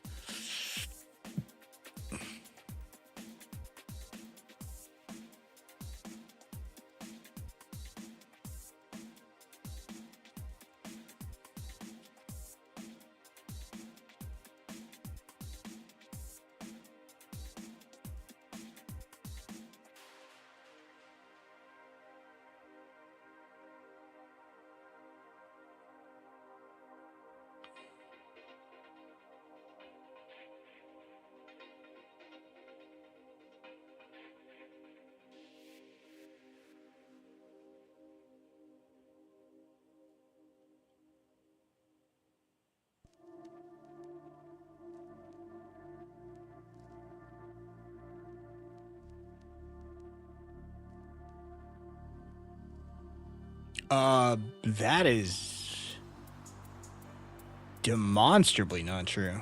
The human infections don't resolve themselves. Toxoplasma gondii goes into a state of dormant cyst. Yeah, the persistence and latency on Toxoplasma gondii is fucking ridiculous. Generally speaking, it's to be assumed that once exposed, a human is permanently infected. It's just a matter of whether it's in remission or not, whether it's in a state of dormancy. But the proliferative stage of Toxoplasma goes into a latent tissue cyst. Yeah.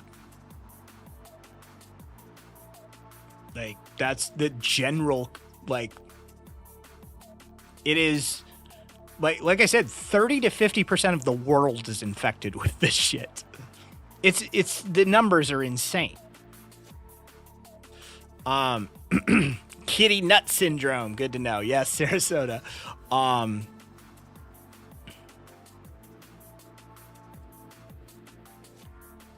Yeah. Generally, it gets reactivated if you get immunocompromised. This is why during the AIDS epidemic, Samson, this is why during the AIDS epidemic, when HIV caused immunocompromised individuals, toxoplasmosis became a problem. And they suspected Toxoplasma gondii to be a culprit of AIDS, because they were finding it in the testicles of gay males, and because toxoplasmosis was something that was popping up, because it's the comorbidity that ends up killing you. The immune system gets suppressed, and then something takes you out, right? And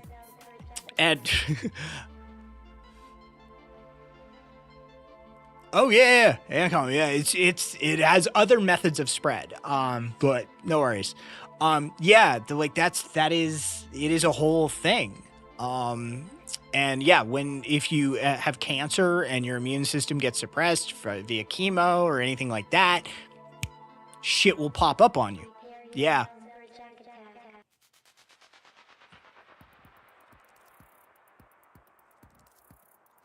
Yeah, the dormant cysts will get reactivated, and toxoplasmosis. Generally speaking, it is generally considered that, like, if you are not immunocompromised and you are quote unquote healthy, it's not going to affect you. But what we're finding out is that it does affect us. That, you know, they're 50% like seemed to be affected as far as fertility goes if they have a Toxoplasma gondii infection, right? If they are carriers or hosts, right? I only have 5 cats, so I'm safe. Yeah. So besides having to worry about shingles because I had and chicken pox as a toddler, I got to worry about this. I mean, sweethearts, it's a thing, right? Like, it is a thing. Yeah. Let's see. Researchers from Germany, Uruguay, and Chile observed that Toxoplasma can reach the testes and the epidermis. That's the tube. That's the tube. 2 days after infection. Again, this is in a mice model, but trust me, it's probably going to be fairly accurate. Your blood. This is about circulatory systems, not really size of creature. So 2 days after infection, it's in your balls like that. That caused them to then say, okay, so what happens if Toxoplasma gets exposed to human sperm? Right? So they did an in vitro test. 5 minutes after the sperm was exposed to the parasite, 22.4% of the sperm cells were beheaded.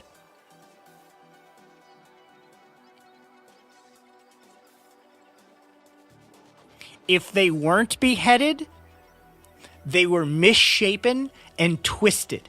Like they literally, it damaged the very nature of them.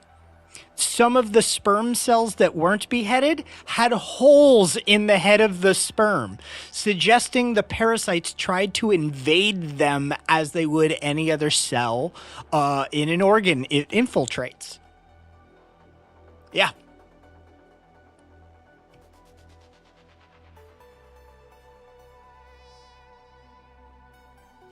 Yeah. They're like drilling holes in the fucking... Here, I have a...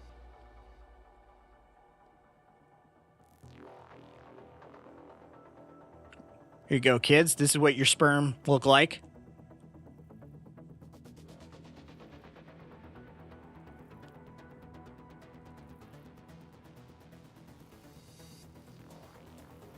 This is what a healthy sperm looks like. This is what sperm that got exposed to Toxoplasma look like.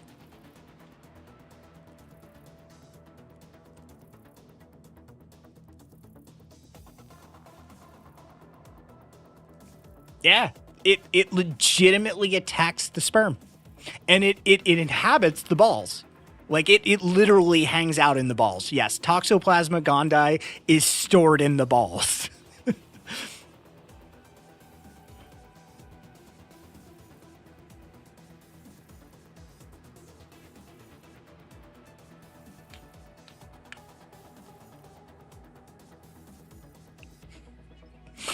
So, yeah, it was a wild fucking study. Seriously.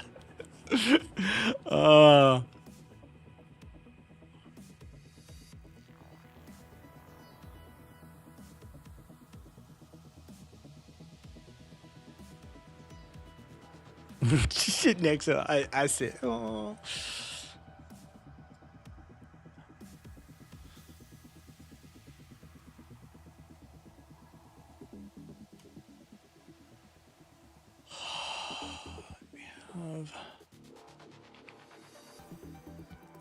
Here we go.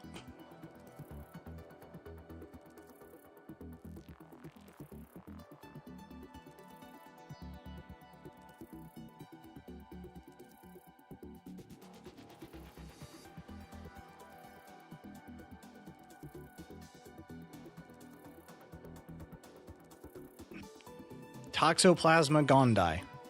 Free. It is a parasite. And it is most commonly found in the waste of cats. Generally speaking, it is presumed that if you have ever been exposed to a cat for any period of time, that you are at least a dormant carrier of Toxoplasma plasma gondii. It's a parasite that's very common. 30 to 50% of the world is estimated to have exposure to this parasite.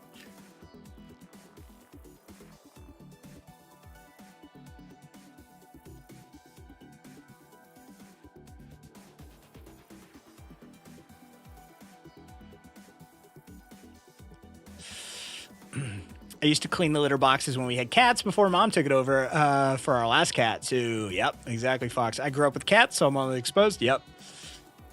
Samson, hell yeah, still love cats. Yeah.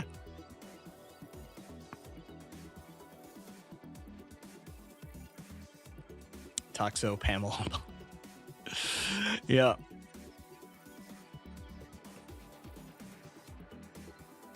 It does. Nemesis is correct. We're just talking about the recent spermatological studies, the fertility studies. But text is correct. Nemesis is correct.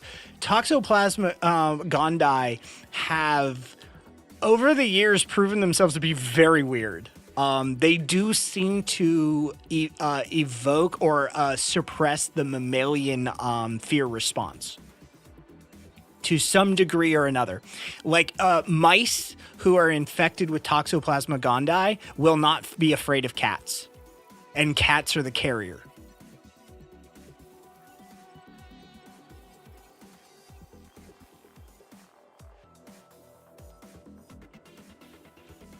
Like,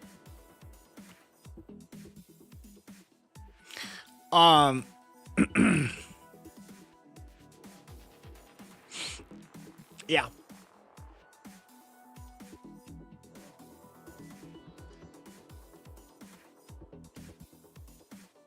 I mean, other than contributing and promoting to chronic inflammation, especially starting in the testes and literally destroying your sperm. Yeah, I mean, you know, yeah.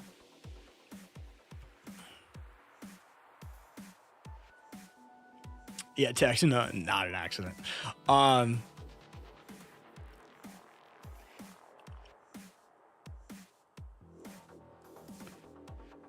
So if I have anxiety, is that a good sign, sweethearts? That's not a sign one way or the other. But yeah. Oh shit, yeah. Sorry, I meant to, yeah, the bird handler thing. Because I saw that go by. It's I forget what that one. It's bird fancier's lung. That's what it is. Hypersensitivity pneumonitis. Also, progressive pulmonary fibrosis is the like serious complication of bird handler's lung. No, Vri, because Toxoplasma gondii is stored in it goes dormant, but it seems to store itself in every organ and skeletal muscle you have. Yeah.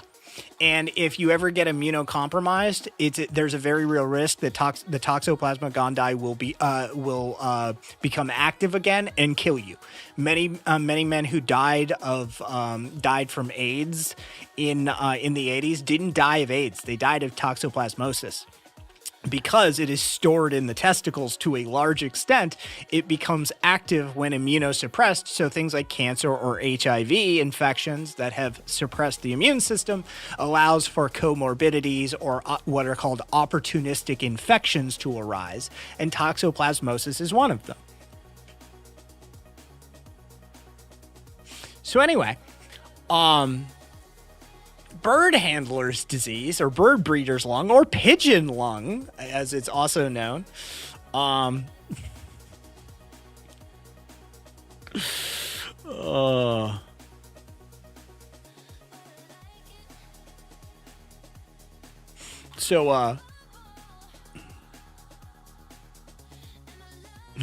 Sarasota doesn't feel left out.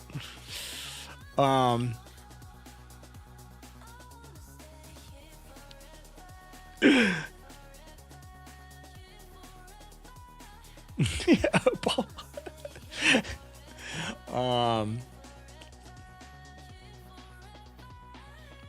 BFL may be treated with steroids such as prednisone to reduce the inflammation and removal of exposure to avian proteins.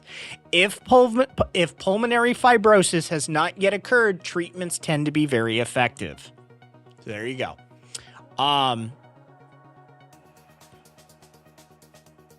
But you gotta remove the exposure.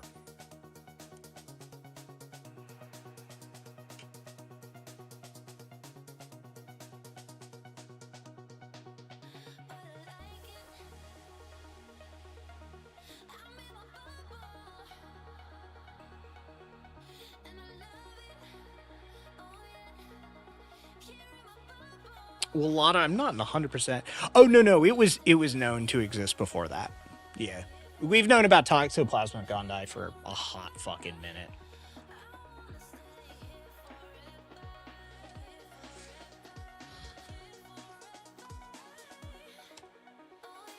Let me find Discovery. Hold on, give me a second.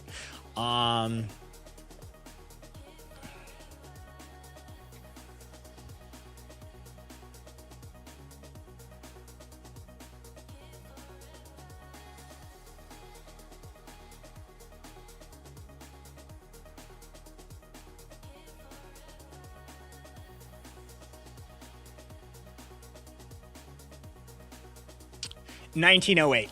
There we go. 1908. By the way, it comes from lots of places. It's not just your cats. The fact that you own, if you've ever had a cat, you've got it. You're done. You're done. You have it, right? Like if you've ever had a cat, you've got Toxoplasma gondii. Just. But like there are a lot of fucking routes in, right?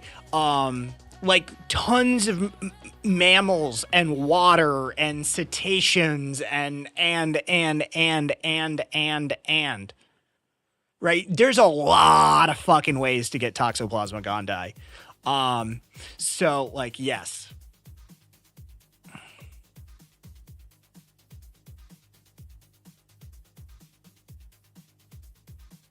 Let's see. It looks like only one animal has a vaccine available for it.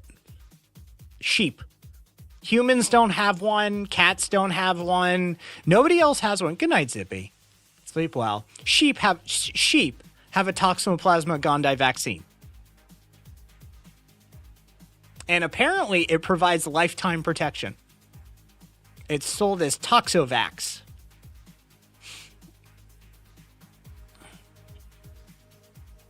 But yeah, there's a lot of routes in for Toxoplasma gondii. I had a pet dolphin as a kid. Should I be worried? Probably, Opal. Let me see. Hold on. Immune response, human infection.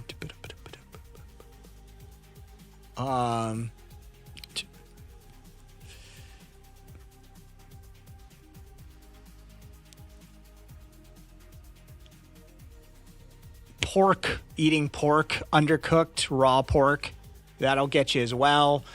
By ingesting water, soil, vegetables, or anything contaminated with the oocysts shed in the feces of an infected animal.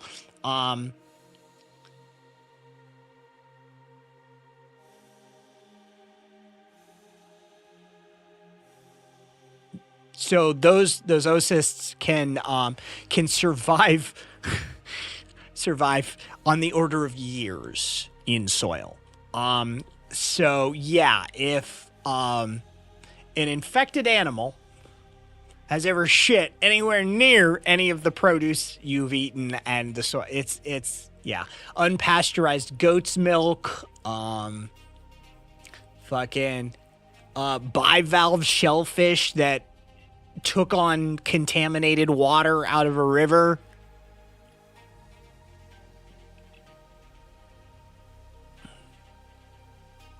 Yeah. This is why 30 to 50% of the human population carries this infection. All right? And it just goes dormant for the most part. But we're looking into one of the interesting things that I saw was, as somebody who has chronic progressive small fiber neuropathy, like it does seem to create some sort of immunological response via chronic inflammation as well. So, like, there's a conversation to be had there. But yes.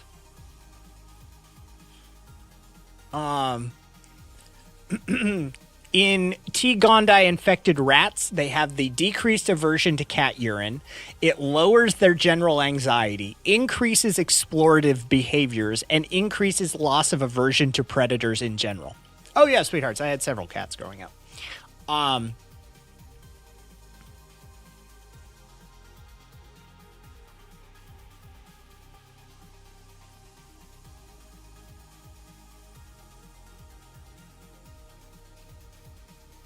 Yeah, it's weird. It's a weird fucking thing.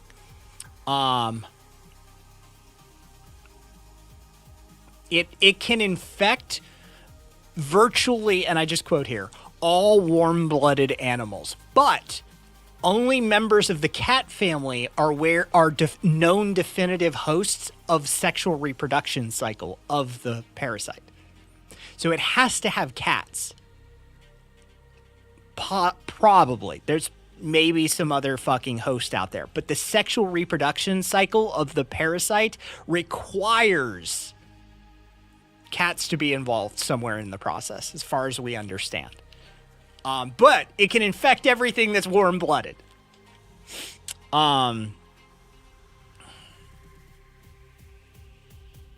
Yeah.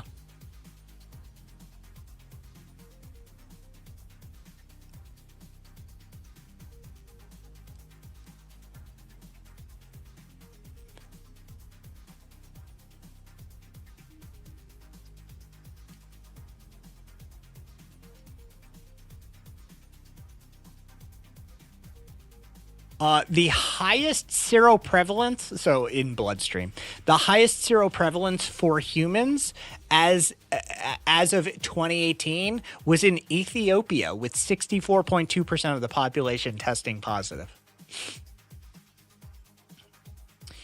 Serological studies at present estimate that 50% of the global population has been exposed to and may be chronically infected with Toxoplasma gondii, although infection rates differ from country to country. It is one of the most common parasites in developed countries.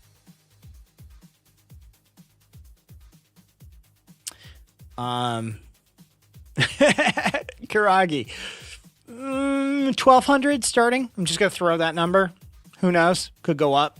It's since everybody's infected with it, you can keep the number under like 250,000. You don't need to do those my child's going to die price tags.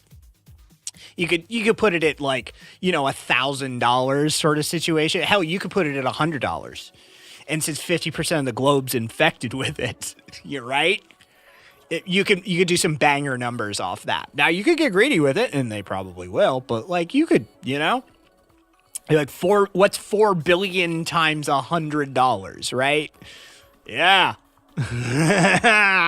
You're like, oh shit, I can make a $500 billion off this.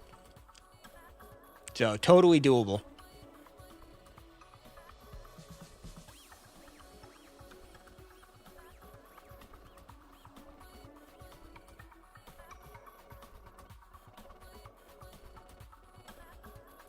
Oh, all right. I am hungry as fuck. I mean, I have popcorn, but that is not the kind of hunger I have right now. For cheers.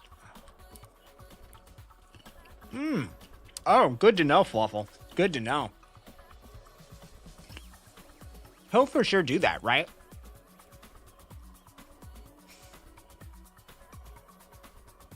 Speaking of bad movie night, we're not gonna watch it. Did you guys see the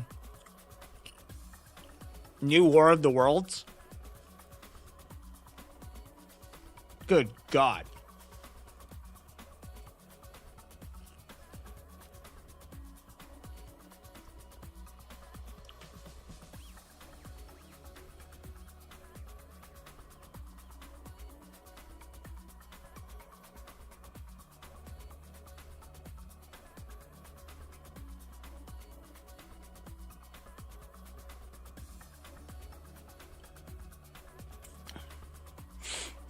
I saw the pitch meeting. Opal, that's what I did. Yeah. Yeah. Dude, that's wild. That's fucking wild. The whole thing's a Zoom call.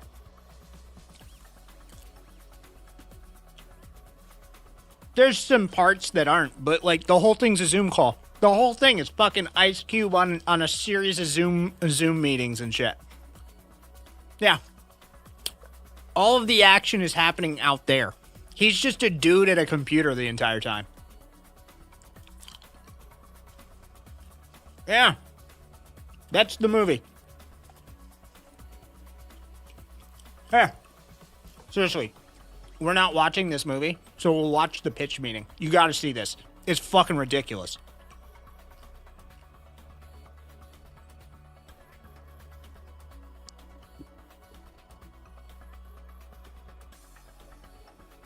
So, you have a new movie for me? Yes, sir, I do. I'm thinking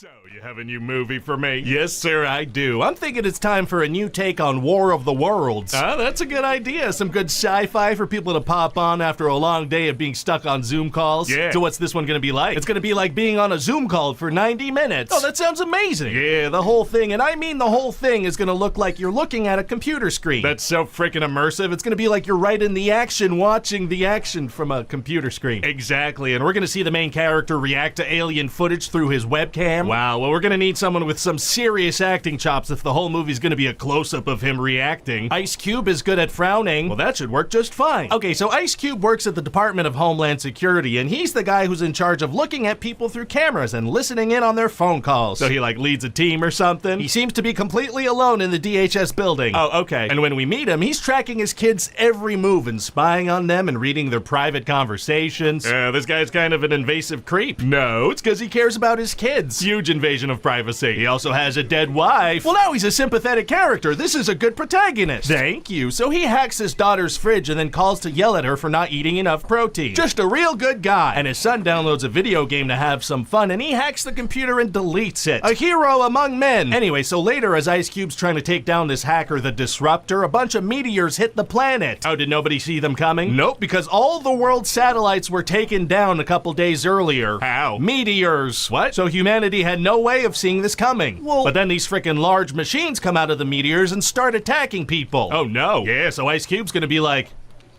whoa. Oh my goodness. As he watches footage. That's right. But then he wants to go help his daughter who's injured, but he can't leave the room because the door is locked. Dang. So how is he supposed to get through a glass door and exit this room? Impossible. So he returns to his computer and hijacks a Tesla for her and self-drives it to the hospital. Shouldn't he be helping with Homeland Security? He's getting to that. Okay. So now he's got to do this super action-packed thing where he puts together a presentation for the president. Oh. Yeah, so we'll see him taking screenshots from cameras and from the news and whatnot. He's getting his information from the news? Constantly, yeah. The news is reporting on things before he can even find them out. So he presents this to the president, and the president's like, yeah, we should shoot the aliens probably. Wow, well thank God Ice Cube gathered some screenshots on his computer and organized them into neat columns. Oh, heroic spreadsheets are tight. But then we're gonna learn that the aliens are actually here to eat our data. What does that mean? Data is their food. What does that mean? They think our data's so freaking tasty, so they start eating all of it, and as Ice Cube's looking at his dead wife's Facebook page, they eat that and it disappears in real time. Aliens eat Ice Cube's dead wife's Facebook page? How quickly can we put this movie into production? And they start eating everybody's data, and the military's data, and the government's data, which means, well, frickin' passenger airplanes fall to their deaths. The planes die. That's what we're gonna write on screen, yeah, and then obviously all military equipment and planes stop working, and tanks, no more tanks, because the data was eaten by aliens. Yeah, because how could a tank if it's data tanks? You're making a lot of sense, and I like that. So then Ice Cube's gonna find out that his son is the hacker he was looking for. How? Well, he like undoes the hacker's voice modifier and realizes it's his kid. He had never undone the voice modifier before, despite having that ability this entire time. Correct, and it turns out his son knows that the government started this surveillance operation called Goliath that they knew would attract aliens. Oh, they knew about the aliens' data diet. They sure did, but they wanted to see inside people's Amazon carts real bad. Understandable. So then Ice Cube confronts the director of Homeland Security about about it. Is he gonna beat him up? Well, no, he confronts him over Zoom. Remember, this is on a computer screen? Right, well, that's just as exciting and cinematic. You'd know it. So then this freaking guy locks him out of the DHS system. Whoa! So he has no choice but to join his son's hacker squad and upload a YouTube video exposing the whole thing. Oh, the aliens didn't eat YouTube yet? No, they ate Facebook. They did not eat YouTube yet. Well, fantastic. But now the government wants to destroy Washington, D.C. so they could cover up the Goliath and protect it with rubble, which is actually inside Ice Cube's building. How do they plan on bombing it? With bomber planes. I thought all the planes were down. Hey, shut up. So now Ice Cube teams up with his son and his daughter to make a virus to take down the aliens. Oh, his daughter too? Yeah, she's a scientist and she made a cannibal virus that they're gonna combine with a computer virus, and that's gonna kill the aliens. Well, I have no further questions. So Ice Cube needs to put this virus into the mainframe with a thumb drive, but he doesn't have one of those. Oh man, gonna be tough for him to save the day now. Actually, it's gonna be super easy. Barely an inconvenience. Oh, really? Yeah, see, his daughter's boyfriend's an Amazon delivery guy, so Ice Cube puts an order in for a thumb drive on Amazon.com. So now the guy, he can fly a drone with the thumb drive over to Ice Cube. The Amazon product placement might be a little too subtle. Can we kick that up a bit? Way ahead of you. At a certain point, the drone falls and they give a homeless guy a $1,000 Amazon gift card to go risk his life and flip it. Perfect. So now Ice Cube, who has finally figured out how to get past that pesky door, has to run to Goliath, and he encounters one of the alien tentacles and he kicks it and he's like, "Move, bitch, get out the way. I am going to spend real money on making this into a real movie." So then Ice Cube saves the day and he decides he's not going to work for the government anymore. Instead, he's going to keep an eye on them. Wow, wow, wow, wow, wow. And then he gets the most valuable reward of all, like a medal or something. A tweet from Joe Rogan himself. Whoa! I know. Damn, well, there's no way people won't love this one.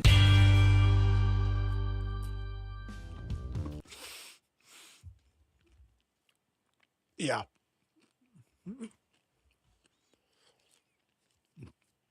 There is literally no reason to watch that movie. None. Just none whatsoever.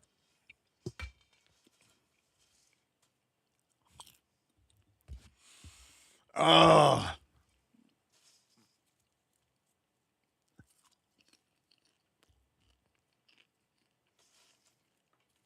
Oh, yeah.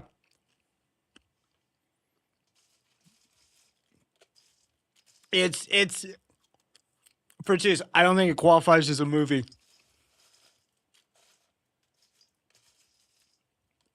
We know going in, this isn't a movie. It's an hour-and-a-half Zoom call.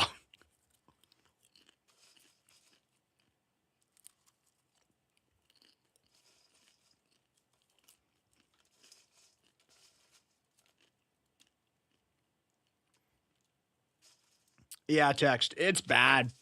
It's bad. Like, I mean, Jesus fucking Christ.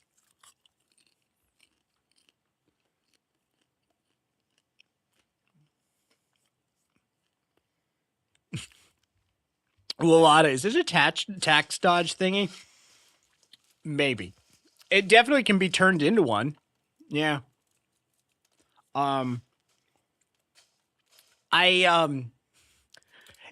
Look, you could do that movie, but if you're gonna do that movie, you need someone like Joaquin Phoenix to carry it, right? Like you need an actor, like on Her, right? Like you need somebody who is gonna have to do some heavy lifting. Ice Cube is not that person. Jesus. Hey, Tony. It's the fucking third or fourth raid we've had tonight. Jesus. 4, 5. Che, Ricky, Raptor, Radham, Red Cyber. Welcome in. We were just shitting on the new War of the Worlds movie. We're winding down. Hope your stream went well.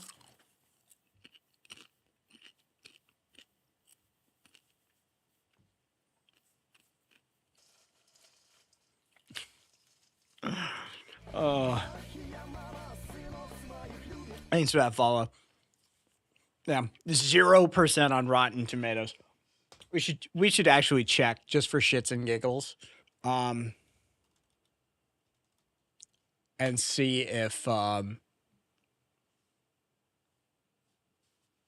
if it's holding. Oh, let's see. No, guys, it's up to 4%. All right. So, liberals, it fucking facts and things.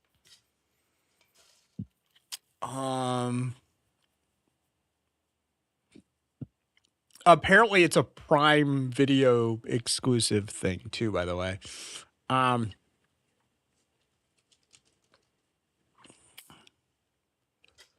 Let's see. Written by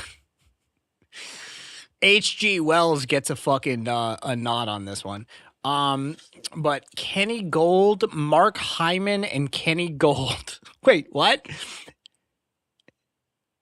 So screenplay by Kenny Gold as Kenneth A. Gold and Mark Hyman, and then Kenny Gold as screen story. He is known for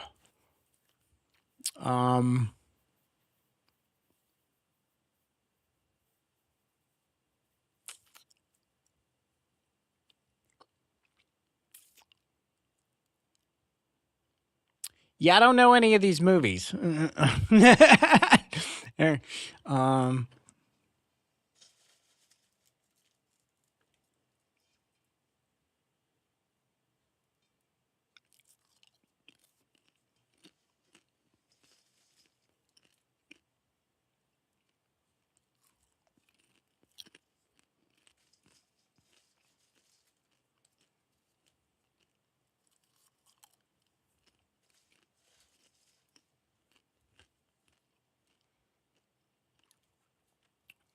The dude who helped write the screenplay for this did Meet the Fockers and How to Train Your Dragon and Osmosis Jones. Are you fucking kidding me?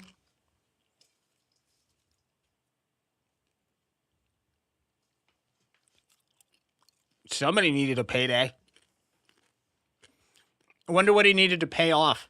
Beach house? Kid going to college? Like what got...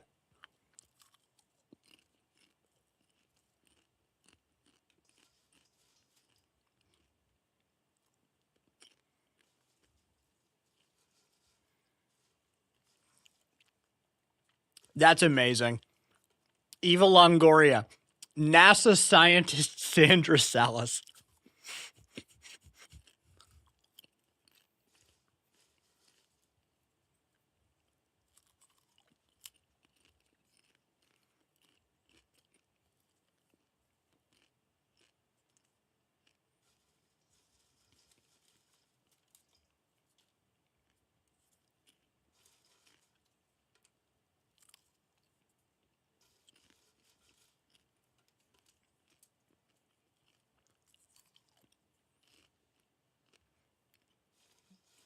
Yeah, I don't know any of these.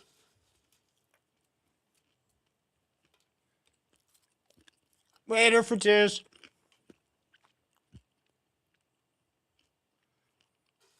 Hot garbage, man.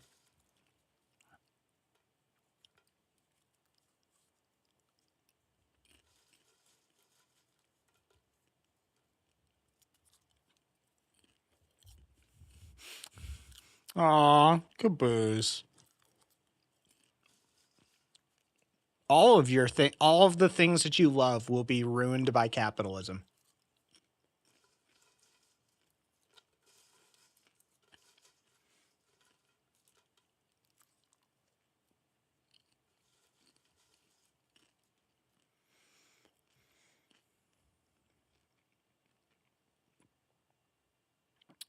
Okay. I don't even remember I was